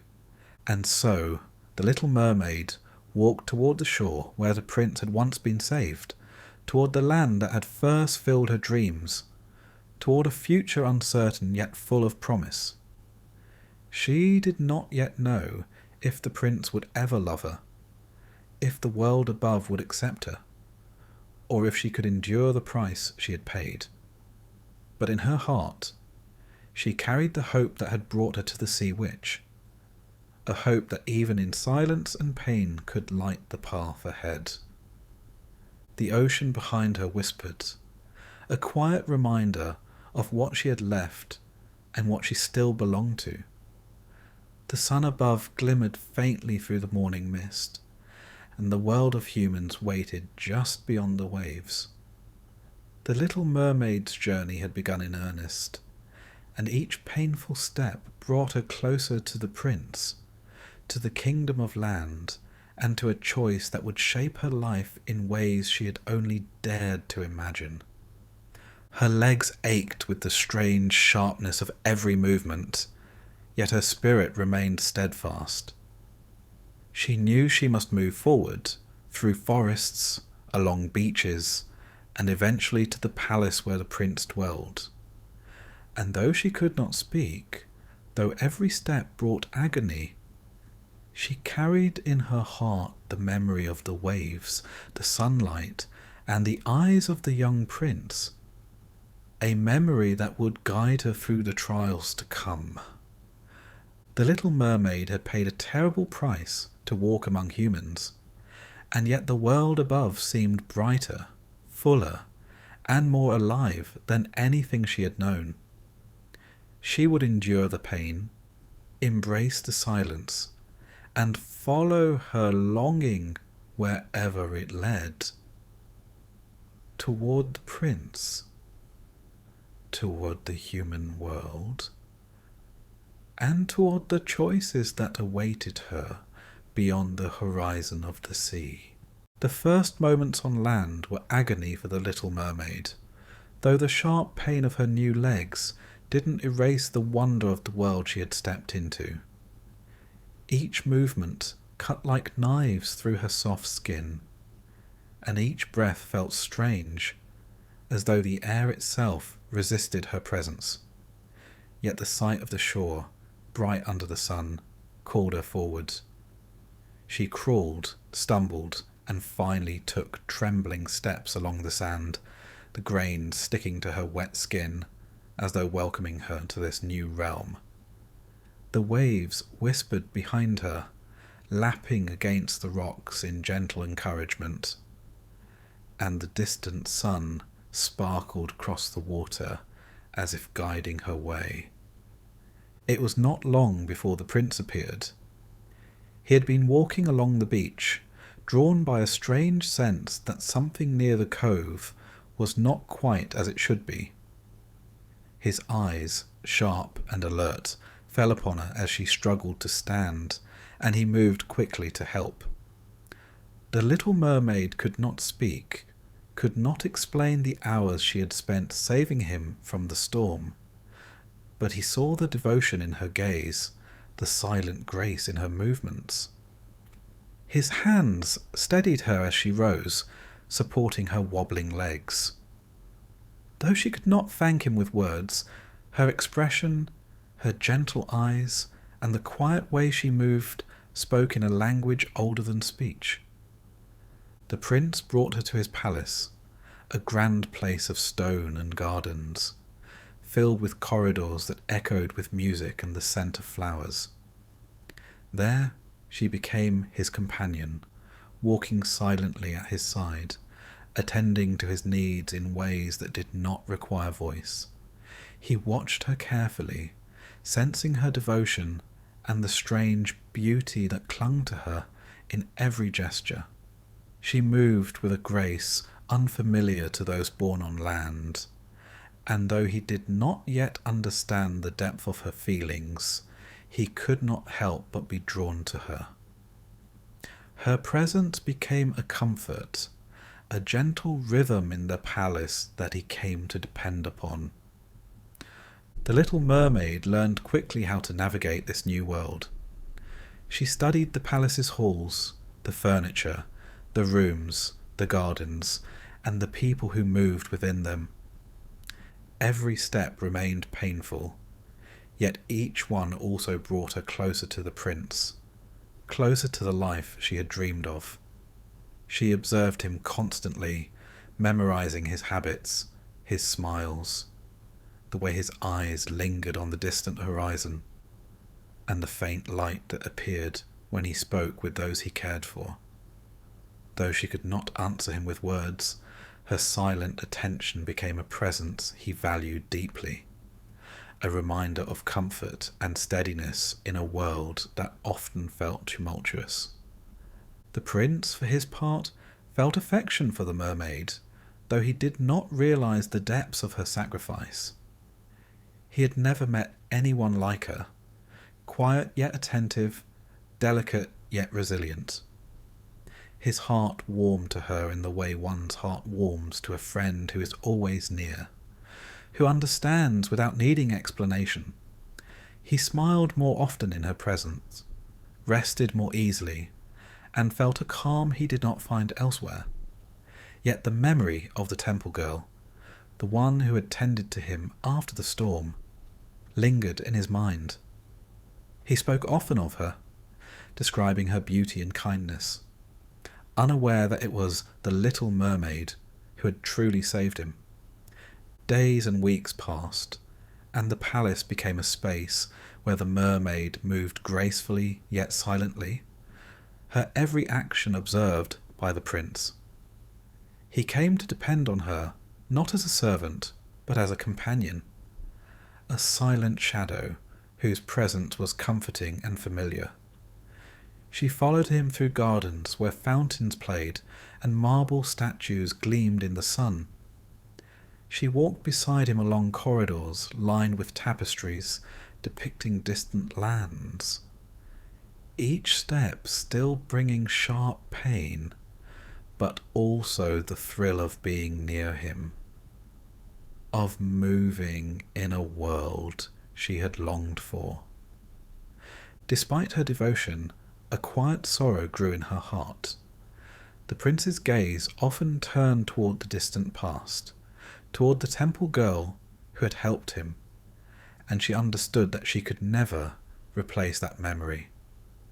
She tried to speak with him, to bridge the gap with words, but her voice was gone, stolen by the sea witch's bargain. She could only offer gestures, gentle touches, and the silent grace of her movements. And yet, despite the silence, she felt a strange closeness to him, a connection that transcended words, fragile but real. One morning, news arrived that the prince's father had arranged a marriage for him with a princess from a distant land. The mermaid's heart quivered as she learned the details, the words striking her like waves against rocks. She knew, without hearing him speak, that the prince would feel joy at the arrangement, though she also sensed the tension in his heart, the memory of the temple girl lingering quietly. The palace buzzed with preparations. Fabrics were measured, jewels polished, and feasts planned. The little mermaid moved among the preparations, her pain and longing silent companions to the activity around her. The day she discovered that the princess to whom the prince was promised was the very same temple girl who had cared for him after the storm, her heart felt a pang too sharp to bear. Every smile the prince gave her, every laugh and gentle glance, became both a blessing and a reminder of her impossible situation. She watched him, her silent presence at his side, while he spoke eagerly of the upcoming wedding, his eyes shining with excitement. He remained unaware of the little mermaid's role in his survival, of the nights she had spent longing for him, or the silent sacrifices she had made to walk on land. Though the pain of her legs had dulled with practice, every step carried the sting of her bargain, reminding her that the choice she had made was not reversible. She endured it silently, moving through the palace as if part of its structure, her devotion unseen yet undeniable.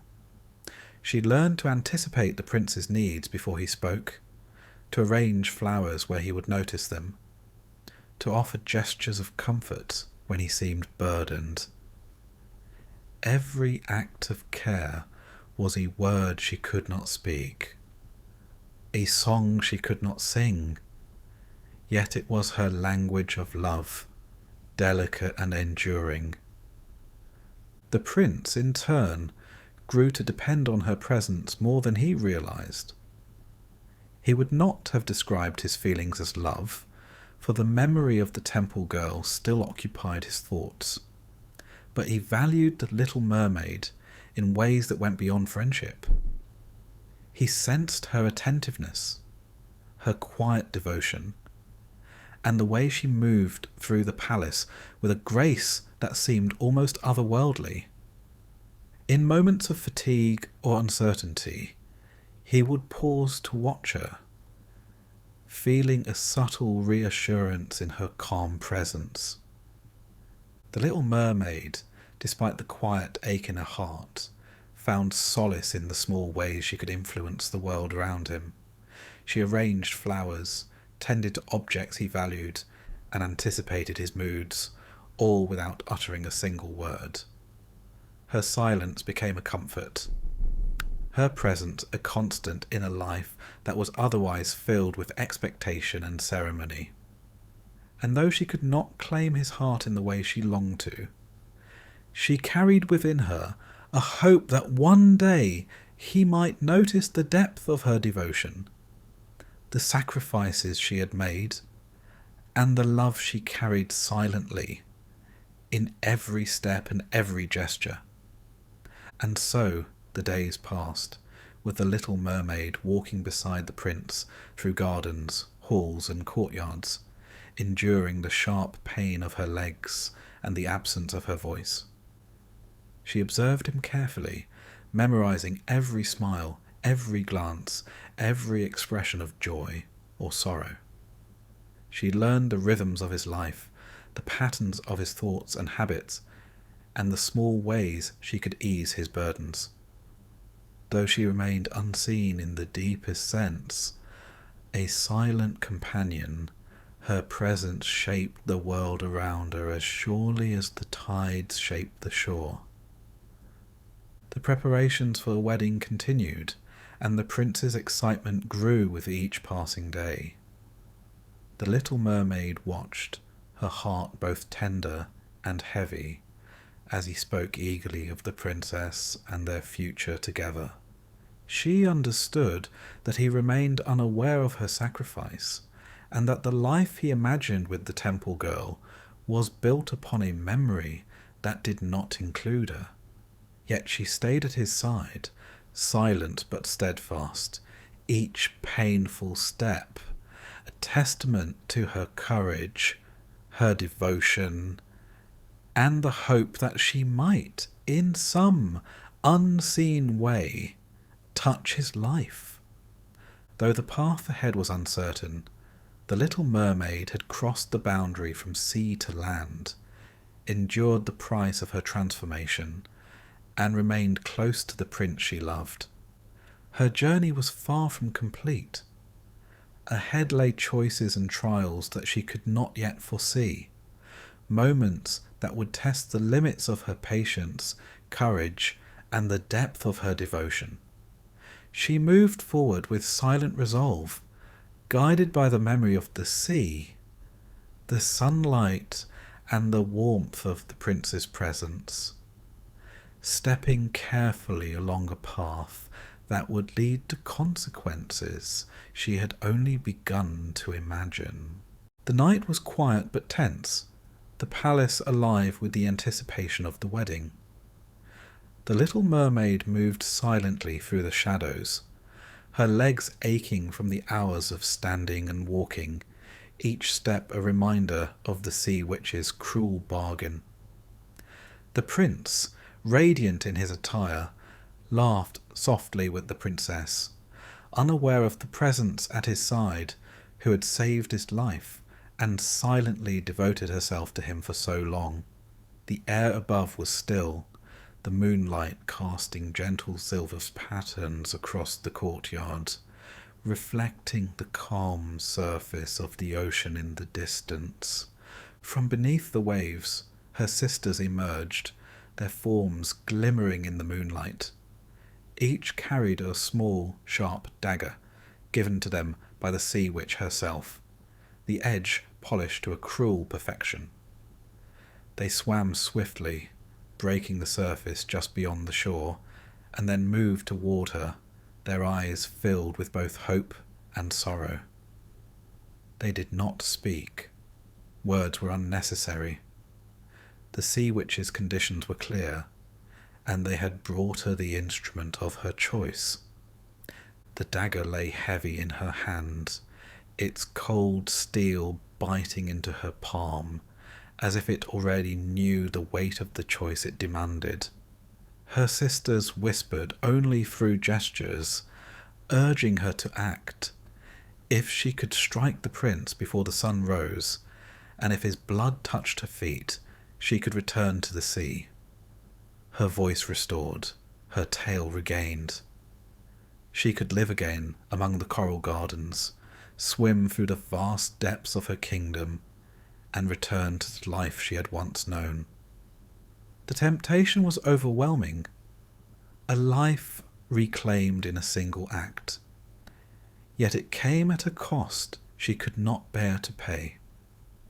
The little mermaid approached the prince, her eyes taking in the gentle contours of his face, the warmth in his smile, and the ease with which he moved among the guests. She imagined the weight of the dagger in her hand, the act of harming the one she had loved above all else. The thought struck her with a force stronger than any pain she had felt from the sea or the sharpness of her legs. She could not bring herself to pierce his heart, to extinguish the life that had become so precious to her, even if it meant losing her own future. The first light of dawn began to brush the horizon, painting the sky with pale pinks and golds, and the little mermaid felt time slipping away. Her sisters, glimmering like stars against the darkness, urged her silently to decide. Yet she remained motionless, the dagger in her hand trembling. The prince laughed lightly at something the princess had said, completely unaware of the decision being demanded by the tide, the night, and the sea witch's cruel bargain.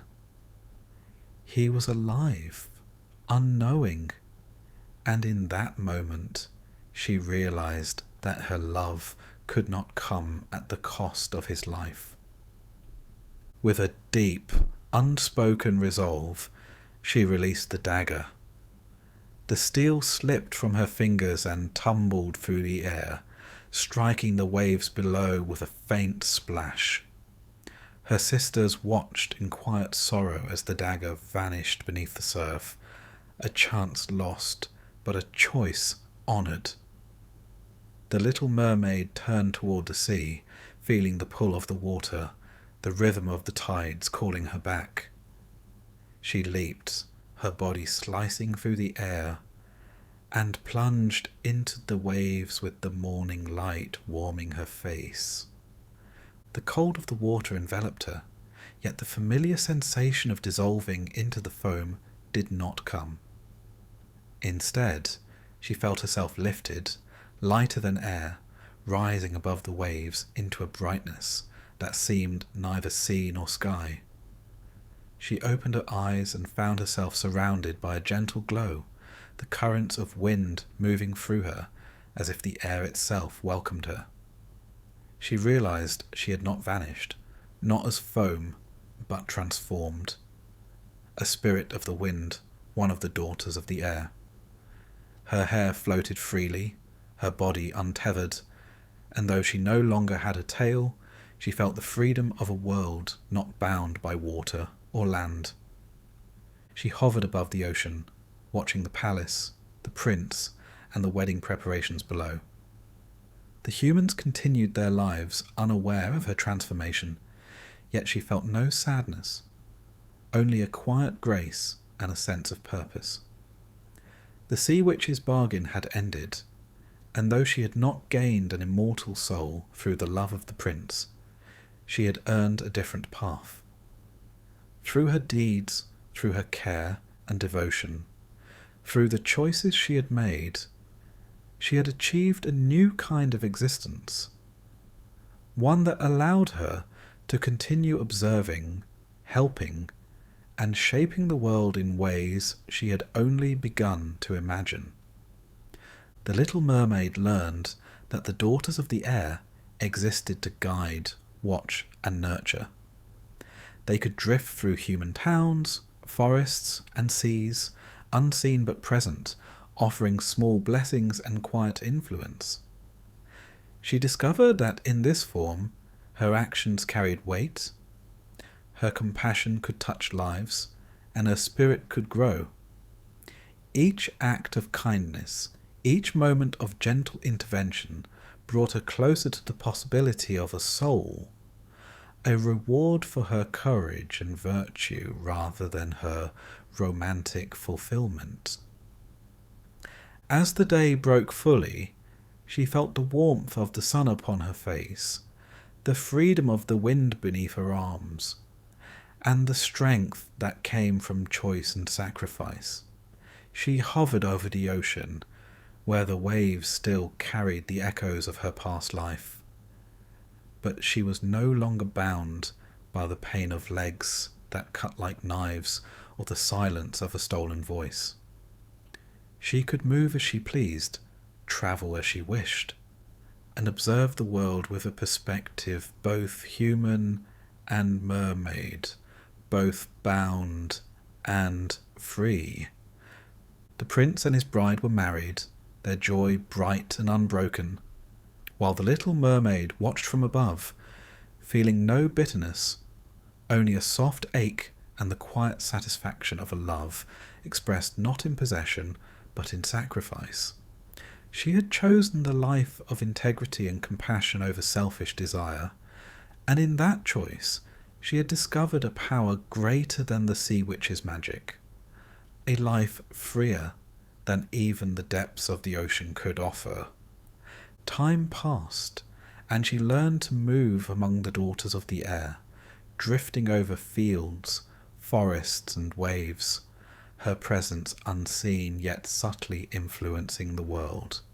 She could feel the happiness she nurtured, the comfort she offered to those in need, and the small transformations she facilitated in the hearts of humans. Though she remained a spirit, her essence retained the gentleness and beauty of the little mermaid who had once gazed longingly at the surface, dreaming of light, warmth, and love. Each night she hovered above the waves, looking toward the palace, remembering the prince, the wedding, and the life she had left behind. The memories were neither bitter nor sorrowful, but tender and instructive, a reminder of the path she had chosen and the strength she had gained. She realized that love could exist in forms other than possession or fulfillment, that sacrifice could bring not despair, but transcendence, and that a life lived with courage, devotion, and kindness could lead to a kind of immortality even beyond the soul she sought. The daughters of the air taught her that the world, both land and sea, was full of unseen currents and hidden forces, of quiet opportunities to act, to help, and to guide. She drifted among them, learning their ways, discovering the influence of her own choices, and growing in wisdom and spirit.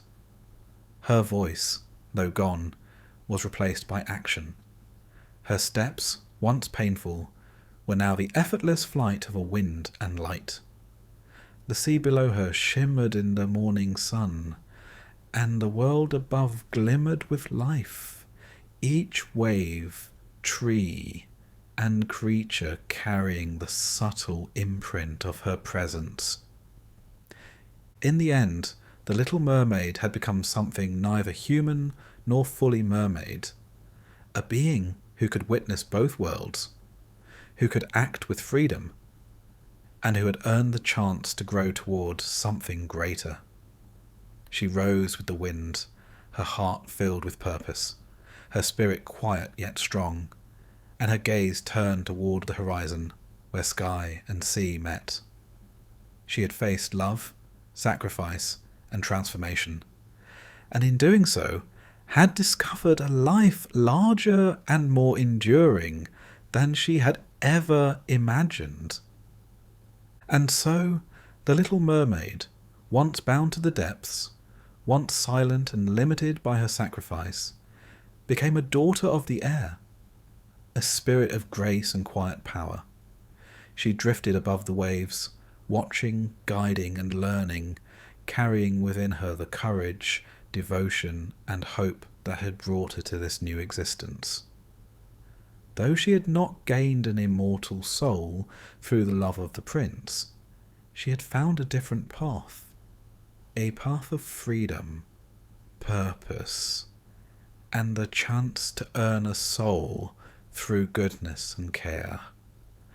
And in that freedom, she discovered the true measure of her own heart. Her journey, begun in the coral gardens of the sea, had led her to heights unimaginable, transforming her grief and longing into a life of quiet strength, patience, and benevolence. The world, both above and below, would continue to move and change, yet she would remain a watchful spirit, a silent guide, a daughter of the air. And in that role, she found a sense of completion and hope that no foam of the sea or silence of the voice could ever have offered alone. The Little Mermaid story, from the depths of the ocean to the heights of the wind, had reached its end, not in despair, but in transformation, a testament to courage, sacrifice, and the enduring power of a heart that chooses goodness above all.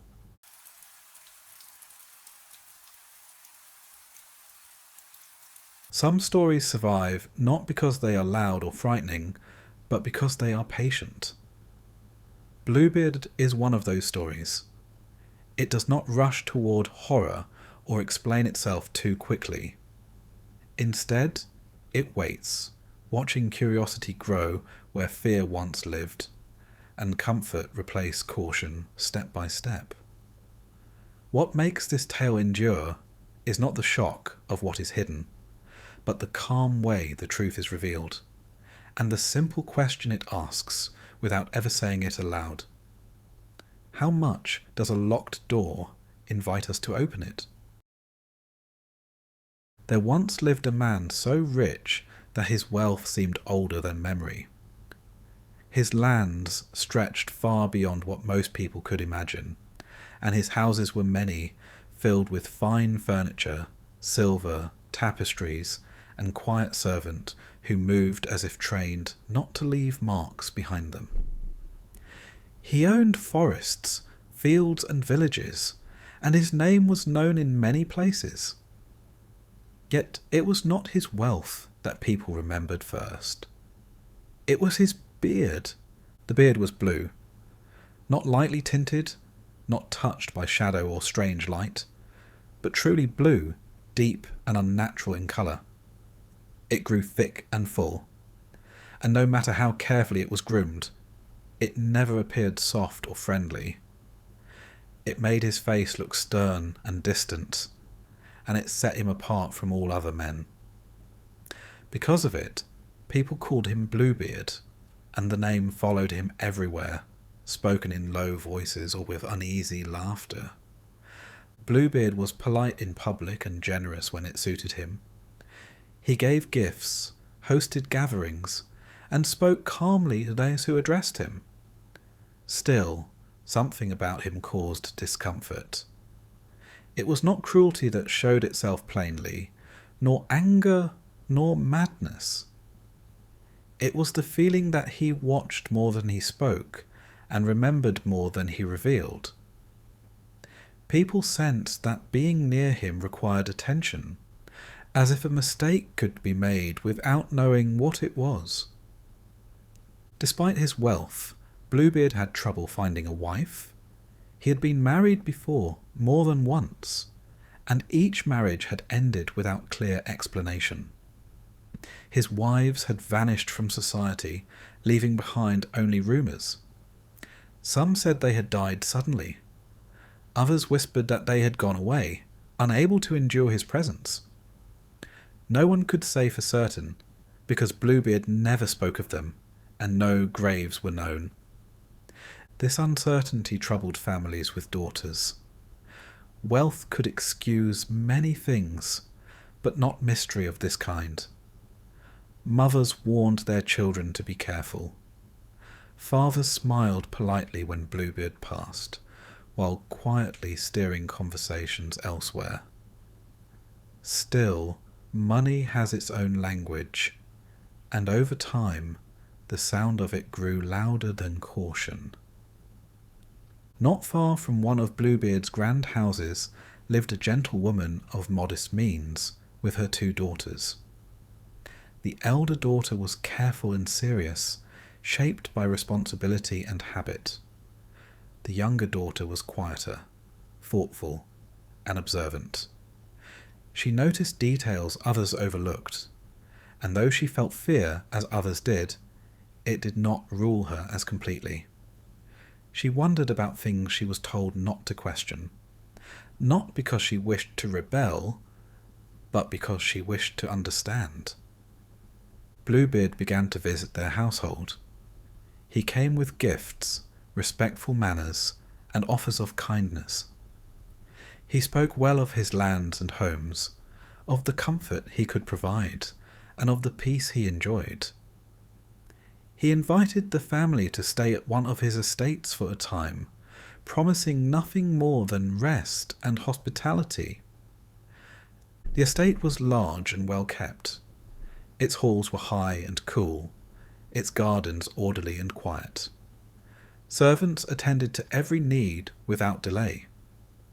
There were rooms filled with books, others with music, others with objects brought from distant places. Meals were prepared with care and abundance. Days passed without effort, and evenings came softly.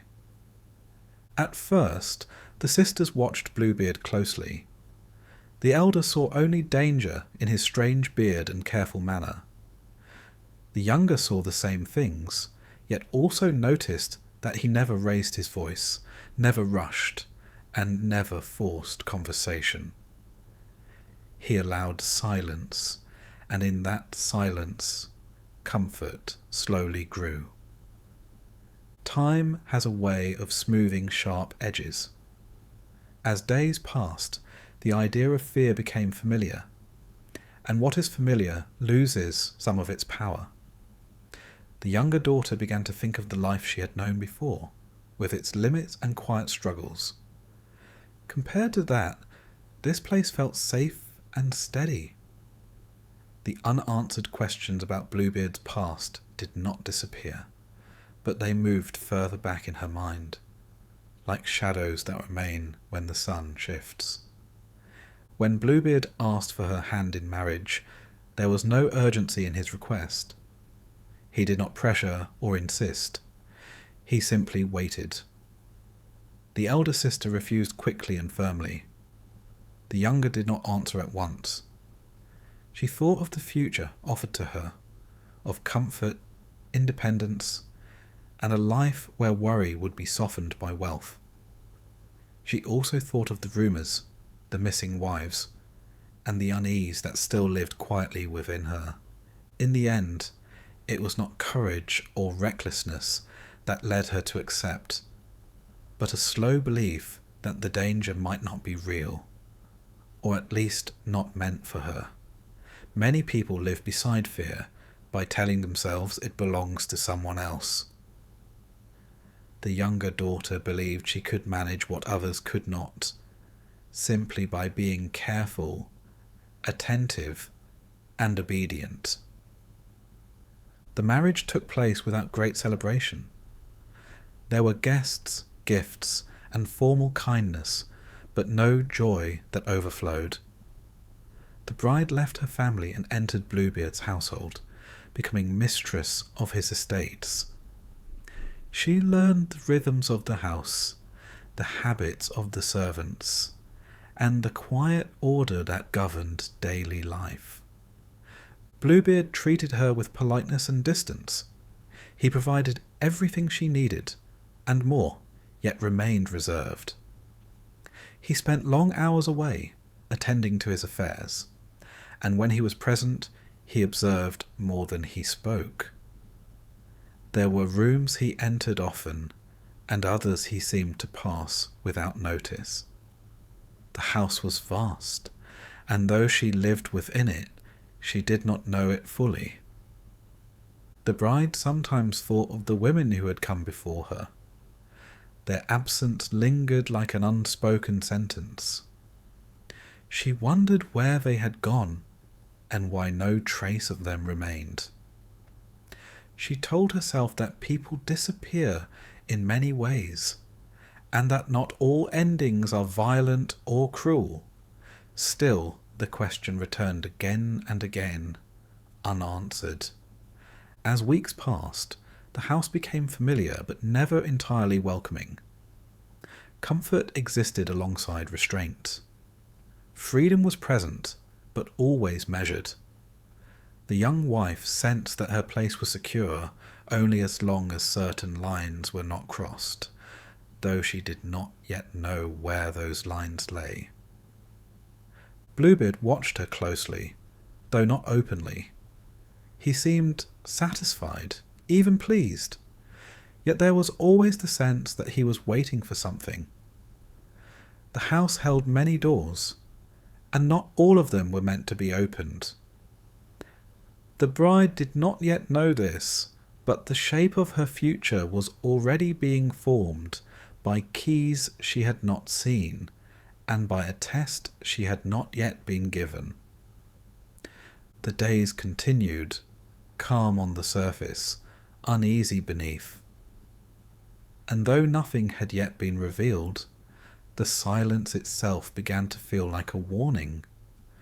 quietly leading her toward what came next. Not long after the marriage had settled into its quiet routine, Bluebeard announced that he must leave on a journey. His affairs required his attention elsewhere, and he would be gone for some time. He spoke of it calmly, as he did of most things, and made careful arrangements before his departure.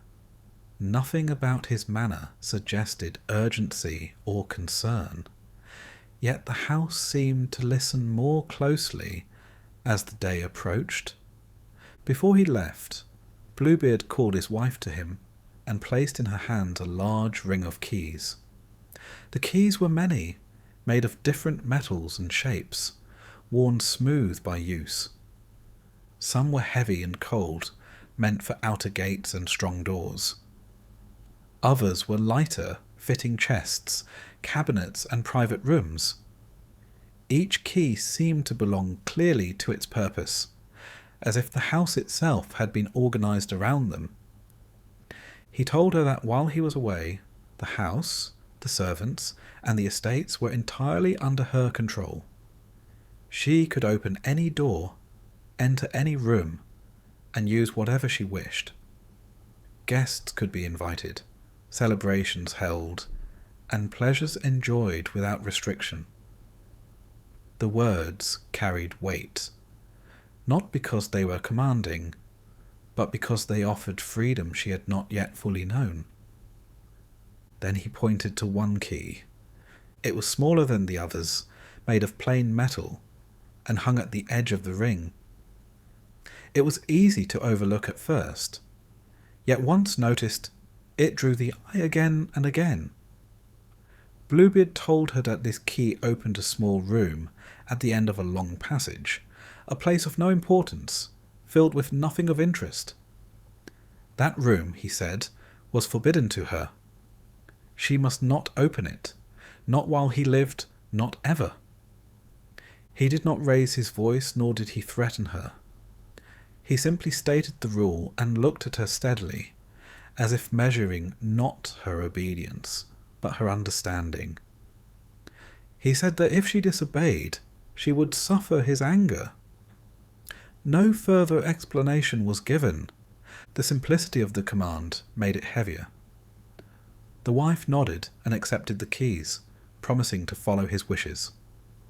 The ring felt solid in her hand, both an offering and a burden. When Bluebeard left, the house changed. Without his presence, the silence felt wider, less watched. The servants remained attentive but relaxed, moving through the halls with a different rhythm. The wife found herself alone in rooms she had previously passed through only briefly. Now, time belonged to her. She began to explore. She opened doors she had never entered before and discovered rooms filled with beauty and excess. There were closets of fine clothing, chests of jewellery, and cabinets holding objects from distant lands. There were rooms for music, where instruments rested untouched, and rooms for study, lined with books she could barely lift. There were mirrors tall enough to reflect her entire figure, dressed now in fabrics she had once only admired from afar. With each room she entered, she felt her position settle more firmly into place. She was no longer a visitor or a guest. She was mistress of the house. The power of it moved quietly through her, not as pride, but as a steady sense of belonging. She invited friends and family to visit. They marvelled at the estate, praised her good fortune, and spoke of how well she had married. Laughter returned to the halls, and music echoed where before there had only been footsteps. For a time, the past seemed distant, and the stories told about Bluebeard faded under the warmth of company and comfort. Yet even in joy, the ring of keys remained with her. She carried it at her waist, hearing it move when she walked. Each key had already proven itself useful, except one. The small forbidden key remained untouched, its purpose known but unexplored. At first she avoided thinking about it. She told herself that the room held nothing worth seeing, that obedience was simple, and that peace was easily kept. But houses have a way of drawing attention to their hidden places. As days passed, she began to notice the passage where the forbidden door waited. It lay far from the busy rooms, at the end of a quiet corridor that received little light. She had walked past it before without thought, but now her eyes lingered there. The door was plain and unremarkable like the key itself. It did not suggest treasure or danger. It suggested only that something was kept apart. Her curiosity did not arrive suddenly. It grew slowly, fed by silence rather than desire. She wondered why such a small, empty room would matter. She wondered why Bluebeard had bothered to forbid it at all. If there was truly nothing inside, why protect it so carefully? She tried to reason with herself. She reminded herself of comfort, of safety, of the life she now lived. Yet the question remained, quiet but steady. Curiosity, once planted, does not need encouragement. It waits. She thought of the wives who had come before her. She had avoided the thought for weeks, but now it returned with more clarity. Where had they gone? What had they known? Had they carried keys as she did, with one forbidden among many allowed? The house seemed to listen as she moved through it alone. Without guests, without her husband, the walls felt closer, as if holding their breath. The servants spoke little, and when she asked questions about the house, their answers were careful and brief. No one mentioned the forbidden room. The key felt heavier with time. She found herself touching it without realizing, feeling its cool surface between her fingers. It was not rebellion that guided her thoughts, nor a desire to challenge authority. It was the need to understand the space she occupied, to know fully the place she now called home. One evening, as light faded and the house settled into quiet, she stood in the corridor before the forbidden door. The air there was cooler still. She listened, though she did not know what she expected to hear. Nothing stirred. She told herself that knowing was safer than guessing, that ignorance left her vulnerable in ways she could not name. If the room held nothing, she would close it again and peace would return. If it held something else, then at least she would face truth rather than shadow. The decision formed without force. It did not feel dramatic or defiant. It felt inevitable, like following a thought to its natural end. She lifted the ring of keys and removed the small one. It fit easily into the lock, as if it had been waiting for this moment all along. The key turned smoothly, and with that motion, the quiet balance of the house shifted, leading her toward what lay beyond the door, and toward a knowledge that could not be undone. The door opened without sound. At first, the room seemed smaller than expected. The ceiling was low, the walls bare, and the air inside felt cold and unmoving, as if it had been sealed away from time. There were no windows. The light from the corridor reached only a short distance into the space, and what it revealed was enough. The floor was darkened, not by shadow alone, but by age and use. Chains hung along the walls, arranged carefully rather than carelessly, as if placed with intention. The room did not feel chaotic or abandoned. It felt arranged, maintained. The order of it made what lay inside more difficult to accept. As her eyes adjusted, she understood. Along the walls were the bodies of women. They were no longer living, yet they had not been left to decay without thought.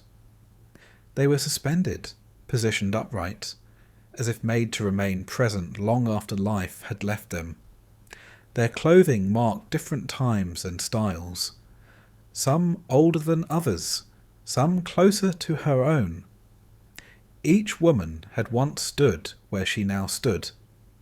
Each had once held a ring of keys. There was no need to count them. The number itself did not matter. What mattered was the certainty of what they represented. These were Bluebeard's former wives, not lost, not gone away, not forgotten. They had been kept. The realization came slowly, as if her mind resisted it at first. She felt no scream rise in her throat, no sudden rush of movement. Instead, there was a heavy stillness, a weight that pressed inward. The room did not threaten her directly. It did not move. It simply existed. And in existing, it told the truth that had been hidden behind politeness and wealth. She stepped back instinctively, her foot catching slightly on the threshold. In that small movement, the key slipped in her hand. She did not notice at once. She was focused on the room, on what it meant, on how carefully it had been concealed. When she looked down, she saw the mark. The small key was stained dark red. She tried to wipe it against her dress, then against the wall, then against her hands. The colour did not fade. It was not fresh, yet it clung to the metal as if it belonged there. The more she touched it, the clearer it became.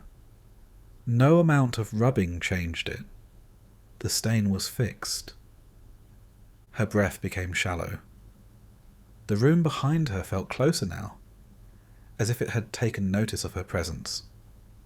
She closed the door quickly, turning the key again and stepping away, her heart beating louder than her thoughts. Back in the corridor, the house seemed unchanged. The walls were still, the air calm. Yet she knew that everything had shifted. The knowledge she carried could not be set down.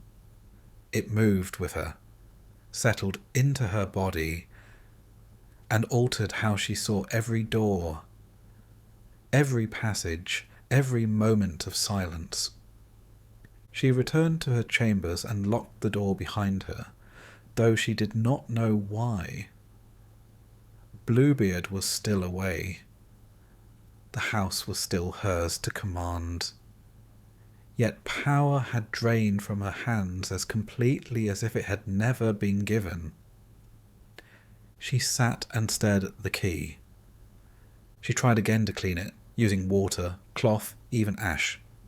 Nothing worked. The stain remained, dark and unmistakable. The key was no longer just an object. It was proof. It was accusation.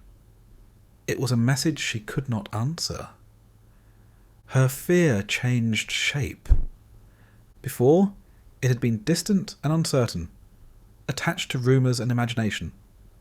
Now it was precise. It had form and history. She did not fear Bluebeard only as a man capable of violence. She feared him as someone who planned, who waited, who tested. She began to think of time. She did not know when Bluebeard would return. The days that followed stretched before her, unmarked. Each morning she woke with the same thought, and each night she went to bed knowing she was closer to his arrival than before. The waiting itself became unbearable. She watched the servants closely, wondering what they knew. Their faces revealed nothing. Their routines continued as always. If they suspected anything, they showed no sign. The house, once a place of abundance and freedom, now felt like a vast enclosure, too large to escape and too ordered to hide within. She thought of running, but the idea fell apart as soon as it formed. Leaving without explanation would raise questions.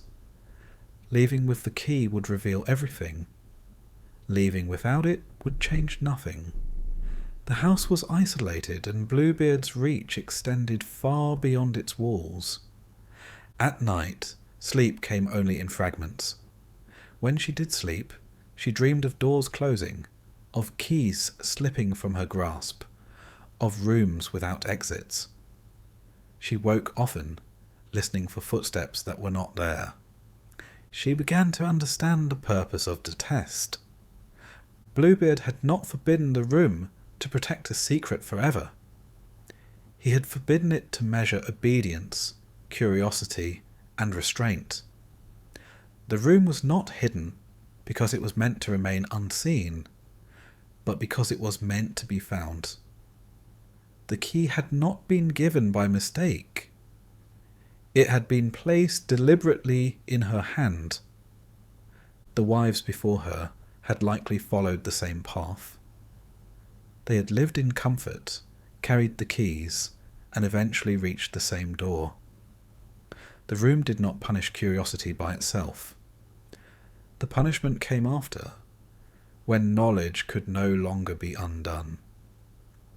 The house was no longer neutral. Every sound carried meaning.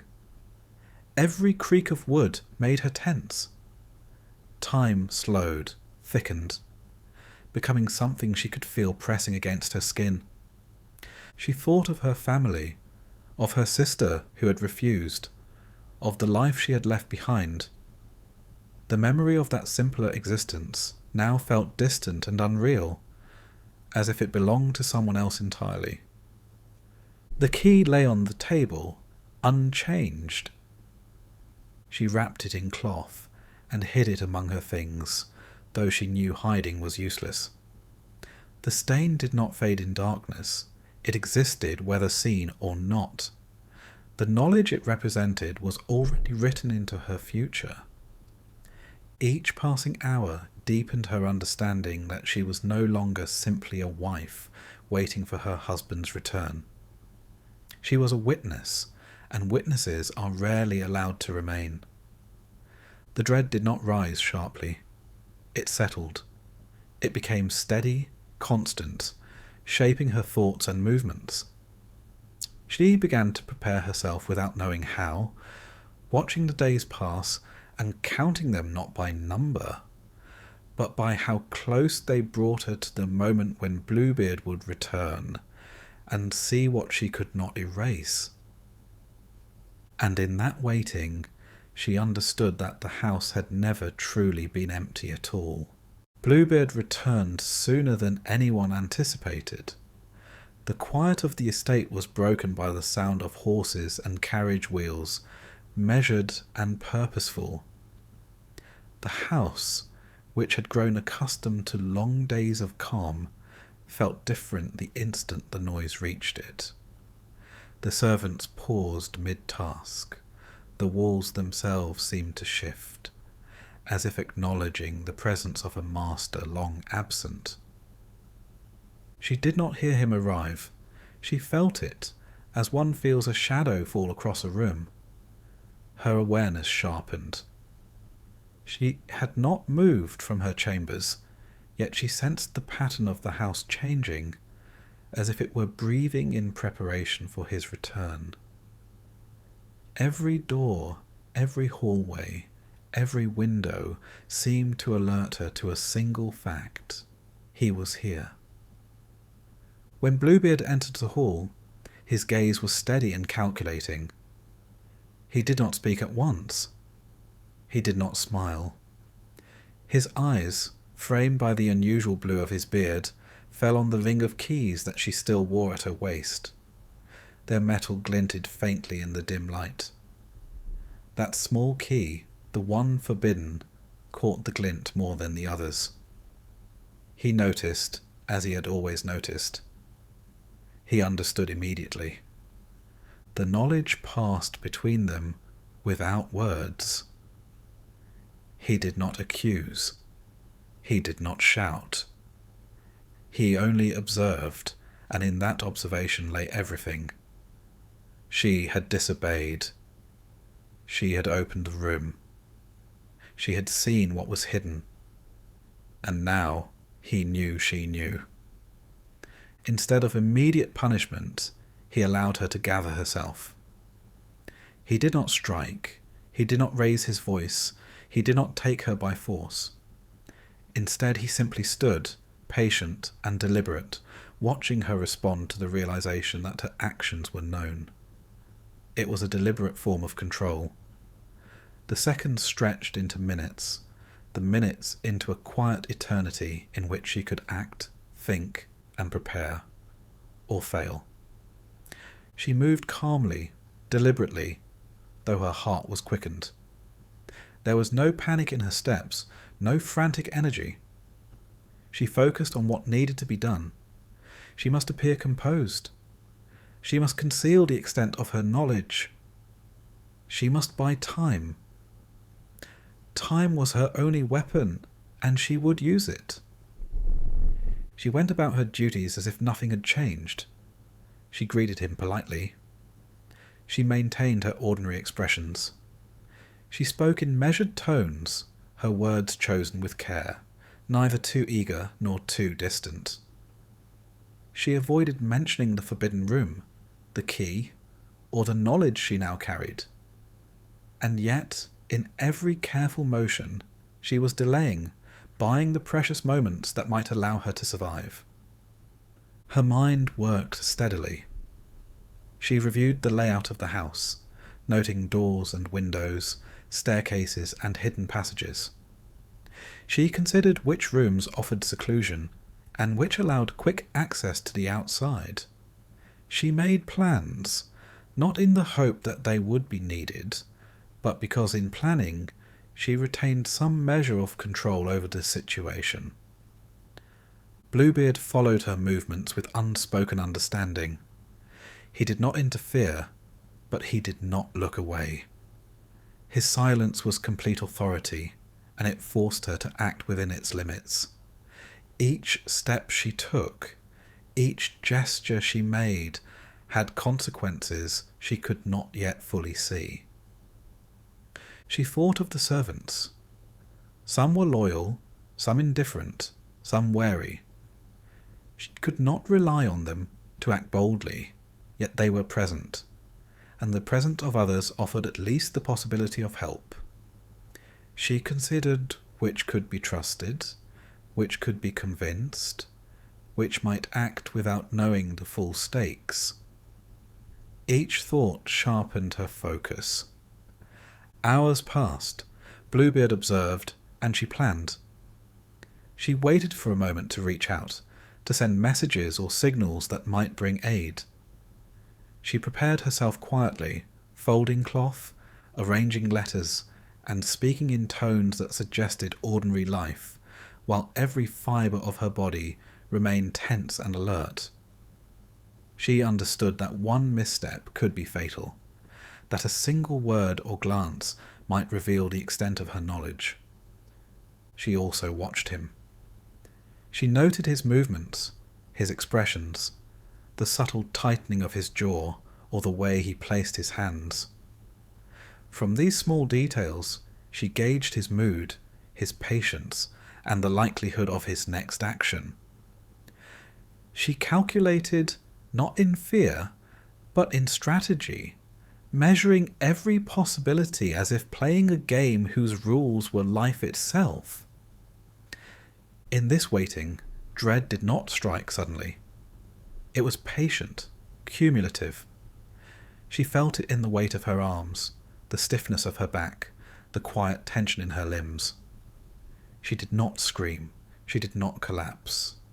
She observed, endured, and prepared.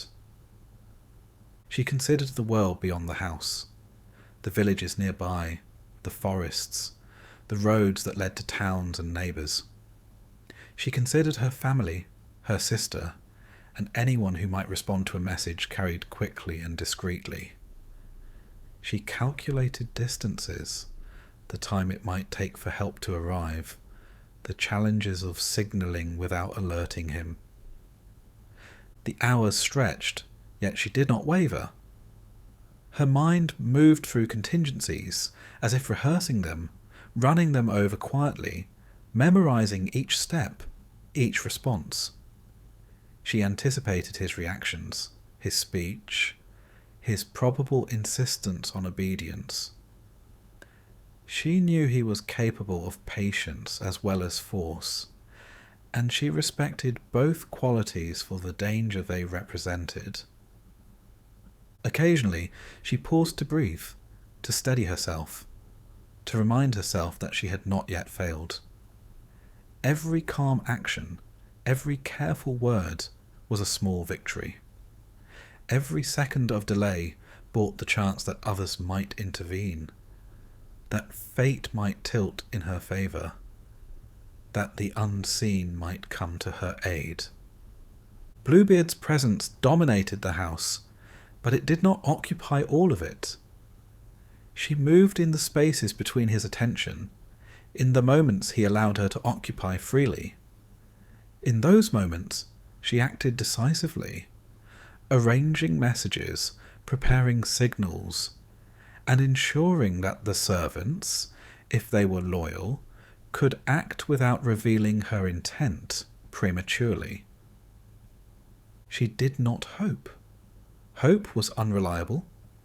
She relied on observation, on planning, and on the careful use of time. She knew that her life now depended on patience as much as speed, and that her survival was a balance between the two. The day passed into evening, and the shadows lengthened. Bluebeard continued his measured observations, the quiet intensity of his gaze never wavering. She used the fading light to her advantage, moving with subtlety, signalling where possible, and preparing for a response she could neither predict nor demand. The key, still stained, remained hidden but within reach. It was a reminder of the truth she carried and the danger she faced. Its presence sharpened her focus, reminding her that knowledge could be as perilous as ignorance, and that survival depended on the careful handling of both. Every sound in the house became significant. The creak of a floorboard, the shuffle of a servant's step, the distant bark of a dog, all demanded attention and interpretation. Each became a tool for delay or a warning of imminent danger. She used them, measured them, and allowed them to guide her actions without allowing fear to dictate them. Night arrived, and with it, a further quiet. The servants retired, the hallways emptied, and the house seemed to settle into its own breath. Bluebeard, calm as ever, remained watchful, yet the absence of others gave her a small advantage. She moved to prepare one final measure, a call for aid that might reach beyond the walls before it was too late. Time was narrowing. Every moment counted. Every step, every glance, every carefully spoken word was a part of a delicate strategy. She understood that what she had done could not be undone, and that the moment of reckoning approached. And in that precise balance she waited, neither frantic nor resigned, but alert, patient, and unyielding. The house held its breath. Bluebeard's presence loomed like a shadow that would not move, and yet she moved within it, shaping each second, each action toward survival. The hour of decision had not yet arrived. She did not know if it would, but she understood that in this waiting the future was being made by patience, by observation, and by the careful use of the time Bluebeard had, perhaps deliberately, allowed her to possess. In the quiet, the house seemed to whisper, "Every choice matters. Every delay counts. And every second could mean the difference between life and death." And she, poised in that silence, understood that the moment of action would come, whether she was ready or not, and that survival depended on the smallest, most deliberate steps she took before it did. The sounds came from the distance first, faint and indistinct, but enough to stir her awareness. She had been watching the house in quiet tension, counting the moments, measuring the distance of time as carefully as one measures breath. At first, she thought it was imagination. Then the clatter became real. Horse hooves striking stone, voices carried by the wind, a cadence that suggested more than ordinary travellers. Help had arrived. She moved cautiously through the corridors, making no sound, observing Bluebeard as he remained attentive, yet unaware of what approached. His confidence was intact. He had never doubted his control over the estate, nor the inevitability of his authority. The key remained tucked away, a small, stubborn reminder of truth. Yet she no longer needed it to guide her actions. The knowledge she had carried for so long had prepared her, and now opportunity arrived at the precise moment she had dared to anticipate. The first of the rescuers reached the outer gates. They came not as strangers, but as men who knew her family and the story they had been told, carefully constructed, of a woman in need of assistance. They approached the house with caution, wary of the man who had inspired whispers in every village and hamlet nearby. Their arrival was deliberate, quiet, and purposeful, measured in the same way Bluebeard measured his own actions. Inside, she continued to delay. She engaged Bluebeard in calm, polite conversation, speaking in measured tones that betrayed nothing. She maintained ordinary gestures, ordinary movements, as if nothing had shifted. She led him through halls, past doors and chambers, speaking of routine matters, watching him respond without suspicion. The rhythm of her speech was steady, the same cadence of life before revelation. Each step bought her more time. Each word extended the slender margin between knowledge and survival. She understood fully that Bluebeard, though patient, had limits, and that the moment of discovery would arrive if she faltered even slightly. But she did not falter. She moved with purpose. She acted as if her compliance was genuine, even as she guided him indirectly toward the place where assistance awaited. Outside, the rescuers approached the main doors. They moved with strategy, knowing that force might be necessary, but hoping for caution. Their knowledge of the house and of the man who ruled it gave them advantage, yet every moment was fraught with uncertainty. The weight of what had occurred within those walls was theirs to measure, even as they had yet to enter. Bluebeard remained unaware, his gaze still assessing, calculating, confident. He believed the control he had exerted, the fear he had inspired, remained intact. Yet the arrival of others shifted the balance imperceptibly, introducing a new variable into his careful equilibrium. The woman he had controlled with silence and threat now guided him, quietly, deliberately, toward the possibility of intervention. At last, the doors opened from the outside. The rescuers entered swiftly, their presence filling the hallways with authority that matched the danger of the moment. Bluebeard turned, recognition flashing in his eyes. But there was no time for speech, no opportunity for resistance to fully form. The plan, executed quietly and without panic, took effect. He was stopped. The moment of violence that had seemed inevitable was interrupted, his power contained, and the threat that had haunted the house was ended. The arrest was precise, deliberate, carried out without unnecessary spectacle. The house, which had been a theatre of luxury and fear, felt the shift immediately. Its corridors seemed to exhale, its silence altered by the quiet presence of those who brought justice. She watched, neither triumphant nor relieved in a dramatic sense, but with the clarity that comes from endurance. The knowledge she had held so long, the understanding of the rooms, the keys, the absence of those who had come before, all converged in this moment. She had survived, and the danger was no longer present. Yet the house retained its memory, its walls holding the echoes of past acts as surely as the floors held the impressions of footsteps. The bodies in the forbidden room were attended to with care.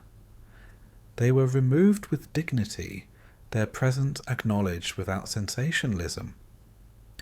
There was no rush, no clamour to erase the past entirely. The knowledge of what had occurred remained, contained in the structure of the house and in the awareness of those who had witnessed the events. She moved through the halls after, alone, observing the spaces that had once felt oppressive. The rooms were no longer instruments of fear. The objects of wealth remained, yet they no longer held threat. Instead, they were remnants of a life shaped by accumulation and control, now neutral, waiting for the hands of a mistress who had survived its tests. Her possessions, her inheritance, the keys themselves were hers fully. They were no longer instruments of threat, but of stewardship. She understood that freedom was not merely the absence of danger, but the presence of choice. The house had offered her comfort and wealth, tested her with fear, and now returned to her as a place where she could act without constraint. Outside, the world continued. The villages, the forests, the roads were unchanged in their physical state, yet different in the knowledge they now carried. The story of what had occurred within the house would travel slowly, told with caution and care, filtered through those who understood the weight of truth. It would not become legend overnight. It would become a memory, factual and restrained, as much about endurance as about horror. She reflected quietly on what remained after violence. The house retained its structure, its treasures, its silence. The keys, once instruments of hidden control, were now tokens of experience. The servants, previously constrained by fear, could resume their duties with the certainty that the threat had ended. And she herself, who had carried knowledge that might have destroyed her, moved with a calm understanding of what life required after survival. The forbidden room, though emptied of its grim contents, remained behind its door. It was no longer a place of active threat, yet it retained the memory of what had been hidden. She understood that spaces, like people, retain traces of their past. Doors may be opened, and locks may turn, but memory lingers. The house itself held that knowledge silently, without judgment, awaiting those who would inhabit it next. Bluebeard, taken from the house, left a space where his absence was felt more than his presence had ever been. His wealth remained, untouched by his removal. The corridors, halls, and chambers were no longer measured against fear, yet the shadow of what had occurred persisted quietly, a reminder of restraint, observation, and the consequences of curiosity combined with disobedience. She did not rejoice. She did not speak of victory. She did not linger on anger. Instead, she moved with attention, arranging the house, observing what remained, and understanding the lasting impact of events that could not be undone. The estate had been a place of wealth and terror. Now it was a place of freedom and memory, still immense, still complex, and still full of quiet truths. In the days that followed, she took her place fully, not as a victim, not as a woman who had escaped by chance, but as a mistress of her own house, her own choices and her own time. She knew the weight of the key, the knowledge of the forbidden room, and the measure of patience required to survive. She knew that history, silence, and wealth could coexist without moralizing. The house settled again into a rhythm, different from before.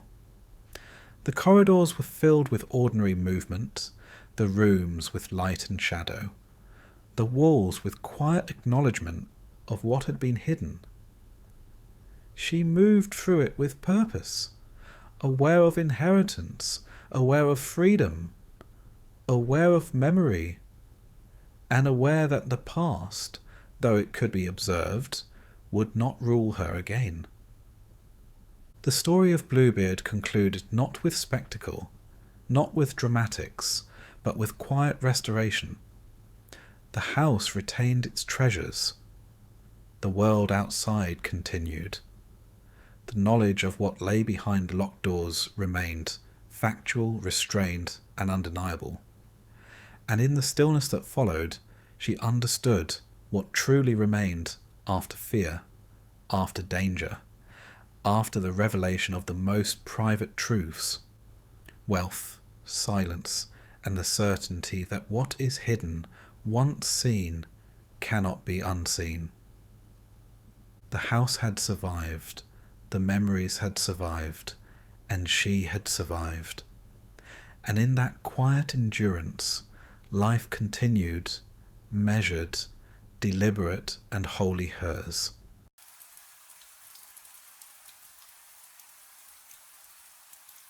In a world where greed weighs heavier than honesty and desperation breeds dangerous bargains, there lived a poor miller who thought a single lie might make him look important.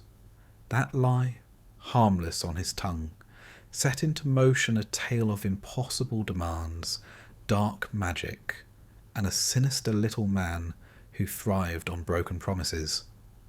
From spinning straw into gold to wagering the life of a newborn child. This is the grim story of Rumpelstiltskin, where every choice carries a price, and no deal with the shadows ever ends without blood, tears, or fear.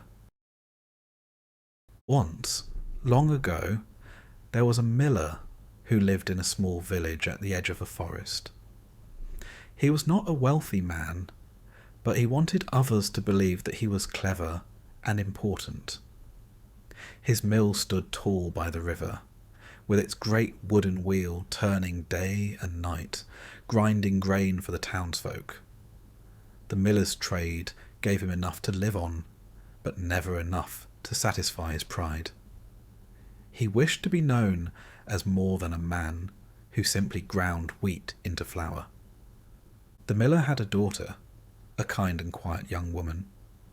She worked hard, carrying sacks of grain, sweeping the mill floor, and baking bread when there was nothing else to do. Her life was simple, and she asked for little. But her father's restless vanity would soon disturb this quiet life in a way she could never have imagined. One day the miller found himself standing before the king. The king had come to visit the village, his eyes ever watchful for signs of wealth he might claim for himself. The miller, eager to catch the king's attention, bowed low and began to speak with flattery. He praised the king's wisdom, his strength, his glory. But words alone did not feel enough. The miller wanted to offer something so impressive that the king would see him as valuable, perhaps even reward him. And so, with foolish pride, he spoke a lie. "My daughter," the miller said, "is no ordinary girl. She has the gift of spinning straw into gold." At these words the king's eyes sharpened. Gold was the one thing he desired above all else. He had soldiers, castles, and land, but gold was never enough. It could always be counted and always be spent. To think that a simple miller's daughter could make more of it, out of straw no less, filled him with a greedy fire. The king did not question whether the boast was true. He was not a man who doubted when there was a chance of profit. Instead, he seized upon the words with hunger.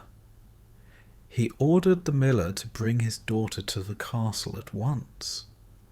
The miller returned home, pale and nervous, yet proud of the impression he had made. He told his daughter she must go to the king. She was frightened and confused, but she obeyed, for what choice did she have? She did not know the false words her father had spoken in his pride. When she arrived at the castle, the king wasted no time. He led her into a great chamber high in a tower. The room was filled from floor to ceiling with piles of dry straw. In the middle stood a spinning wheel, its wooden frame gleaming in the torchlight. The king looked at her with cold eyes. "Here is your chance," he told her. "You must spin this straw into gold by morning. If you succeed, you shall be richly rewarded. But if you fail, you shall pay with your life." The heavy door closed behind him with a thud, and the sound of the lock turning echoed in the chamber.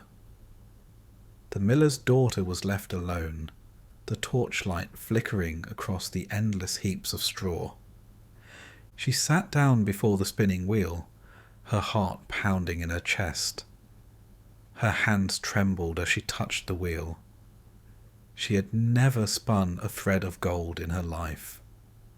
She knew nothing of magic, nothing of alchemy. She was only a miller's daughter, and straw was straw. Tears welled in her eyes as she looked at the towering piles around her. How could she turn this worthless stalk into shining treasure?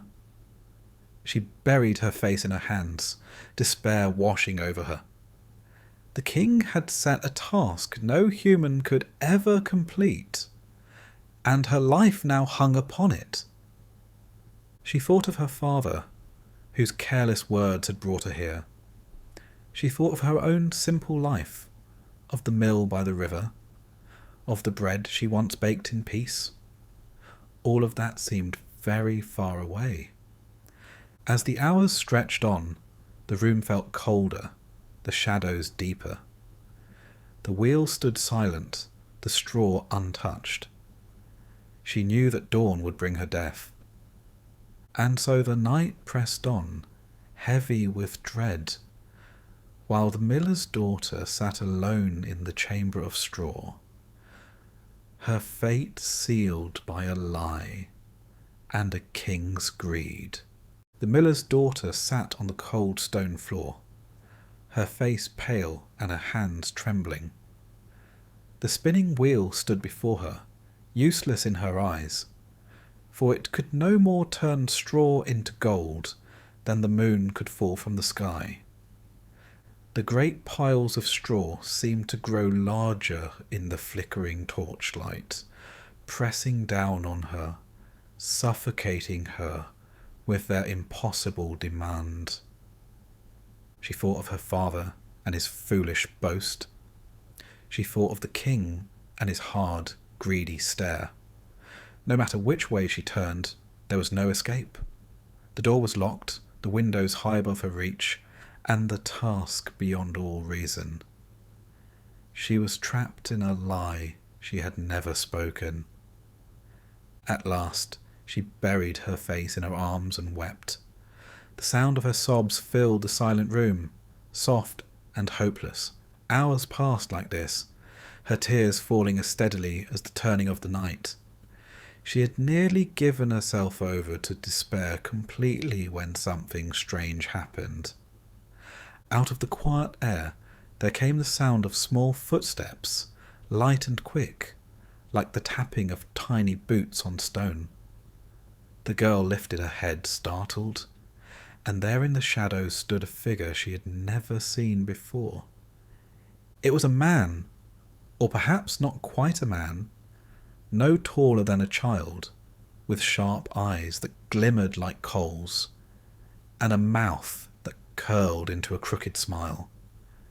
His clothes were odd, patched together from scraps of cloth, and his hair stuck out in wild tufts. He seemed both comical and unsettling, as if he belonged to another world. The miller's daughter trembled. She didn't know how he had entered, for the door was locked and the windows barred. Yet there he stood, as real as the straw surrounding her. The little man tilted his head, watching her with interest. She said nothing, for fear caught her tongue, but he spoke first, his voice thin and sly, like a reed pipe playing in the night. He asked why she wept, though of course the piles of straw and the spinning wheel gave the answer plain enough. Still, the girl whispered through her tears, confessing that she could not do what the king had demanded. She was doomed. The little man's crooked smile widened. He stepped closer, his boots tapping softly. Then he offered her a bargain. He could do what she could not. He could spin straw into gold, but he would not do it for nothing. He wanted payment. The girl's hands flew to her neck, where a simple necklace hung, the only piece of adornment she owned. She lifted it and held it out. It was a poor trinket compared to the riches the king demanded, but it was hers to give. The little man's eyes glimmered with satisfaction. He snatched the necklace, slipped it into his pocket, and went straight to the spinning wheel. Without hesitation, he set to work. The wheel hummed beneath his hands, faster and faster, until the spokes blurred with speed. The straw that fed into the wheel glimmered as it turned, changing thread by thread into golden strands that shone in the torchlight. Pile after pile, bundle after bundle, he worked, never tiring, never slowing. The miller's daughter watched with wide eyes, scarcely able to believe what she saw. The straw truly was becoming gold, as fine as any that might have been mined from deep within the earth. The sound of the wheel filled the chamber, steady and constant, while the little man laughed to himself in quiet delight. All through the night he worked, spinning, weaving, and winding the golden thread.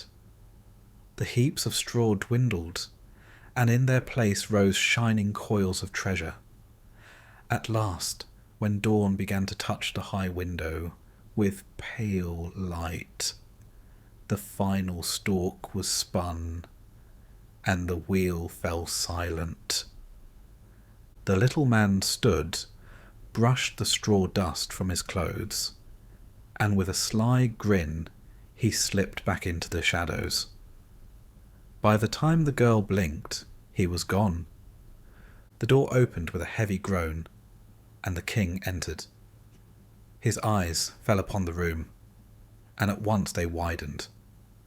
There was no straw left, only glittering gold, stacked high and gleaming in the morning light.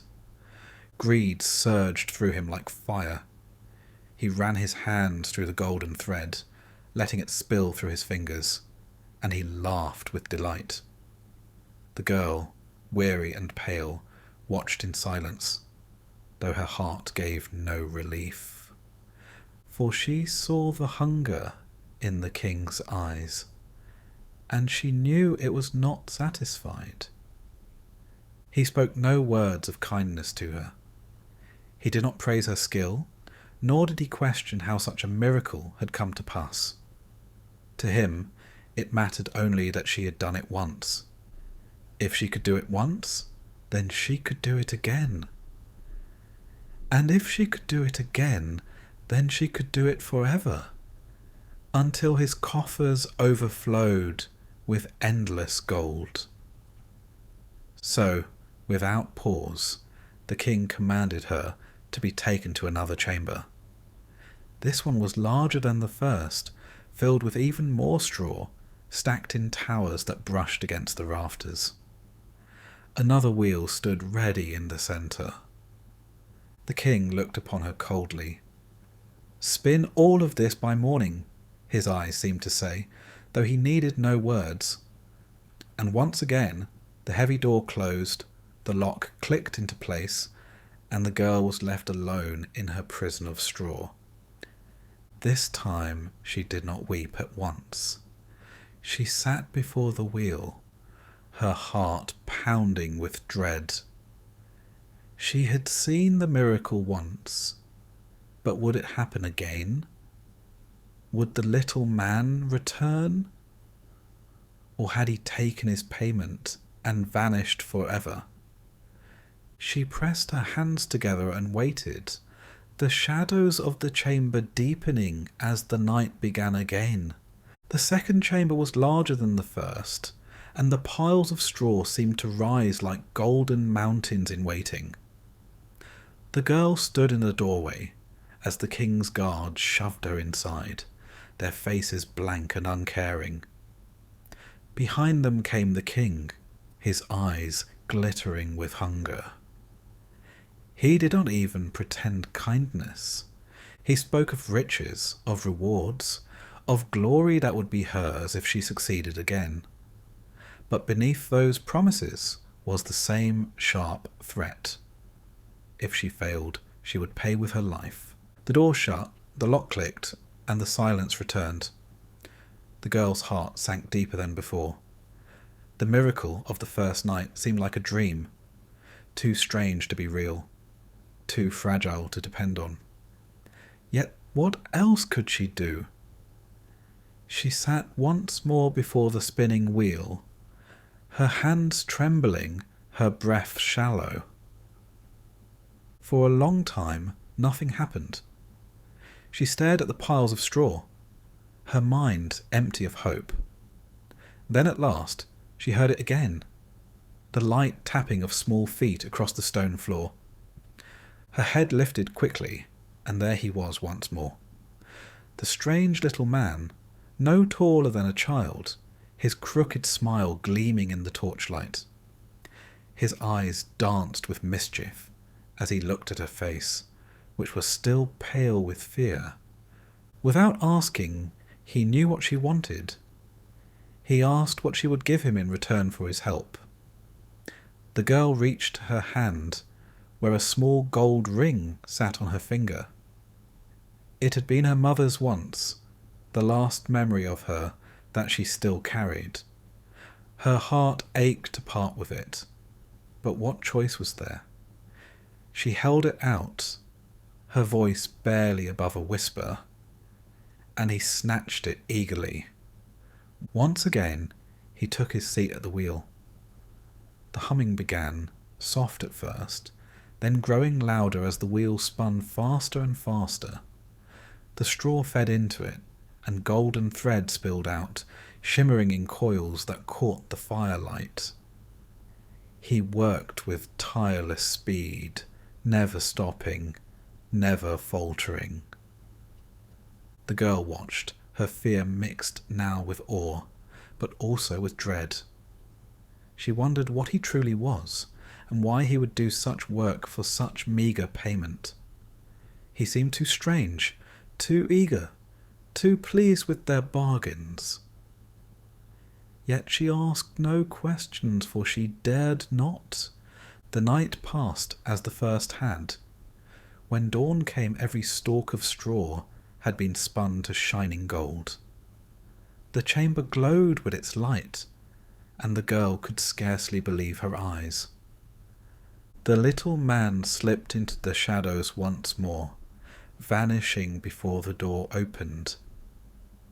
The king entered, and his greed was like a storm. He laughed, his voice echoing against the walls, and his hands sank into the heaps of gold as though he would drown himself in them. But still, his hunger was not satisfied. Gold was never enough. So he gave no praise, no thanks. Instead, he led her to a third chamber, even greater than the last, so vast and filled with straw that it seemed to stretch forever. The air smelled of dry stalks, and the sheer weight of it all pressed against her chest. This time the king's promises were sharper. If she succeeded again, not only would she live, but she would become his queen. But if she failed, death awaited. The girl's breath caught. To be queen meant power, safety, and a place far above her low birth. But it also meant more chains, for she saw already that she would never be free of this greed. Still she nodded, for she could not say no. Once again the heavy door closed, leaving her alone in the chamber of straw. She sat before the wheel, her heart heavy. But this night was different. She had nothing left to give. No necklace, no ring, no trinket of any kind. Her hands were empty, and her hope thinner than ever. When the sound of footsteps came again, her relief was swallowed by dread. The crooked little man stepped out from the shadows, his smile sharper than before. His eyes glinted with a strange fire as he looked upon her. She told him her sorrow. She had nothing left to offer, nothing to trade.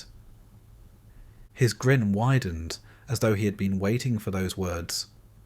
He leaned close, his voice a whisper that seemed to coil around her like smoke. If she could not pay with trinkets, then she must pay with something greater. He made his demand. Her firstborn child, should she become queen? The girl's heart stopped. The thought was unthinkable. To promise her own flesh and blood? Her future, her joy, how could she? But the shadows of the chamber pressed closer, and the weight of the straw seemed to smother her. She thought of the king's cold eyes, of the sword of death that hung over her, if she failed. What good was the thought of a future child, when her own life would be gone before morning? What good was refusing, when death was the only other path? Desperation broke her. She whispered yes. The little man's crooked smile stretched wide. He clapped his hands as though delighted and hurried to the wheel. Once again the straw vanished, spun into threads of gold finer than any treasure. The wheel hummed, the gold gleamed, and the girl sat still, her body trembling, her heart numb with dread. By dawn, every stalk was gone, and the chamber shone with piles of gold that glimmered like sunlight captured in coils. The little man stepped back, satisfied. He looked at her one last time, his smile strange and knowing. Then, as before, he slipped away into the shadows, gone as though he had never been.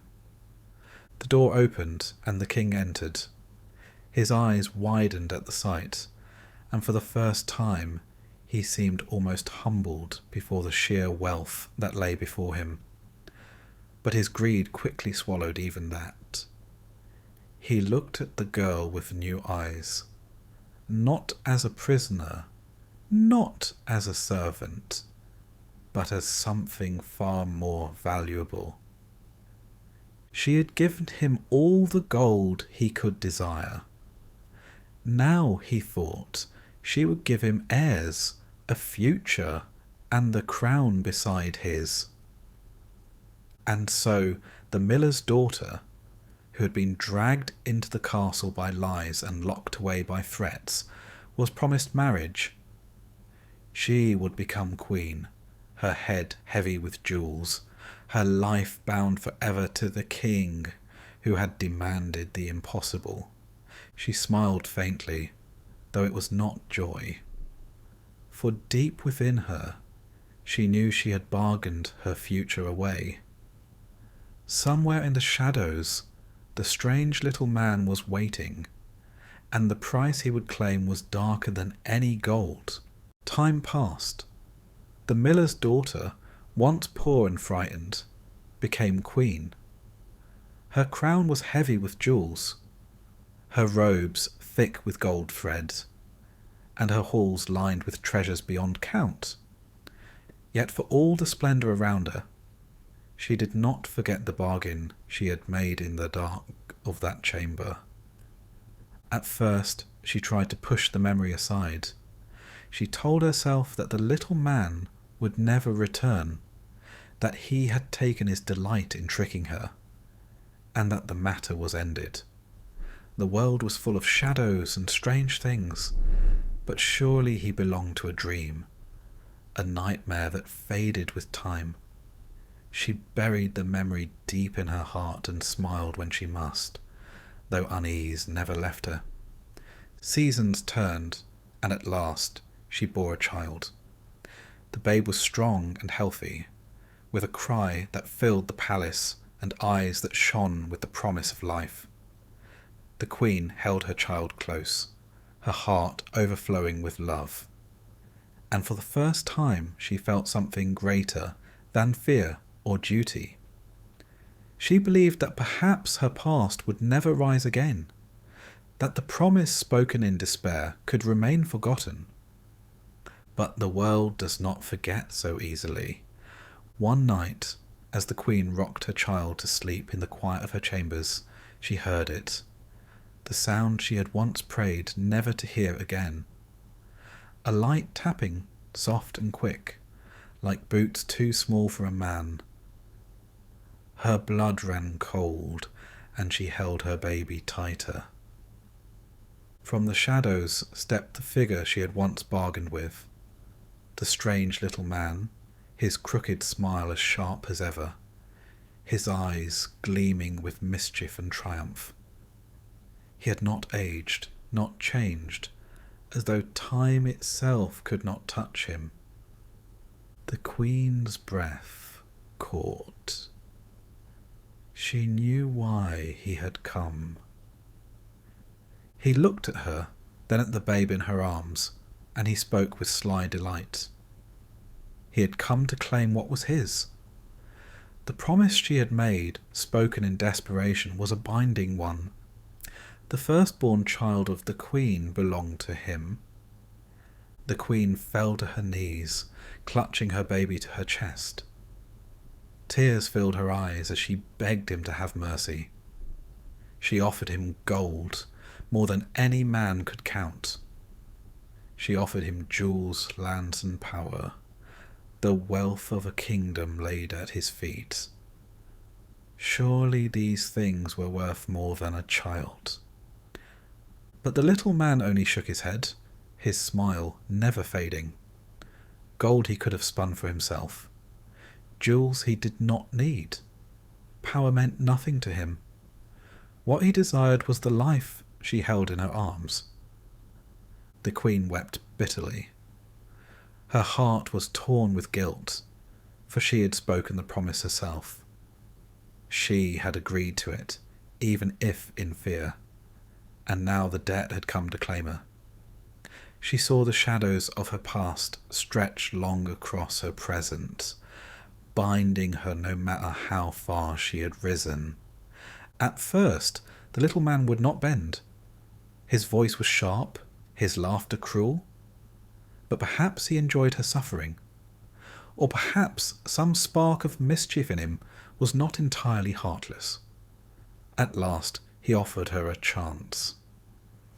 "If you can discover my name," he said, "within 3 days' time, the child shall remain yours." The queen lifted her head in shock. His name? Such a strange and simple condition. Yet he spoke it as though it were an impossible riddle, one she could never hope to solve. His eyes glowed with confidence, certain of his own secrecy. Still, he made the bargain, and she clung to it like a drowning soul to driftwood. She agreed at once, her tears falling as she whispered her promise to try. The little man chuckled, his laugh curling through the chamber like smoke. He looked once more at the child, then at the queen, and with a mocking bow he vanished into the shadows, leaving her trembling in the torchlight. The chamber fell silent once more, save for the soft breaths of the sleeping child. The queen pressed her lips to her baby's forehead, her tears wetting his skin, and despair filled her heart. She had 3 days. 3 days to uncover the name of a creature who came and went like smoke, who belonged neither fully to this world nor the next. 3 days to save her child from the grip of a bargain she had once spoken with shaking lips in a tower of straw.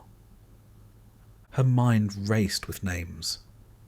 Every name she had ever heard, every name spoken in her father's village, every name from the courts of the king, every name that had crossed her ears. But none seemed strange enough, twisted enough, to belong to the man who had saved her and cursed her in the same breath. That night, sleep would not come.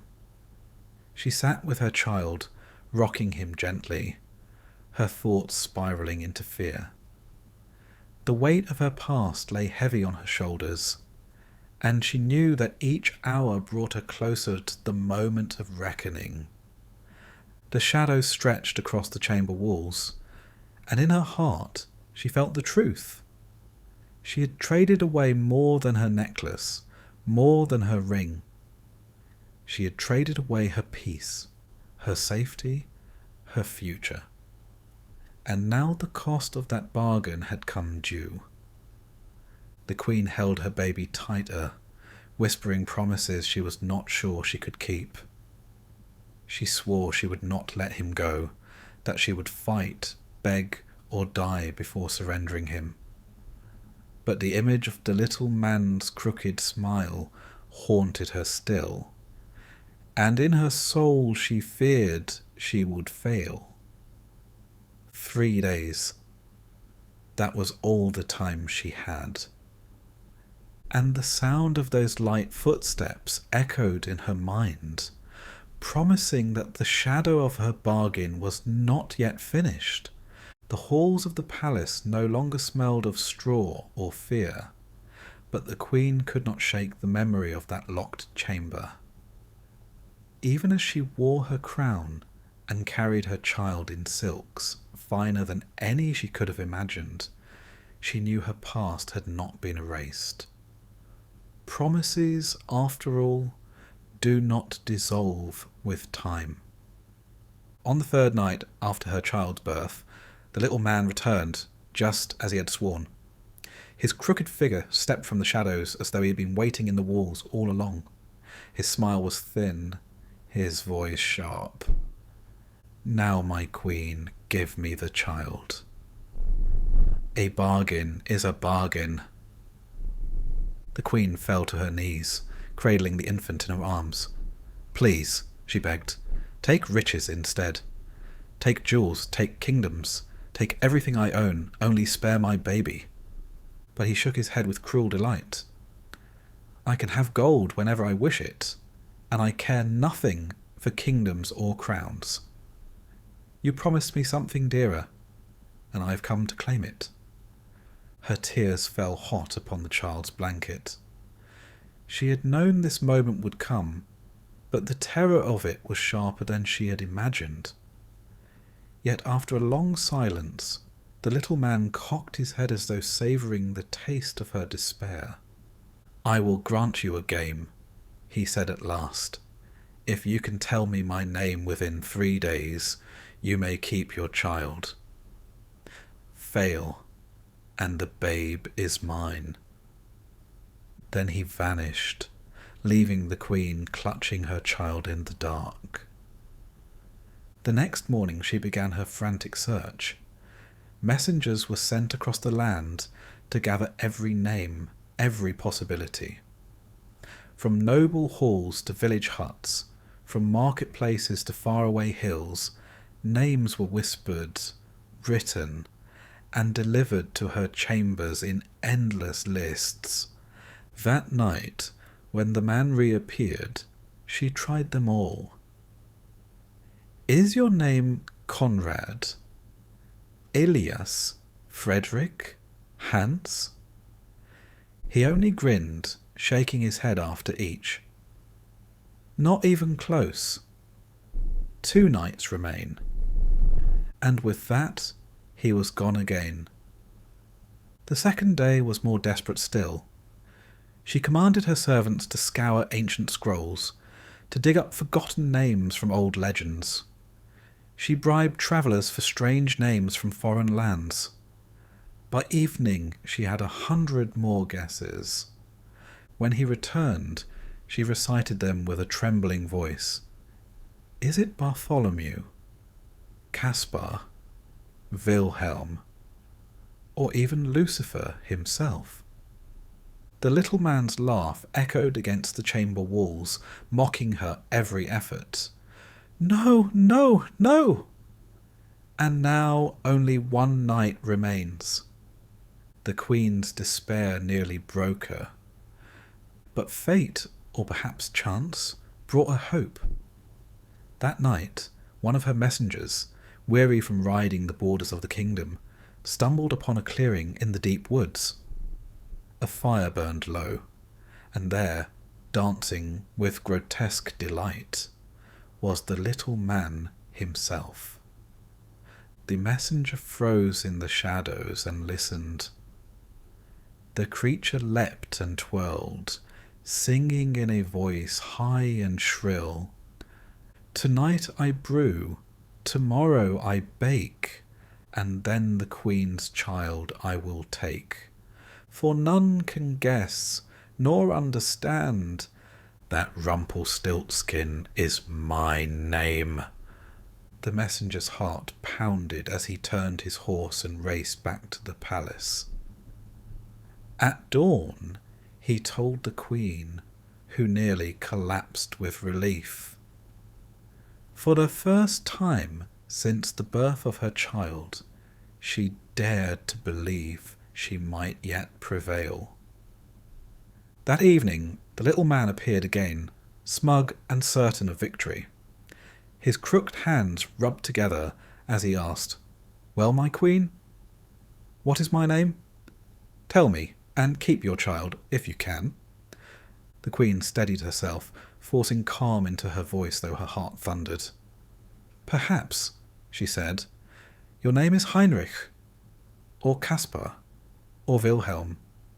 His grin widened, confident. "No, no, no!" She let the silence hang a moment longer, then spoke the name as though placing a dagger at his throat.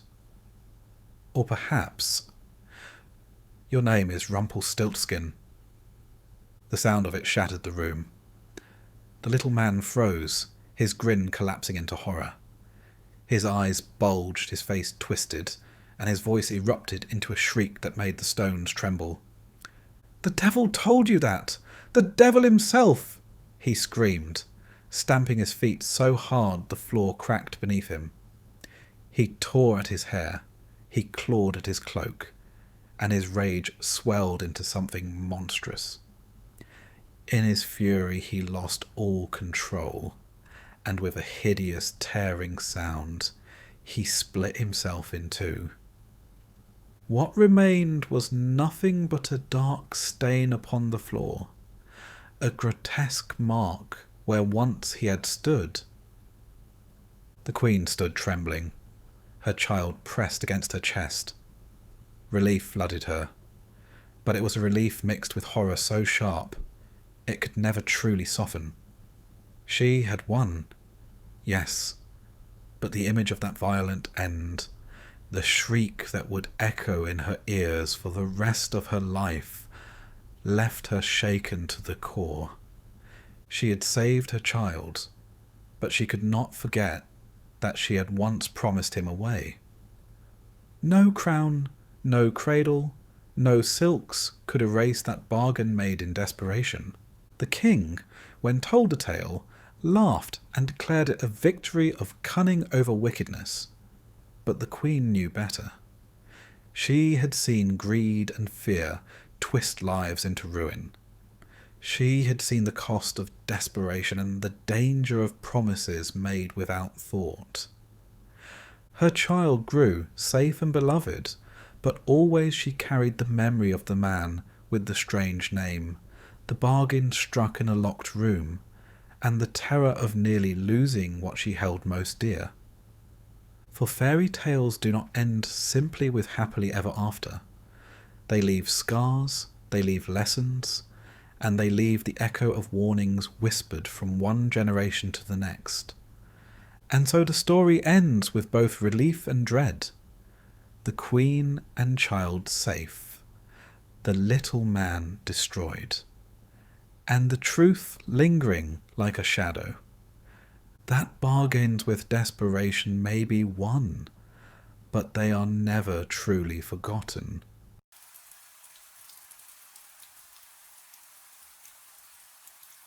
In a grand castle atop a lonely hill, 12 princesses slept behind locked doors each night.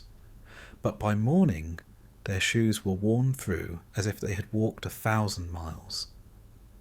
No one knew where they went, and the king's worry grew with every dawn. Whispers of magic, hidden passages, and secret dances floated through the kingdom, daring anyone clever enough to uncover the truth.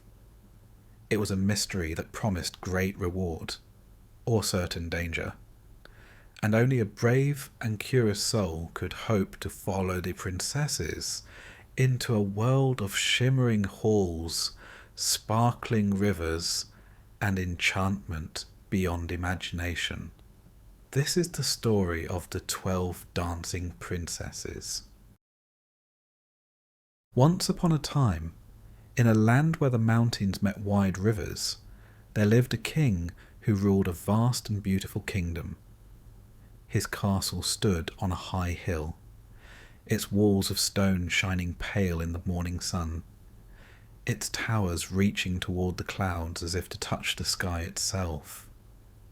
The king was a fair man, wise in matters of law and clever in matters of state. But despite all his wisdom, he carried a worry that no counsel could cure. The king had 12 daughters. They were a sight to behold, each one beautiful in her own way. Their hair shimmered in gold and chestnut. Their eyes sparkled like morning dew on leaves, and their laughter could echo through the castle halls like music. People said that no painter or poet could ever capture their beauty. Yet, for all their charm, there was a mystery about them that no one could understand. The princesses lived in the highest wing of the castle. Each night, after the sun had set and the stars appeared in the dark sky, they would vanish from sight. Not in a way that frightened the castle guards or caused alarm. They simply went to their rooms, retired to their beds, and appeared to sleep like any other daughters of a king. Their soft breaths rose and fell with the quiet rhythm of the night, their blankets tucked neatly around them, their hands folded upon their chests. And yet, each morning, when the king came to see them awake, he would notice something strange. The princess's shoes, which had been polished and perfect the night before, were worn through at the soles. Sometimes the heels were gone entirely. Sometimes the leather was rubbed thin, as if the shoes had been dragged along the ground. No matter how many new pairs he bought, the same thing happened. The shoes were never the same from one night to the next.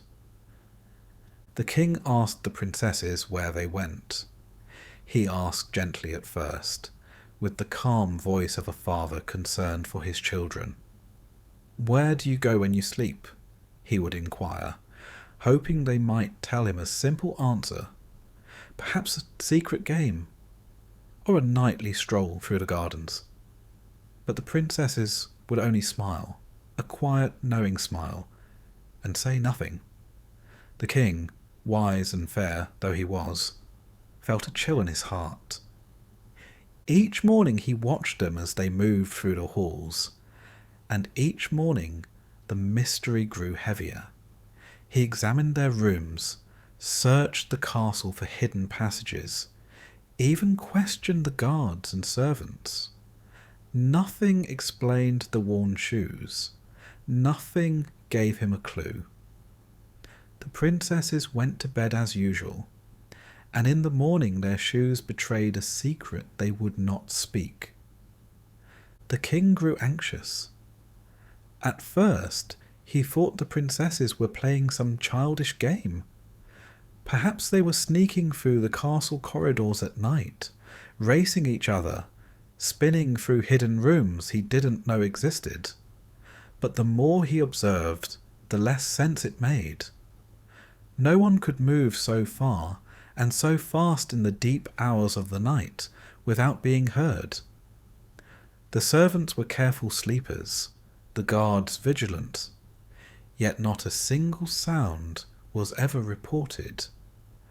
As nights passed into weeks and weeks into months, the king's worry turned into frustration.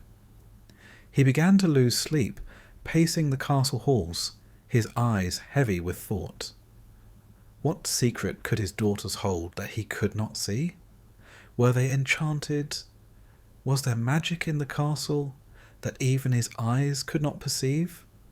The kingdom, which had always been peaceful, felt small and uncertain under the weight of this mystery. Finally, in a moment of determination, the king summoned all who sought fortune, adventure, or fame. He announced that anyone who could discover the secret of the princess's worn shoes would be richly rewarded. The reward, he said, would be marriage to one of the princesses and all the wealth of the kingdom. Yet, he added a stern warning for those who might fail. If the secret was not revealed, if the truth remained hidden, the punishment would be death. The castle was alive with whispers after the proclamation. Knights polished their armour in hopes of being chosen. Young men from distant lands travelled toward the King's Hill, each eager to uncover the mystery and win a princess for a bride. The corridors echoed with speculation, the halls thrummed with excitement, and the gardens were filled with visitors curious to see the legendary daughters. But the princesses themselves seemed unconcerned. Each night they went to their chambers, smiled at one another behind closed doors, and went to sleep as if they had no fear, no care, and no intention of revealing anything to anyone. It was as though the castle itself held its breath, waiting for some secret to rise from the shadows. The people of the kingdom whispered of enchantment, of invisible bridges, of hidden worlds beneath the earth. Some believed the princesses had learned magic from wandering spirits, or that they had found a path to a secret garden no one else could enter. Others thought that perhaps they were spirits themselves, not entirely human, moving through the night like mist or dream. No one knew, and no one dared ask too closely, for fear that a question asked too boldly might vanish with the wind. And so the nights continued, each more mysterious than the last. The moon would rise, casting pale silver light over the castle towers. The stars would twinkle in the sky, as if winking at the king and his perplexed mind. In their chambers the princesses slept, and when dawn came, the soles of their shoes were once again worn and weary. The king, though troubled, remained hopeful. He knew that someone, somewhere, might succeed where he could not. He knew that the secret, however well hidden, could be uncovered with courage, cleverness, or perhaps a touch of fate. But for now, the mystery hung like a shadow over the castle halls, gentle yet insistent, magical yet unsettling. And the 12 princesses, the shining jewels of the kingdom, continued their nightly journeys in silence, leaving only the worn shoes behind as proof of wonders unseen. The kingdom waited. The travellers approached, the whispers continued. The moon rose, the stars danced, and the princesses slept, each one smiling softly, as if they already knew the story that was about to unfold. But the king, the people, and the world beyond the castle walls did not. The secret of the 12 dancing princesses remained just that, a secret shimmering in shadow, waiting for the one who could finally uncover it. The story of the 12 princesses' secret spread far beyond the walls of the castle. Travellers carried the tale from village to village, and whispers of worn shoes and nightly dances reached even the ears of those who lived in distant lands. It was in one such land, along a quiet river bordered by green hills, that a young soldier heard of the mystery. The young man was clever and curious. He was not the tallest nor the strongest, but he had sharp eyes and a keen mind. He liked to notice small things, how leaves bent with the wind, how birds behaved before a storm, and how footsteps echoed on stone floors. These skills had served him well, and he believed that he might be able to solve a problem that others could not. When he learned of the princess's secret, he decided that he would journey to the castle on the hill and try his luck. Before he set out, the young soldier met an old woman along the forest path. She had hair white as snow and eyes that glimmered like distant stars. She watched him closely, as though she could see into his very thoughts. When he mentioned the princesses, she nodded slowly. "You are clever," she said, her voice soft but firm. "But the secret you seek is hidden by more than doors and locks. You will need help." From beneath her cloak, the old woman produced a small item wrapped in soft cloth. When she unwrapped it, the young soldier saw a delicate cloak, woven with threads that shimmered like morning dew. "This cloak will hide you," the woman explained. "Wear it, and the princesses will not see you. But beware, the secret is delicate. Move with care, and let your eyes and ears guide you more than your hands." The soldier took the cloak with gratitude, feeling its strange lightness and warmth. He tucked it carefully into his bag and promised the woman that he would honour the gift. She smiled, nodded, and then vanished into the forest as silently as she had appeared. At last, the soldier arrived at the castle. The high walls, polished towers, and winding halls were more magnificent than he had imagined. Guards watched him closely at the gates, but he explained that he came to try his luck at uncovering the princess's secret. The king, hearing of his cleverness and courage, welcomed him and warned him of the stakes. Success would win him a princess and riches. Failure would bring death. That night, the young man prepared carefully. He wrapped himself in the magical cloak, which seemed to flow around him like liquid silver, soft and invisible to the world. He sat quietly in the hall, listening to the distant ticking of the castle's great clock, waiting for the hour when the princesses would leave their beds. He didn't have long to wait. Soon, soft footsteps whispered along the corridor, light and rhythmic. 12 pairs of slippers moved across the polished floor, and the soldier noticed that the princesses were unusually careful. They did not speak, did not laugh, and didn't make a sound that would disturb the slumbering guards. It was as if they were walking on clouds. He followed at a safe distance, careful to let the cloak conceal him. The princesses moved with a grace that seemed otherworldly. They descended the grand staircases, passed through quiet halls, and opened a hidden door behind a tapestry. The young soldier's heart quickened. He had never seen a door in the castle that was unknown, and he wondered where it might lead. Through the door, a narrow passage stretched into darkness. The air smelled faintly of flowers and of something clean and cold, like a hidden spring.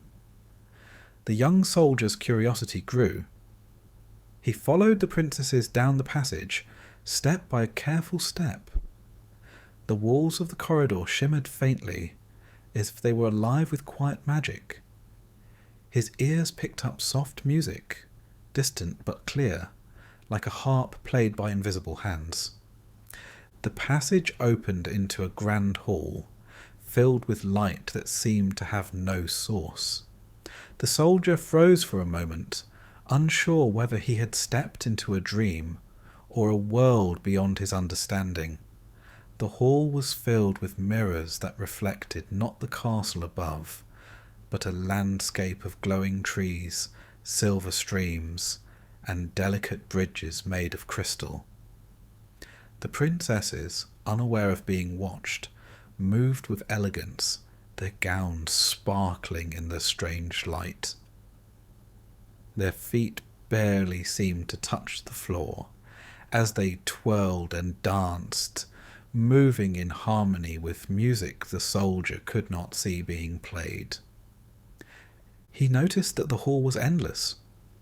Every step the princesses took led to another sparkling corridor, another shimmering archway. The music shifted, soft and lively, carrying them from one enchanted room to another. Candles floated in the air without holders, casting gentle light on walls covered in climbing vines of silver leaves. It was unlike anything the soldier had ever imagined. Even as he watched, he realized that the princesses' shoes were worn from this endless dance. Their soles caught on the sparkling floors, the edges of crystal bridges, and the smooth stones of magical gardens hidden within the halls. They moved tirelessly, as if drawn by a force stronger than curiosity or play. They smiled, sometimes at one another, sometimes at the lights above, but never at the soldier. They did not know that someone followed, and this gave him both relief and tension. He felt that one wrong move could shatter the enchantment or reveal him before he understood the full secret. Hours seemed to pass, though the soldier knew it was only the depth of night. He took careful notes in his mind. The number of arches, the patterns of light, the way the floors changed from silver to crystal to soft moss. Every detail mattered. He realized that the princess's secret was not simply that they danced. It was that they entered a world entirely hidden from the ordinary castle.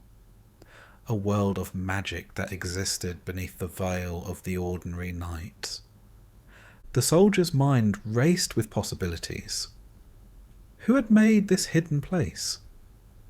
Why did the princesses come here every night? Could it be magic? Or was it a blessing from the spirits of the land? He wondered whether anyone else had seen it before, whether past travellers had failed because they were too bold or too careless. He moved slowly, letting the cloak cover him, letting the wonder of the hidden world sink into his senses. The princesses continued their dance, each step precise yet fluid. Their laughter, soft as a breeze, rose and fell with the music. They were not frightened. They seemed free and alive in a way that made the soldier's heart ache with admiration. He realized that their secret was not just the passage or the hall, but the joy of the dancing itself. A joy so powerful it could not be explained in simple words. The night pressed on, and the first hints of dawn appeared as faint silver at the edges of the hidden hall. The soldier knew that soon the princesses would return to their rooms, as silent as they had left. He had to follow them carefully, or he might lose the path forever. He noted the final arches, the soft music fading into quiet, and the last glimmers of magic in the walls. At last, the princesses retraced their steps, leaving the grand hall and returning to the corridor that led to their bedrooms. The soldier, hidden by the cloak, followed without fear. He felt a thrill of triumph. The secret was not fully revealed yet, but he had seen enough to understand the pattern, to sense the magical rhythm of the hidden world, and to know that he would return. As the first light of morning touched the castle towers, the princesses returned to their beds. Their shoes, though worn from the secret night, now seemed ordinary again in the quiet of the morning sun. The soldier, careful not to disturb anything, slipped away to a corner of the hall and removed the cloak. He breathed deeply, feeling the tension and wonder of the night still clinging to him. He knew that he had begun something extraordinary. The secret was vast, magical, and full of beauty. And though he had only glimpsed its edges, he understood that the rest would demand patience, courage, and careful observation. The princesses slept, the castle remained silent, and the young soldier prepared himself for the nights yet to come, certain that he had found a path that no ordinary person could follow. The young soldier had never seen anything so extraordinary. As he followed the princesses through the hidden corridors, he realized that the passage was only the beginning. The castle above was real, familiar, and orderly, but beneath it lay a world that seemed spun from dreams. Each step led him deeper into magic, into a place that shimmered with colours that could not exist in the ordinary sunlit world. The hidden world opened with a soft hush, as if the walls themselves were sighing in relief at the presence of the princesses. The first room was wide and circular, the floor covered with tiles that glowed faintly beneath the princess's feet. Crystal chandeliers floated in the air, though they held no flame. Light glimmered from nowhere, reflecting off walls studded with stones like tiny stars. The music that accompanied the princess's dance was clearer now, soft yet lively, as if played by invisible hands. The princesses moved with perfect grace. They twirled and spun, their skirts brushing against the shimmering floor, their feet lifting and landing without sound. Their laughter rose and fell like wind chimes, blending with the music in a harmony that filled the hidden hall. The soldier, hidden in the corner, could hardly breathe. He felt as though he had entered a dream, a world created for wonder alone, a world meant for joy and freedom. Beyond the first hall lay a corridor lined with columns of sparkling stone. Each column reflected light differently, some golden, some silver, some pale green, and all seemed alive, as if they pulsed gently with the rhythm of the princess's dancing. Between the columns, streams of water flowed without edges, silver and clear, catching the light in patterns that shifted with each step. The princesses hopped across the streams, their movements delicate yet precise. The soldier noticed patterns in the dance. Each princess had her own rhythm, a subtle difference in the way she moved, yet together they created a larger harmony.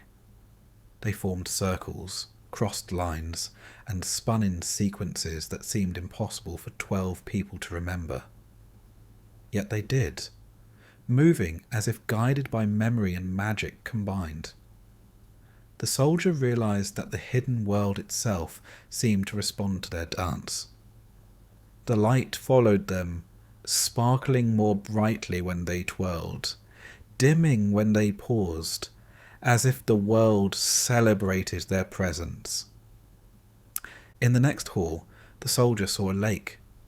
It was not a lake of ordinary water, but of liquid silver, calm and perfect as glass.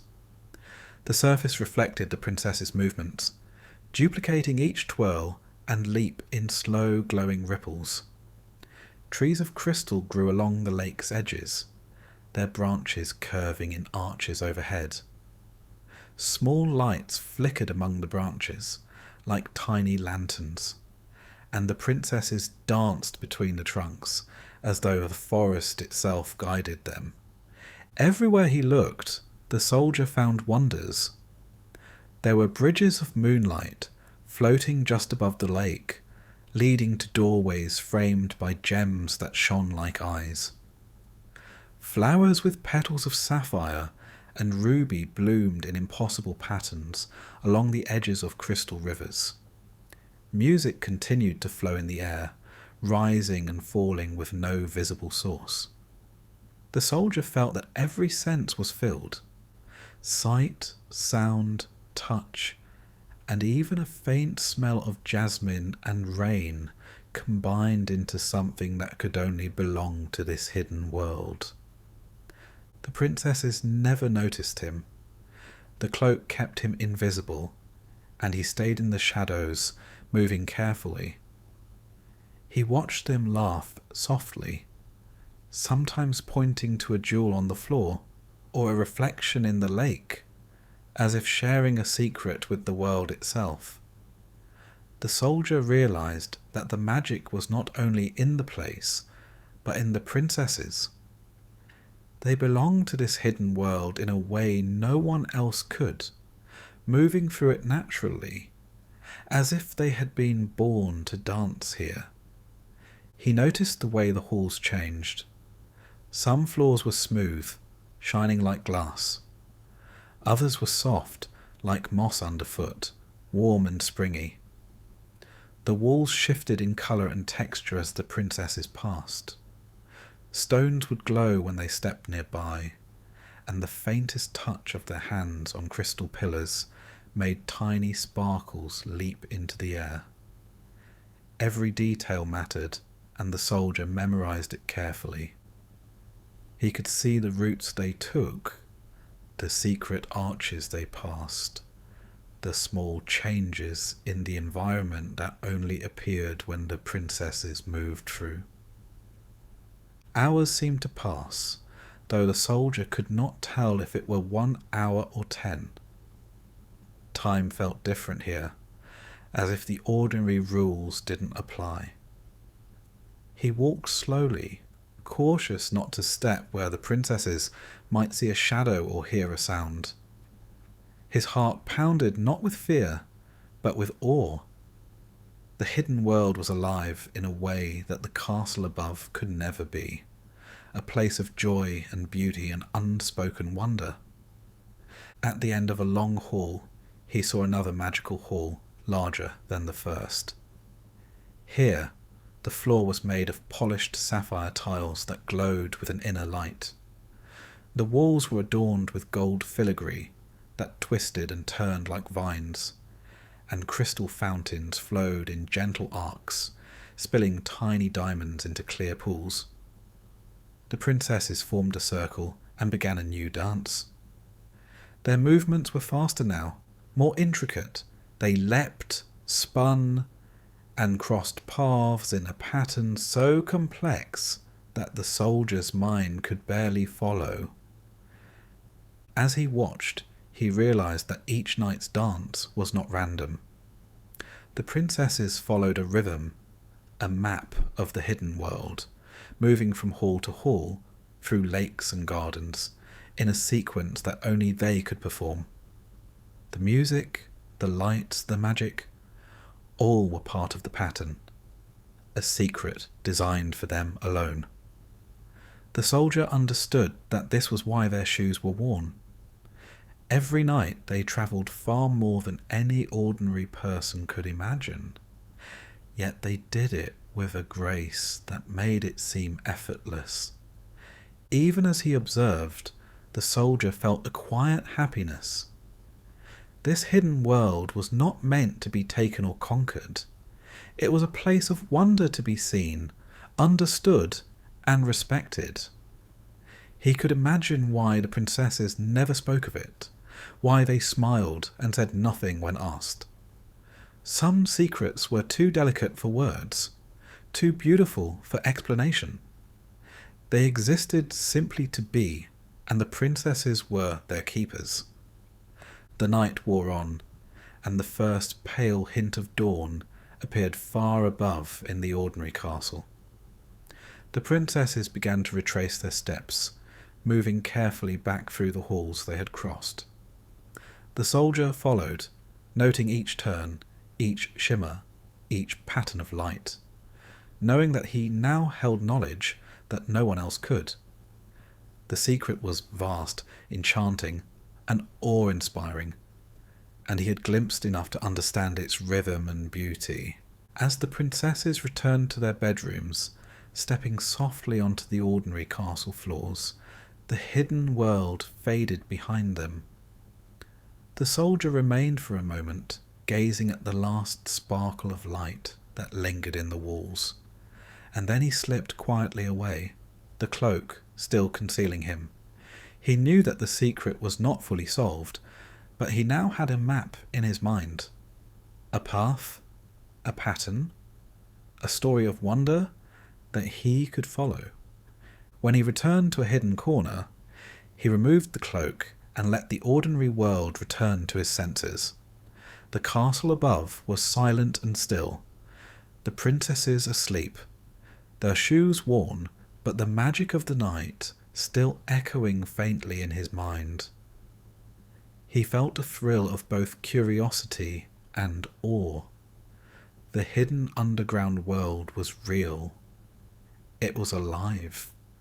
And he, clever and careful, had begun to uncover its wonders. The young soldier had been careful, and his patience was beginning to pay off. Nights passed in quiet observation, each journey into the hidden underground world, allowing him to understand more. He did not rush. He did not try to touch or alter anything. He moved as if he were part of the shadows themselves, letting the magical world reveal its secrets slowly, one step at a time. The princesses continued their dances as before, unaware of his presence. They entered the hidden corridors, their feet moving lightly over the glowing floors, their laughter soft like wind through silver leaves. They passed through halls of crystal and bridges of moonlight, through gardens of gem-studded flowers, and fountains that flowed with liquid diamonds. Every detail mattered.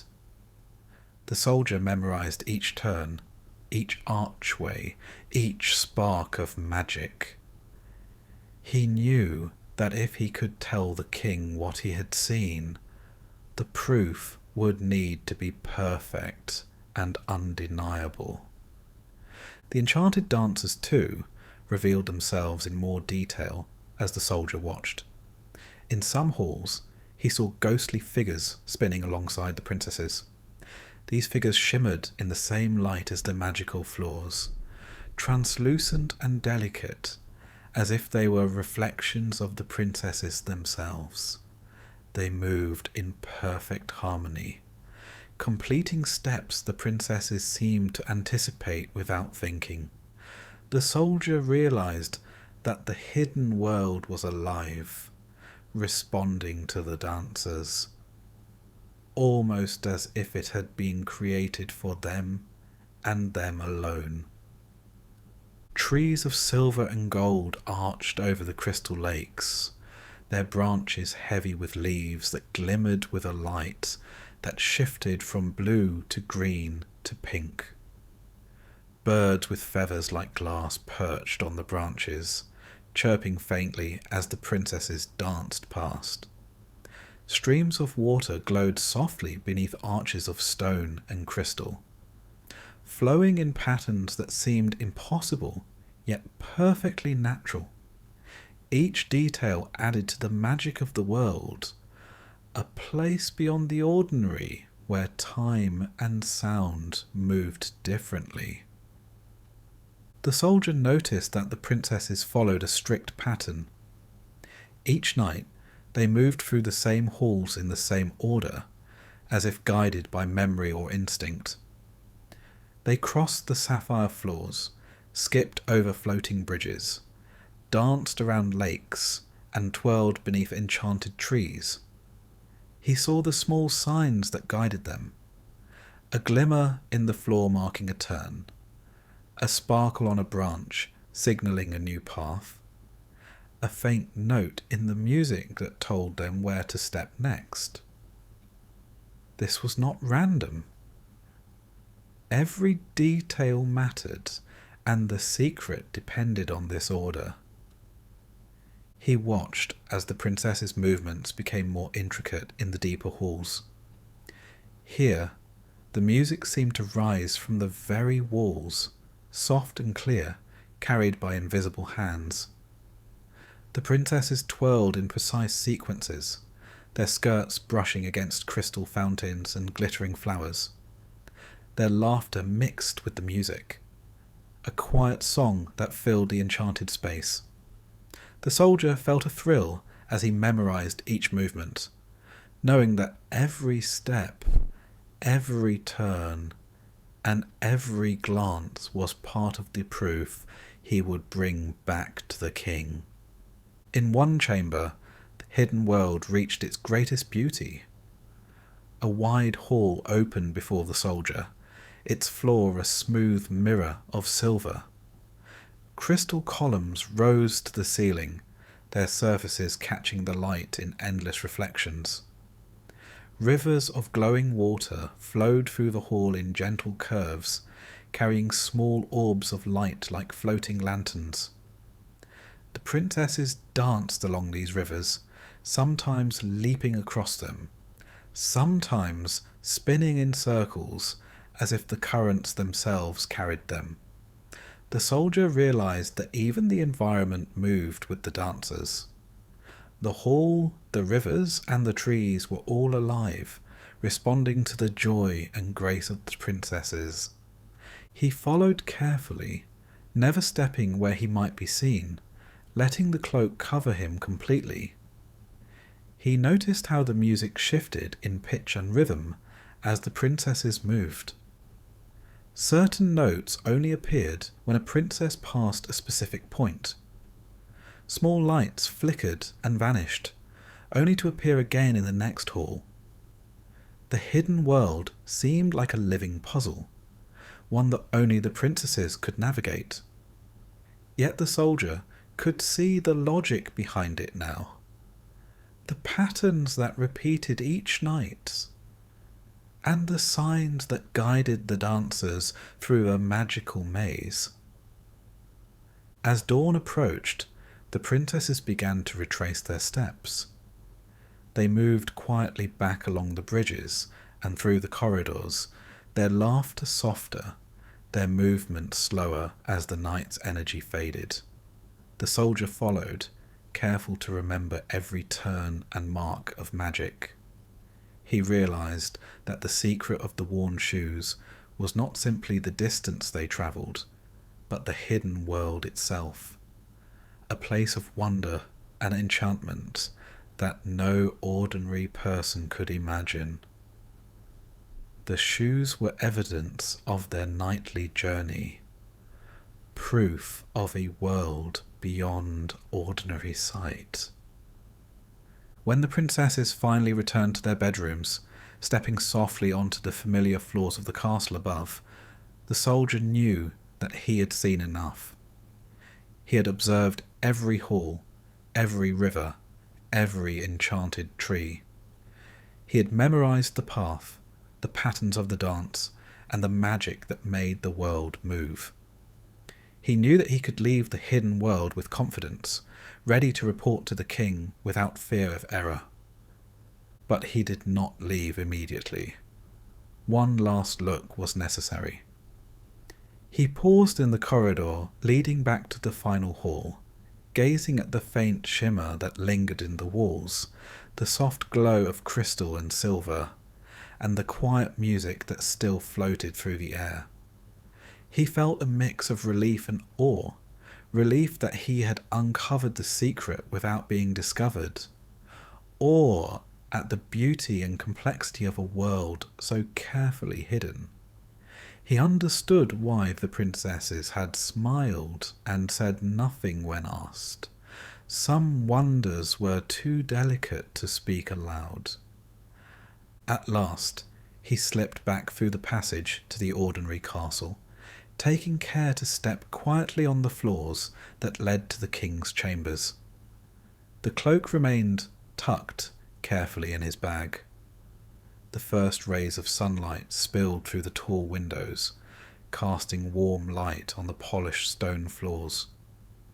The princesses slept peacefully, their shoes worn from the night's dance, and the soldier felt the satisfaction of knowing the truth, ready to share it. The king was waiting. The young soldier entered the grand hall, bowing respectfully. He spoke carefully, describing the worn shoes, the precise movement of the princesses, and the existence of the hidden world. He spoke of the enchanted halls, the silver rivers, the crystal trees, and the mysterious music. He described the dancers who followed the princesses and the patterns that guided their nightly journey.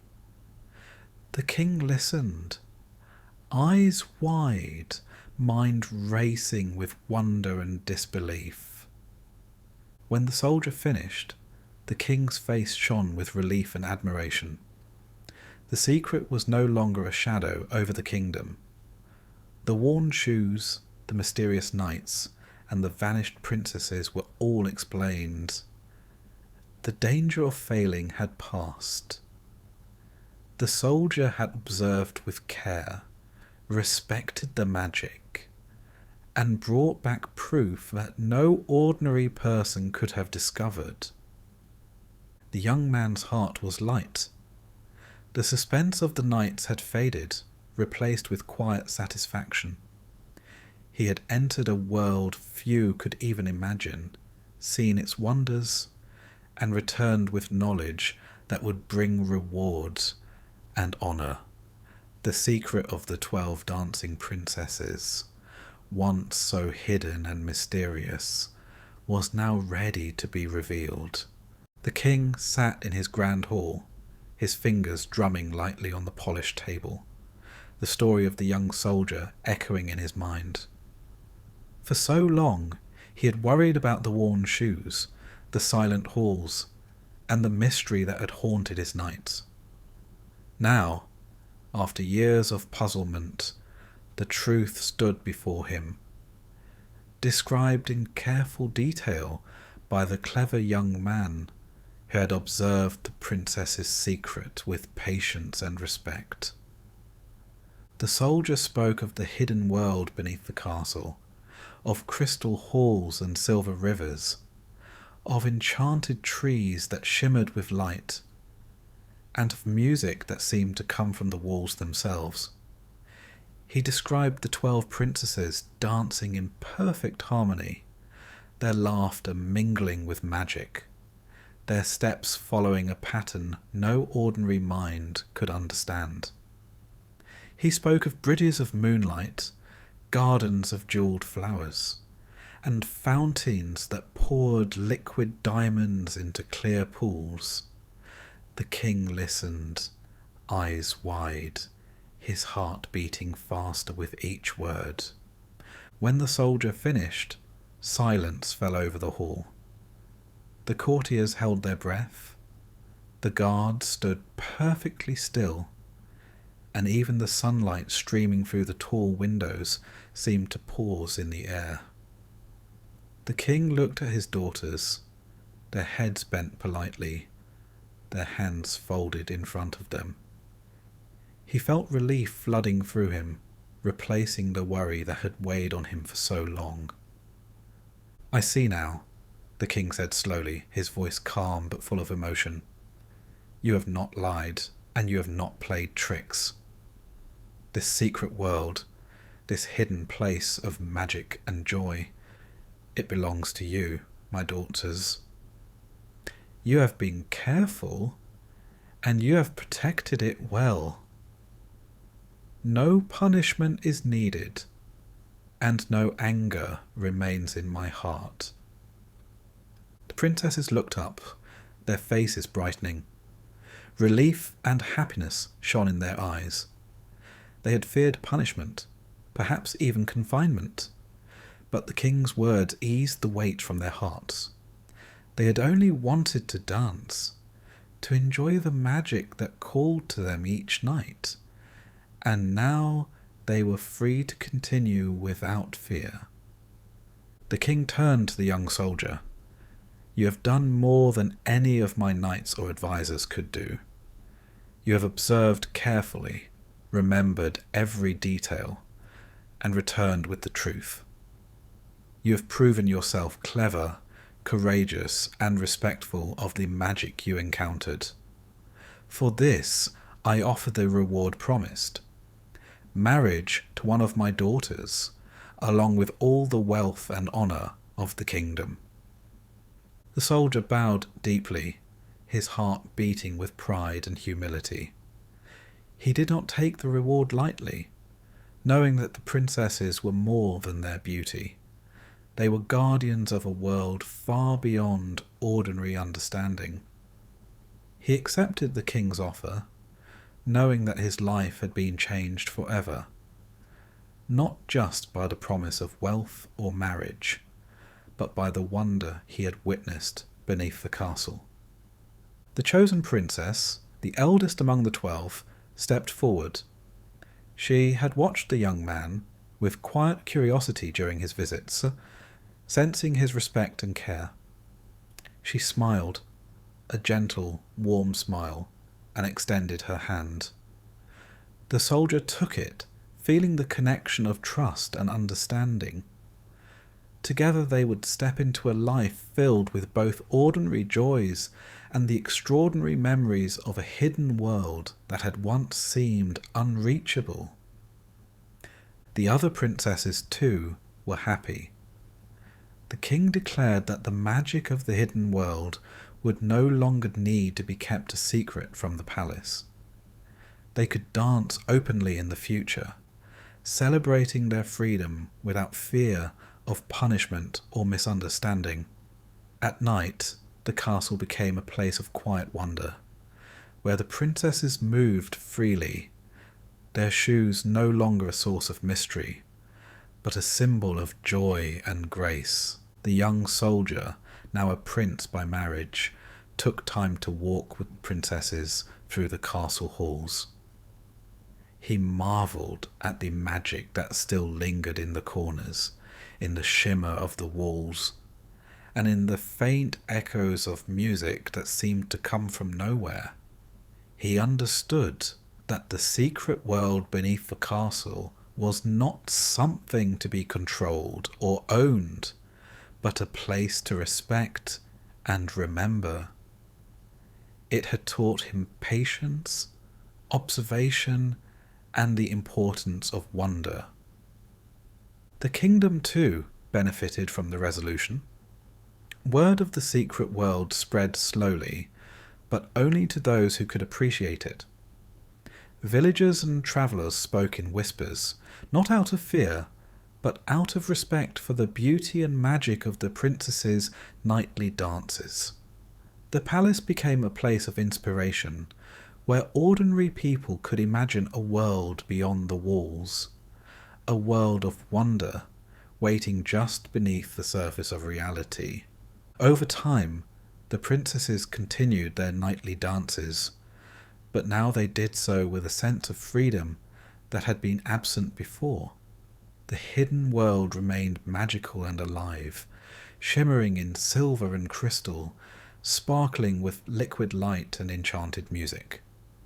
The soldier watched from the palace above, or joined them sometimes, careful never to disturb the delicate rhythm, learning the joy of moving carefully and observing fully.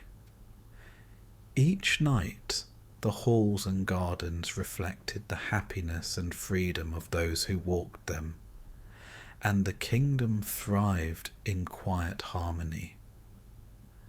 The king, watching his daughters and the young soldier, felt a quiet pride.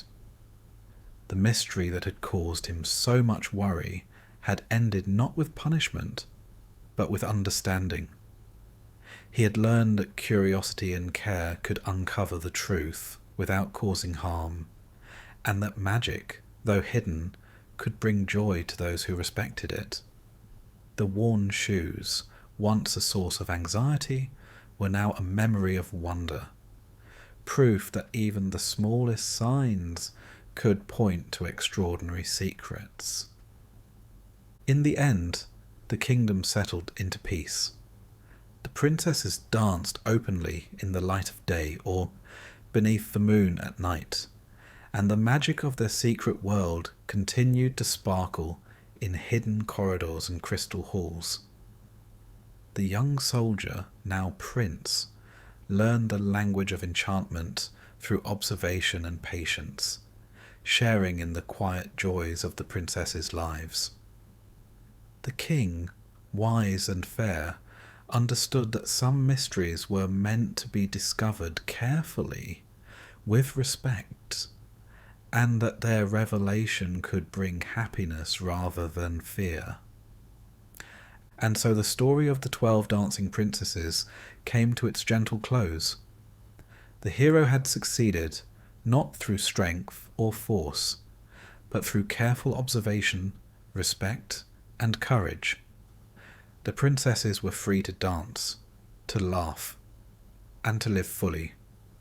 The kingdom was filled with wonder and joy, and the magical world beneath the castle continued to shimmer, a reminder that beauty and enchantment could exist in places unseen, waiting for those with patience and careful eyes. The castle, now quiet under the morning sun, reflected the happiness of its inhabitants. The king, proud and relieved, walked the halls knowing that his daughters were safe, joyful, and free. The princesses, shining with the light of magic and love, twirled in their chambers and corridors, their laughter a melody that would linger in the castle for years to come. And the young soldier, now part of this enchanted family, carried the secret in his heart. A treasure of wonder and memory, forever changed by the hidden world he had uncovered. The moral of the story was clear, gentle and fair. Curiosity, patience, and careful observation could uncover great wonders. Respect for magic, joy, and freedom allowed mysteries to be revealed without harm. And those who approached the unknown with humility and care could find not only reward, but understanding, connection, and delight. Thus ended the tale of the 12 Dancing Princesses, a story of mystery and magic, of courage and respect, of joy discovered in hidden worlds, and of hearts rewarded for care and cleverness. The worn shoes, once a sign of worry and confusion, became symbols of wonder, and the kingdom lived on in quiet happiness, a place where the extraordinary and the ordinary could meet in harmony and grace.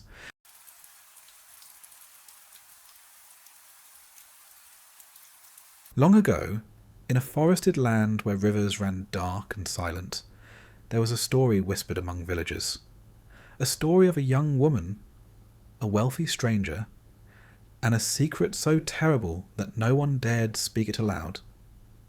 It was a tale of charm and danger, of promises made beneath the quiet moon, and of a journey into a house that should never have been entered. This story does not shy from the shadows, but it is a story for those who can listen and imagine what lurks beyond polite society, beyond the safety of the hearth.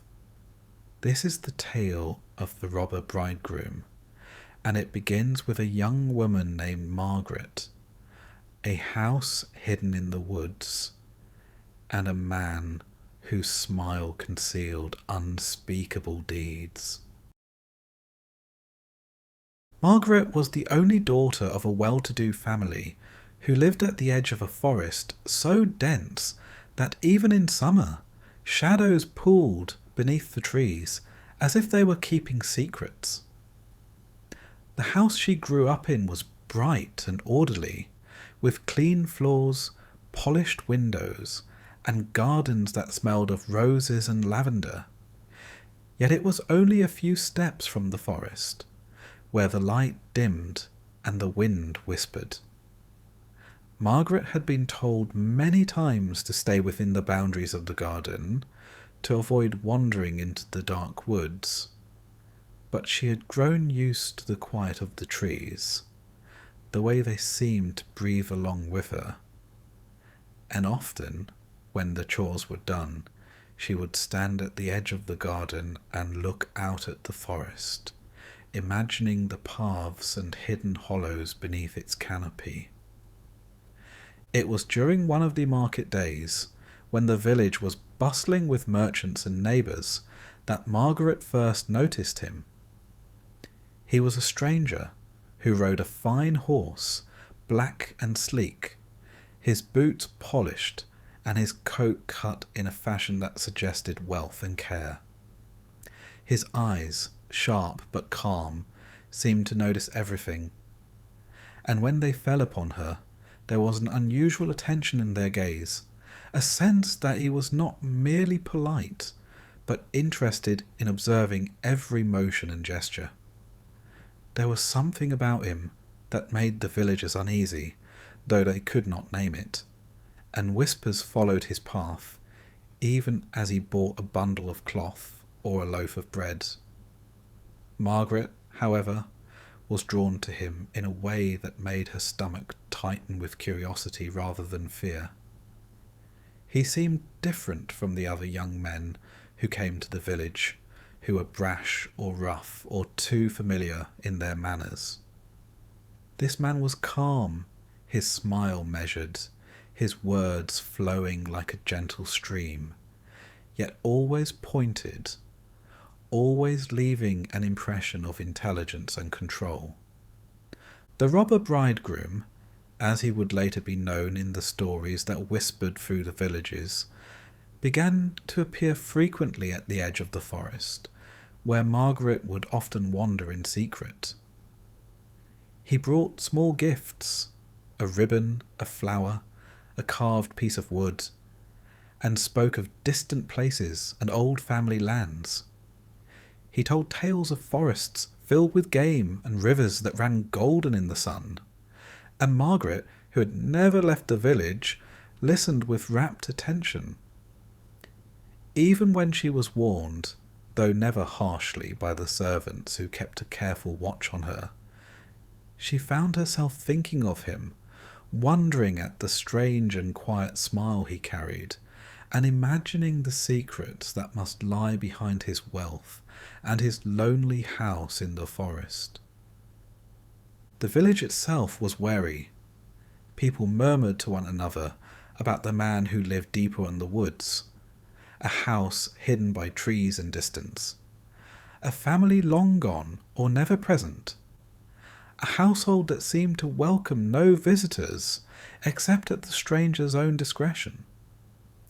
Mothers would tighten the sleeves of their daughters and caution them not to linger at the forest's edge, and some of the older men would shake their heads as if recalling a long-forgotten fear.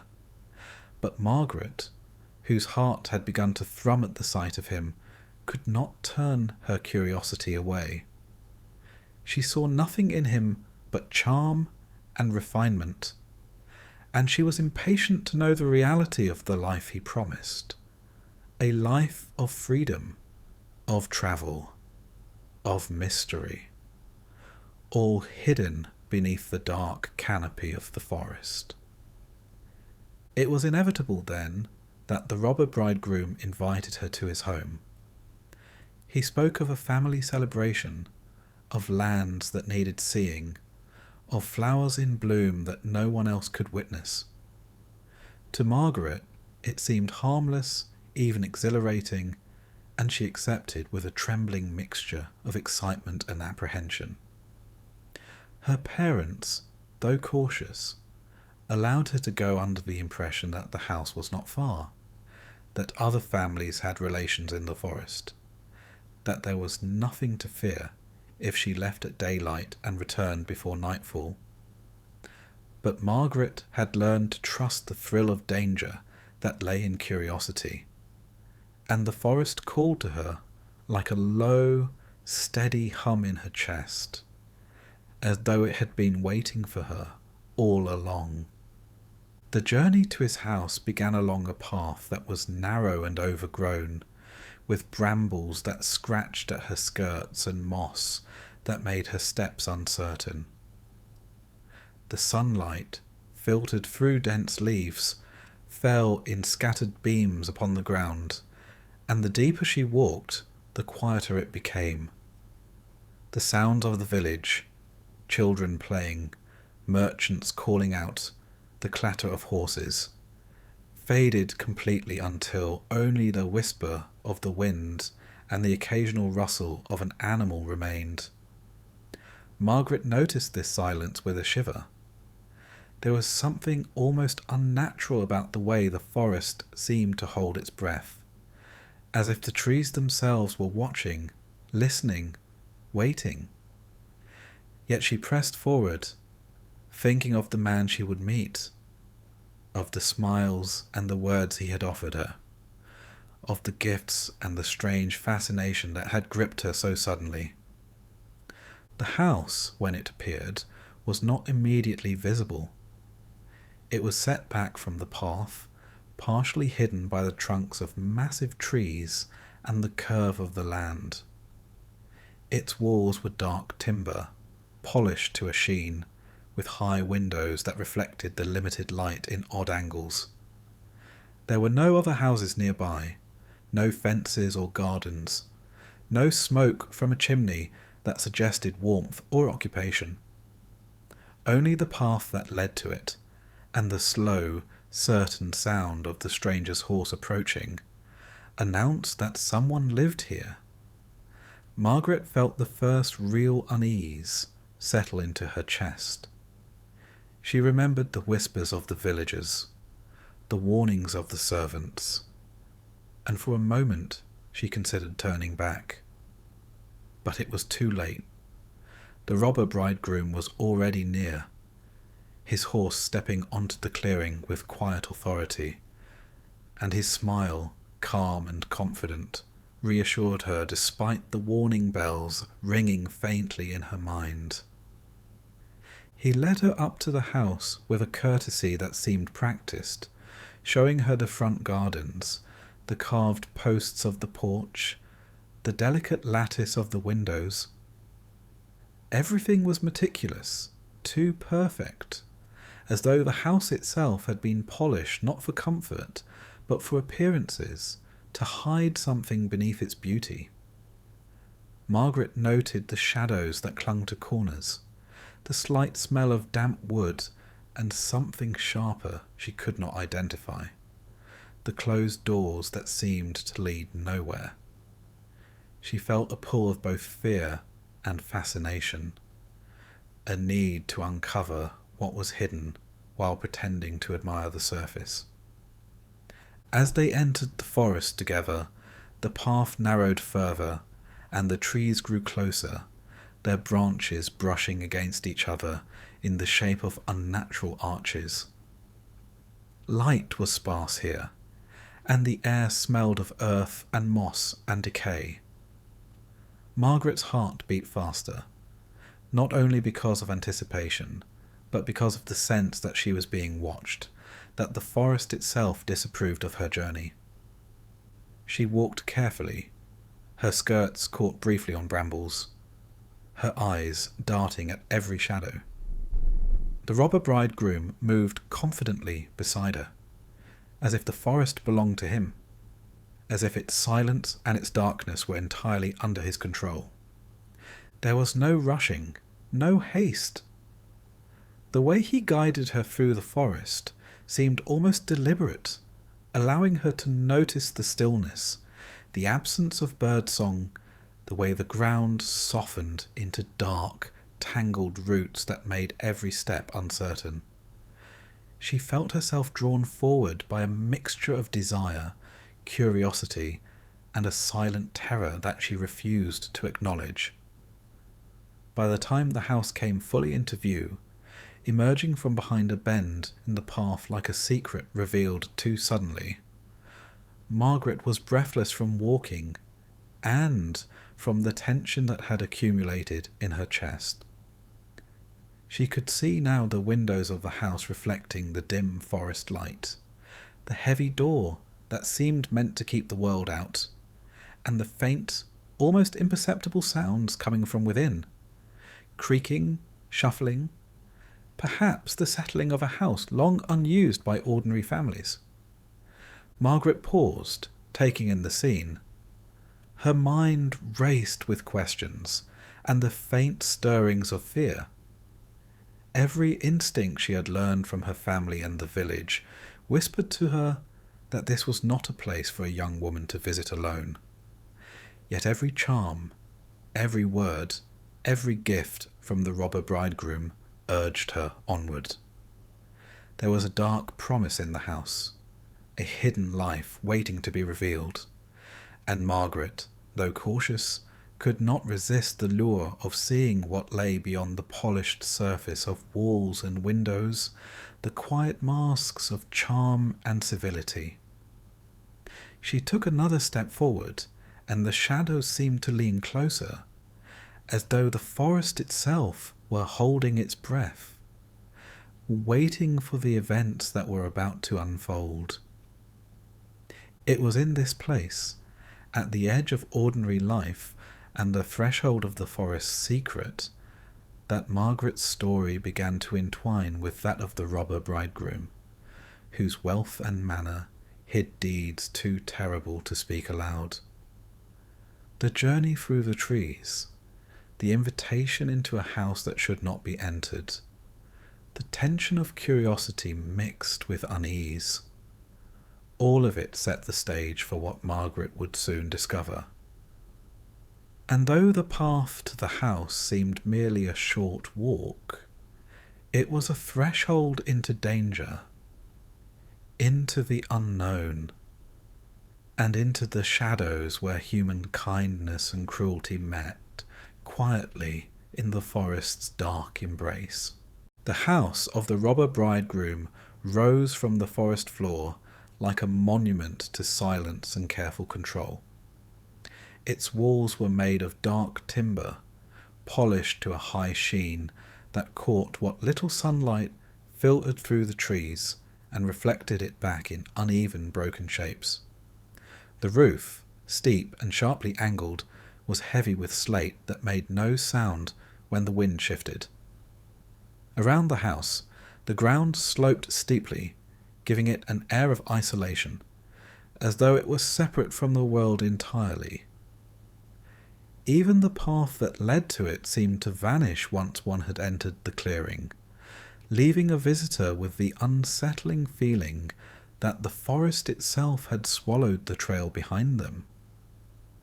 Margaret paused at the edge of the porch, her heart still racing from the walk through the narrow, overgrown path. The house looked grand, undeniably well kept, yet there was a chill in its appearance that no warmth of sunlight could erase. As she stepped inside, the first thing Margaret noticed was the silence. It was a silence unlike any she had ever known. There were no creaking boards, no echoes of the forest outside, no hum of life beneath the roof. Even the air seemed thick, moving sluggishly as though it were holding a secret. The hall stretched before her, narrow yet imposing, with walls of polished dark oak, and a floor so clean it reflected the flickering light of a single lantern. Margaret's eyes were drawn to the intricate carvings along the banisters and the door frames, but even in their beauty there was something unsettling. Figures and shapes that seemed too sharp, too deliberate, too careful in their placement.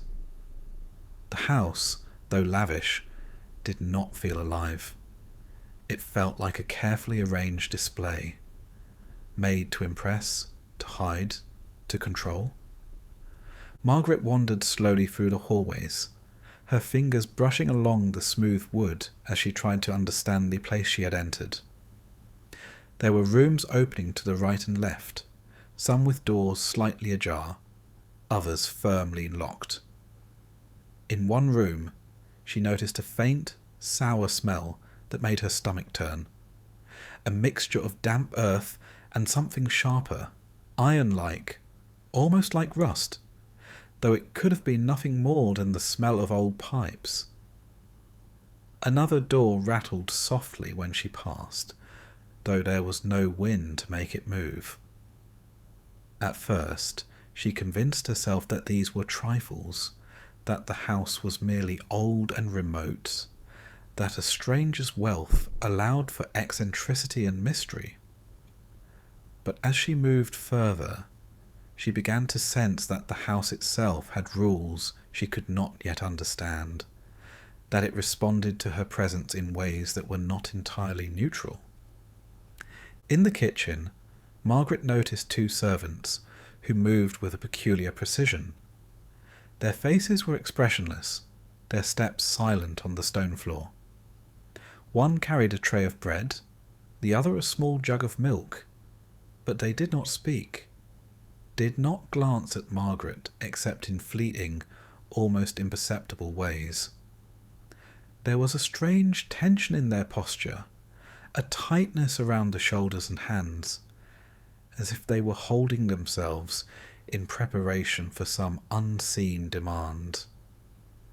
Margaret felt an unease that prickled along the back of her neck, but she dismissed it at first, telling herself that all households had their oddities, that servants in a wealthy home often moved as if on invisible threads, shaped by the rules of the house rather than by their own inclinations. She explored a drawing room next, a space larger than any she had ever seen. It was furnished with high-backed chairs, a wide fireplace with carved mantels, and tables covered in cloths that smelled faintly of mothballs. Margaret's gaze was drawn to a corner where a small door, almost hidden by a tapestry, protruded slightly from the wall. It was locked, and the wood around the keyhole had deep scratches, as though someone had tried to force it open. A flicker of curiosity ran through her, and though a quiet, instinctive fear whispered that she should leave it alone, she could not. She pressed her hand briefly against the door, feeling the cold, unyielding wood beneath her fingers. In that moment, Margaret understood, without seeing or hearing, that there were parts of this house meant to remain hidden, and yet the very existence of such concealment pulled at her imagination like a magnet. Moving on, she passed a narrow stairwell that led upward, the steps polished and worn, curving steeply out of sight. The upper floor was darker, the windows smaller, the light slanting in sharp angles that made everything look like it was in motion, even when it was still. There were more rooms here, many locked, and a faint metallic tang lingered on the air. Margaret shivered. The servants had reappeared on the landing, standing silently at opposite ends of the hallway, as though guarding unseen entrances. Their eyes did not meet hers, yet their presence made her acutely aware of every step she took, every breath she drew. Despite these warnings, the locked doors, the strange smells, the silent servants, and the oppressive stillness of the house, Margaret found herself drawn onward. The Robber Bridegroom had a charm that did not need words. His quiet courtesy, his composed presence, the occasional small gestures of attention, all wrapped around her like a net. She could feel herself slipping into a kind of trance, where fear and fascination blended until she could scarcely tell them apart. The house, for all its unease, had become a puzzle she felt compelled to solve, and the stranger who had brought her here was both the key and the lock. In the hallway, she noticed a small object lying partially hidden beneath a rug. A glove, blood-stained and torn, almost insignificant if she had not looked closely. Margaret's breath caught, a cold shiver tracing her spine. Her mind screamed warnings. Leave, run, do not trust the surface, do not follow curiosity into darkness. And yet, as quickly as fear came, the thought of turning back seemed impossible. How could she retreat when so much remained unknown, when the very fabric of the house seemed to challenge her to explore further? She placed the glove back under a rug, convincing herself it was an old accident, a forgotten injury, a trick of the light, and moved on. The servants continued to move about with their strange precision. Occasionally, a soft creak would sound from above or below, but there was never the hint of conversation or laughter. It was as if the house itself absorbed all noise, leaving only the faint echo of her own footsteps and the subtle sound of her pulse in her ears. Margaret became aware of the way the shadows pooled beneath doorways, the way the light fractured along the walls in uneven shapes, and she felt an instinctive understanding that this house had been built not merely for comfort, but for concealment. Every door, every locked room, every corridor seemed to serve a purpose beyond welcoming guests. Yet still, she lingered. Margaret wandered to the large windows at the back of the house, where the forest pressed close, the branches reaching as if to touch the glass. Outside, the wind stirred the leaves, and for a moment she thought she could hear faint footsteps in the underbrush. She pressed her hands to the cool glass, staring into the shadows, and imagined what might be hidden there. The Robber Bridegroom appeared at her side, his presence calm, reassuring, almost magnetic. Margaret felt herself relax, despite the rising tension in her chest, despite the tiny warnings her mind whispered. The house, the servants, the locked doors, all of it seemed to bend toward him, to prove his control, to test her willingness to follow. In that moment, Margaret understood that the house was more than just a building. It was a stage, a mask, a trap perhaps, and she was now a part of its scene. The signs were subtle but unmistakable. The silence, the shadows, the air that seemed to press in from all sides. And yet she could not turn away. Curiosity had taken root, and fascination had followed. The Robber Bridegroom, for all his charm, had introduced her not merely to a house, but to a world where appearances were deceiving, where every polished surface hid secrets, and where the quietest corners of the forest held truths too terrible to imagine.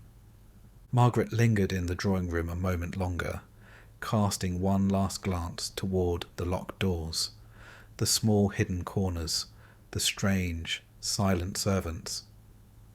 A shiver ran through her, a warning, and yet she felt the inexorable pull of curiosity and desire.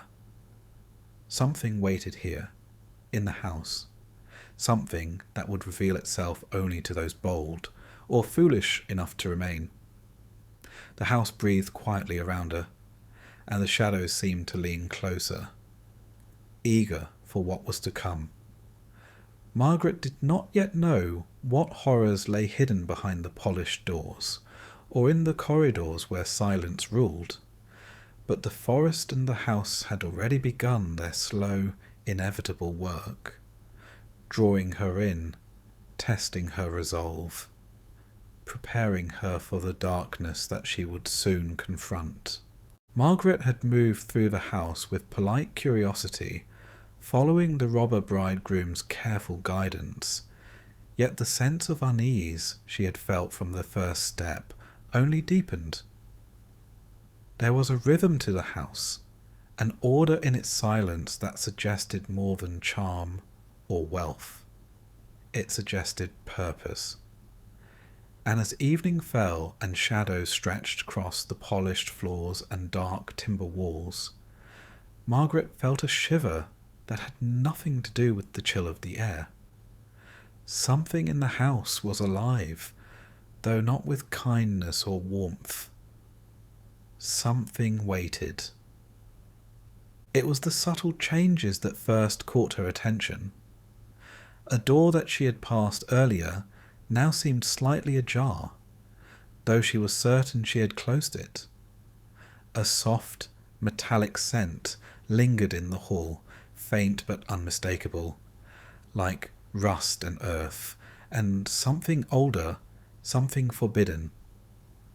The servants no longer moved as silently as before. One of them paused in a hallway and glanced toward a locked door, his face tightening into an expression Margaret could not read, and then, almost immediately, he turned away, resuming his duties as if nothing had happened. Her heart beat faster, and she felt the beginnings of fear curl in her chest, yet she remained drawn by the same curiosity that had led her to this house in the first place. Margaret explored the drawing-room once more, her eyes scanning for anything she might have missed. That was when she noticed the small door in the corner, the one partially hidden behind the heavy tapestry, the scratches around the keyhole, The coldness of the wood beneath her fingertips now seemed ominous, threatening. She pressed closer to the door, listening. There was a faint sound behind it, a scraping, a muffled movement, a sound that was at once human and something more disturbing. Her mind tried to convince her it was nothing, that it might be a misplaced chair, the settling of old floors, a servant tending to some forgotten task. But the instinct she could not ignore told her otherwise. She stepped back, suddenly aware of the silence around her, the impossibility of escape if danger were near. Then she heard it, a muffled cry, soft but unmistakable, coming from somewhere within the house. Margaret froze, her eyes wide, her breath caught in her throat. She pressed her ear to the door, the wood cool against her skin. There it was again, the faintest sound of human suffering, a desperate, nearly inaudible plea that made her stomach turn. Margaret's mind raced, trying to reconcile what she was hearing with the man she had come to trust. Could the robber bridegroom, so polite and measured, capable of such cruelty? The idea seemed impossible, yet the evidence was undeniable. Margaret retreated slowly from the room, moving toward the upper hallway where the light from the narrow windows barely touched the floor. There, hidden in the shadows of a tall cabinet and behind a heavy curtain, she found a vantage point that allowed her to see much of the house without being noticed. Her pulse pounded in her ears as she watched, and her fear sharpened into a clear, horrifying understanding. The robber bridegroom was not a man of simple wealth or eccentric habits. He was a murderer, a man who had lured others to this house, hidden in the forest, and committed acts too terrible to name aloud. From her hidden position, she saw him move through the hallways with a calm that was terrifying in its certainty. The servants, still silent, still careful, seemed complicit in some way, or perhaps equally terrified of what might happen if they disobeyed. And then she saw what could not be unseen, the room he entered behind the small hidden door. Margaret's eyes widened, and she felt bile rise in her throat as the faint metallic scent became almost tangible. Inside, figures lay still, draped across tables, faces pale and frozen, and the unmistakable evidence of violent ends was everywhere. Blood, tools, marks of struggle. The unmistakable arrangement of things meant to hide what had been done. Margaret's fingers dug into the fabric of the curtain, her knuckles white, her mind spinning. She had known the house was strange, that the servants were odd, but she had never imagined the reality. Her fear became acute, almost physical, a tightness in her chest and throat that made it difficult to breathe. The robber bridegroom moved with such ease, such calm purpose, as though he were conducting a ritual of business rather than murder. Margaret understood then that the house, the servants, the locked doors, were all part of a system, a carefully constructed stage upon which he could commit his crimes without interference. The thought of being trapped here, alone and vulnerable, was almost unbearable. Yet even as terror gripped her, she recognized the necessity of remaining unseen. Any sudden movement could betray her presence. Any sound might summon the very danger she now understood surrounded her. Margaret held her breath and watched as he completed what she realized was the final stage of his work. The room, dark and oppressive, was emptied of its most immediate evidence, the doors locked and hidden once more. The servants moved quietly, covering, cleaning, erasing any trace, and then, as if sensing nothing had been discovered, the robber bridegroom left the room, his steps echoing briefly in the hallway before fading into the silence of the house. Margaret waited a long time, counting her own breaths, feeling her pulse hammer in her ears, before daring to move from her hiding place. She crept along the hallway, seeking the safest route back to the stairs and the main entrance, but every step seemed laden with a risk. The house felt alive with danger, every shadow a potential threat, every corner a hiding place for those who might see her and decide her fate. Yet she could not remain hidden forever. The knowledge she had gained demanded action, and the first act of survival was to plan, to observe, to understand what the house allowed and what it forbade. Margaret's thoughts raced as she considered her options. Running blindly might lead her into the forest and away from danger, but the path was narrow, and the forest's shadows seemed filled with unseen threats. Remaining in the house without a plan was equally perilous. The robber bridegroom's skill and awareness suggested that any wandering misstep could end in discovery. She began to form a mental map of the rooms, the locked doors, the silent servants, the hidden stairways, and the points where she could watch without being seen. Knowledge, she realized, was her only weapon, and observation her only shield. As the evening deepened and darkness spread across the forest beyond the windows, Margaret made a decision. She would stay, for now, though only in hiding, observing and waiting. Escape might come later, but first she had to understand fully what she was up against. The house, the robber bridegroom, and the servants were all pieces of a larger, cruel design, and acting without comprehension could be fatal. Her mind was sharp now, fear mingling with resolve, curiosity tempered by the grim understanding of the danger. She would survive, if she could, and perhaps, if fortune allowed, she might even expose the truth. The shadows leaned closer, the house seemed to exhale a quiet, ominous sigh, and Margaret's pulse continued to race. She crouched behind her concealment, eyes fixed on the corridor, ears attuned to the softest sound. Outside, the forest remained silent, the trees watching as they had watched countless intruders before her.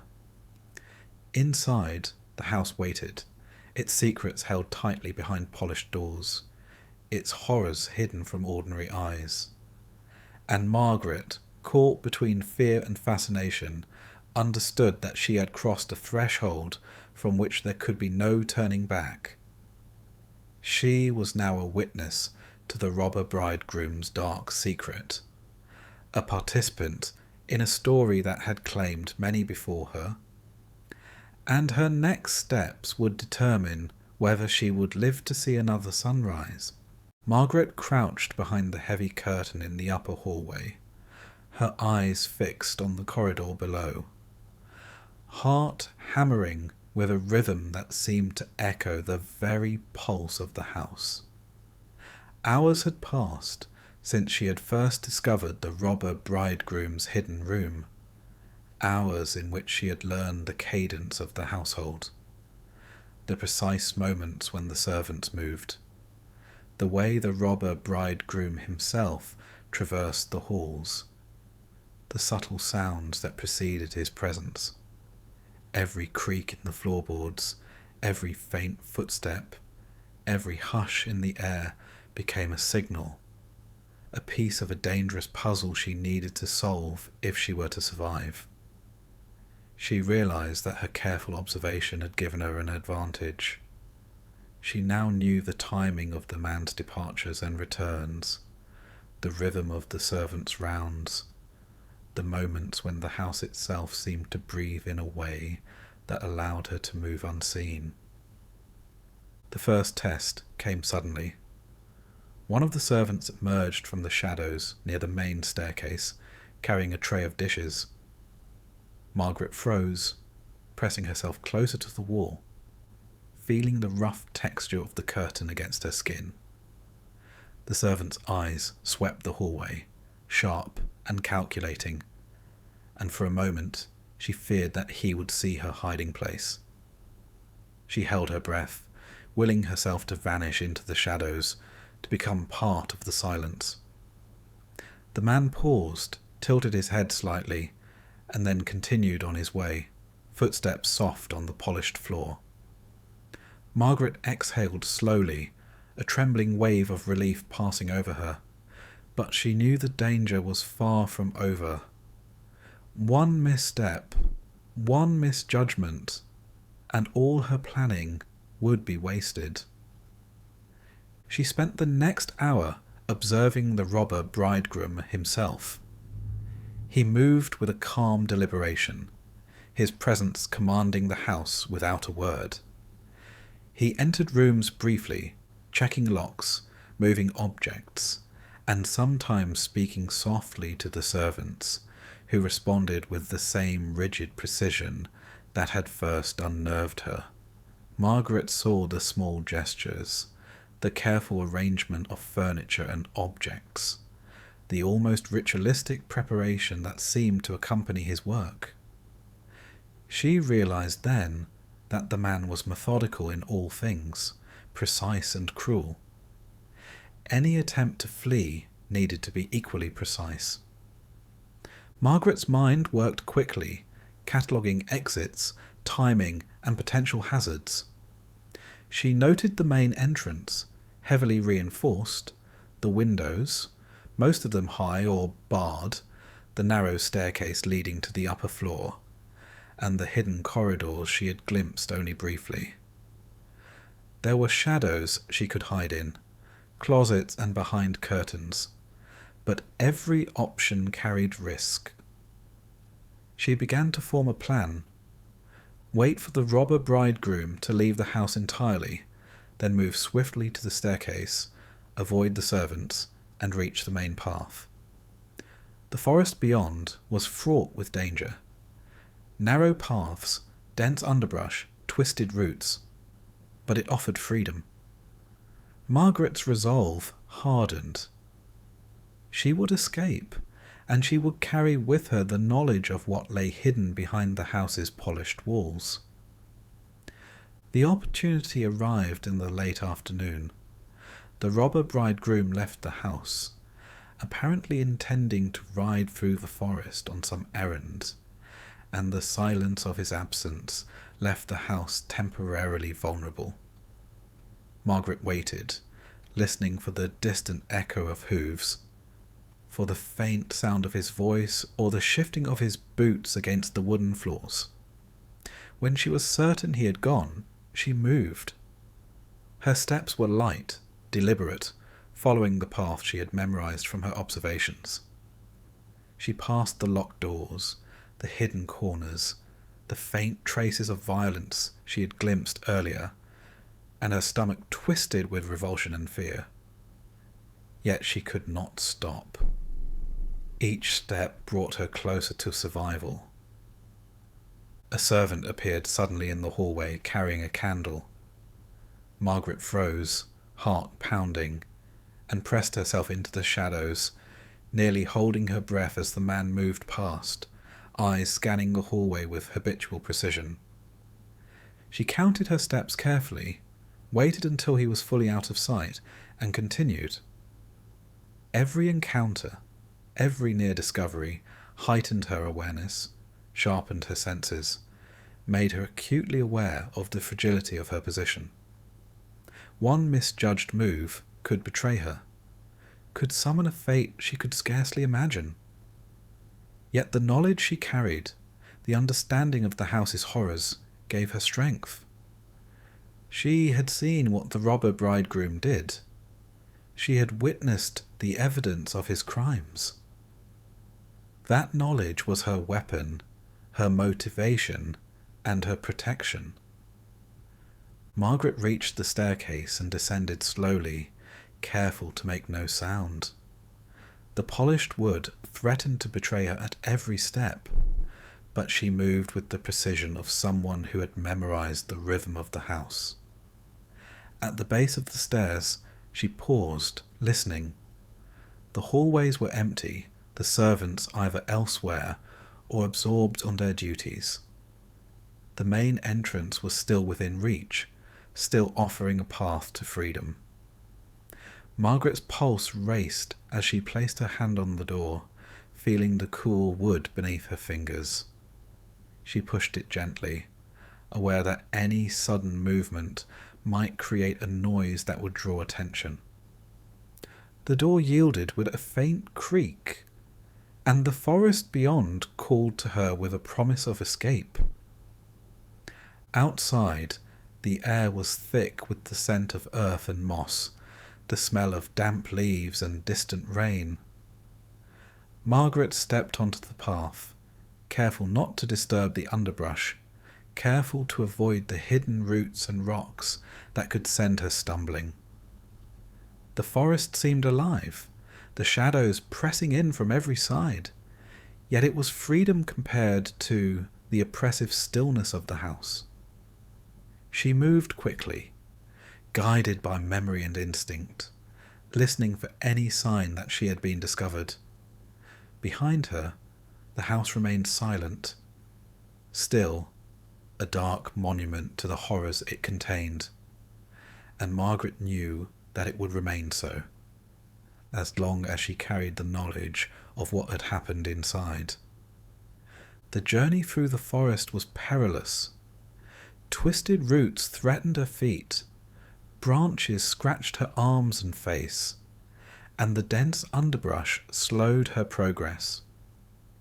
She stumbled once, nearly losing her balance, but caught herself on the trunk of a tree. Her heart raced, but she pressed on, driven by fear and determination.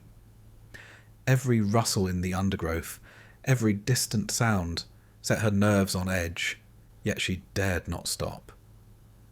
The path she had memorized from earlier walks through the forest guided her, though now every step carried the weight of urgency, every shadow a potential threat. Margaret paused briefly to catch her breath in a small clearing, listening for the distant sounds of the house. There was nothing, only the wind moving through the trees, the distant cry of a bird, the subtle shift of leaves. She realized that she had succeeded, that she had left the robber bridegroom and his servants behind, at least for the moment. Yet the knowledge of the horrors she had witnessed, the evidence of the crimes hidden within the walls, pressed heavily on her mind. She could not simply return to the village as though nothing had happened. She needed proof, evidence, something tangible to ensure that the robber bridegroom would not harm anyone else. She remembered the small blood-stained glove she had seen earlier, tucked beneath the rug in the drawing room. If she could retrieve it, it would serve as undeniable evidence of the house's dark secrets. Yet the thought of returning inside filled her with dread. She considered the risk, weighed it against the need for proof, and decided that she would attempt it, but only with the utmost care. For now, though, survival came first.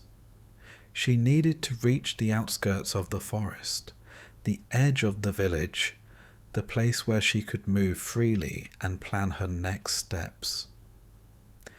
The path out of the forest seemed endless, the trees pressing close, the shadows long and dark. Margaret moved silently, listening for the faintest sound that might indicate pursuit, yet the forest remained calm, indifferent to her presence. Her mind raced with thoughts of what she had seen, the robber bridegroom's calm, methodical cruelty, the servants' strange complicity, the locked doors and hidden rooms that had concealed the evidence of countless murders. She understood now that the man was cunning, careful, dangerous beyond measure, and yet she also understood that she had what he lacked, the knowledge of his crimes and the determination to act on it. By the time Margaret emerged from the forest, the first hints of twilight had begun to touch the village, the rooftops visible beyond the tree line, the familiar sense of home mingling with the lingering earthiness of the woods. She paused at the edge of the forest, looking back at the dark shadows that now seemed to loom more ominously than ever. She had survived the house, the robber bridegroom, and the servants, but the story was far from over. The knowledge she carried, the evidence she might retrieve, the warnings she must deliver, these were her burdens now, and she knew that the next steps would require courage, cunning, and resolve beyond anything she had yet summoned. Margaret took a deep breath, steeling herself. She would return to the house if she had to. She would gather the proof, and she would ensure that the robber bridegroom's crimes could no longer remain hidden. The forest behind her seemed to exhale, releasing her into the uncertain safety of the world beyond. But the shadows of the house, the echoes of its silence, the memory of what she had seen, would follow her, haunting her every step, and reminding her that even in the light of day, the darkness of that house and the man who ruled it was never far away. Margaret emerged from the forest just as the sun sank below the horizon, casting long shadows across the village rooftops. The familiar cottages, the gardens trimmed with care, the narrow streets where children had once played, all seemed smaller, quieter, almost fragile in comparison to the vast and terrible forest she had just escaped. Her skirts were torn, her hands scratched by brambles, and her breath came in uneven gasps. Yet nothing mattered except the urgency in her chest, the need to speak, to act, to ensure that the horrors she had witnessed would not reach another innocent soul. She ran the final stretch to her home, where her parents and servants awaited, perhaps fearing she had been lost in the forest, or worse, entangled in some misfortune beyond imagination. Margaret scarcely paused to answer their frantic questions, speaking rapidly, her words tumbling over one another as she described the robber bridegroom, the house, the servants, the locked doors, and the dreadful room where the evidence of his crimes had been laid bare. At first, her parents and household were paralysed, the shock of what she recounted too immense for immediate comprehension. Wealthy, polite, handsome, a man of charm and appearance, a suitor, a potential husband, now revealed as a predator, a murderer, a man who had hidden a terrible life behind polished walls. Margaret produced the evidence she had gathered, the blood-stained glove and other small items that could not easily be dismissed. Her hands trembled as she laid them before her parents, her voice steady now, fueled by the certainty of truth. Villagers, neighbours, and friends began to gather, drawn by the urgency of her account and the palpable fear in her presence. Murmurs grew into exclamations, whispers into calls for action. The robber bridegroom's story, once carefully concealed, began to unravel in the telling, each piece of evidence a nail in the coffin of his deceit. The servants, when pressed, revealed under questioning the complicity and fear that had bound them to his household, confirming what Margaret had already surmised. Authorities and the village elders were summoned. They listened gravely, taking note of her testimony, the objects she had brought, and the corroborating statements of the frightened servants. The robber bridegroom's wealth, charm, and apparent civility were rendered meaningless in the face of undeniable evidence. His house in the forest, once a place of mystery and allure, was recognized as a den of terror, and its isolation a deliberate tool for concealment.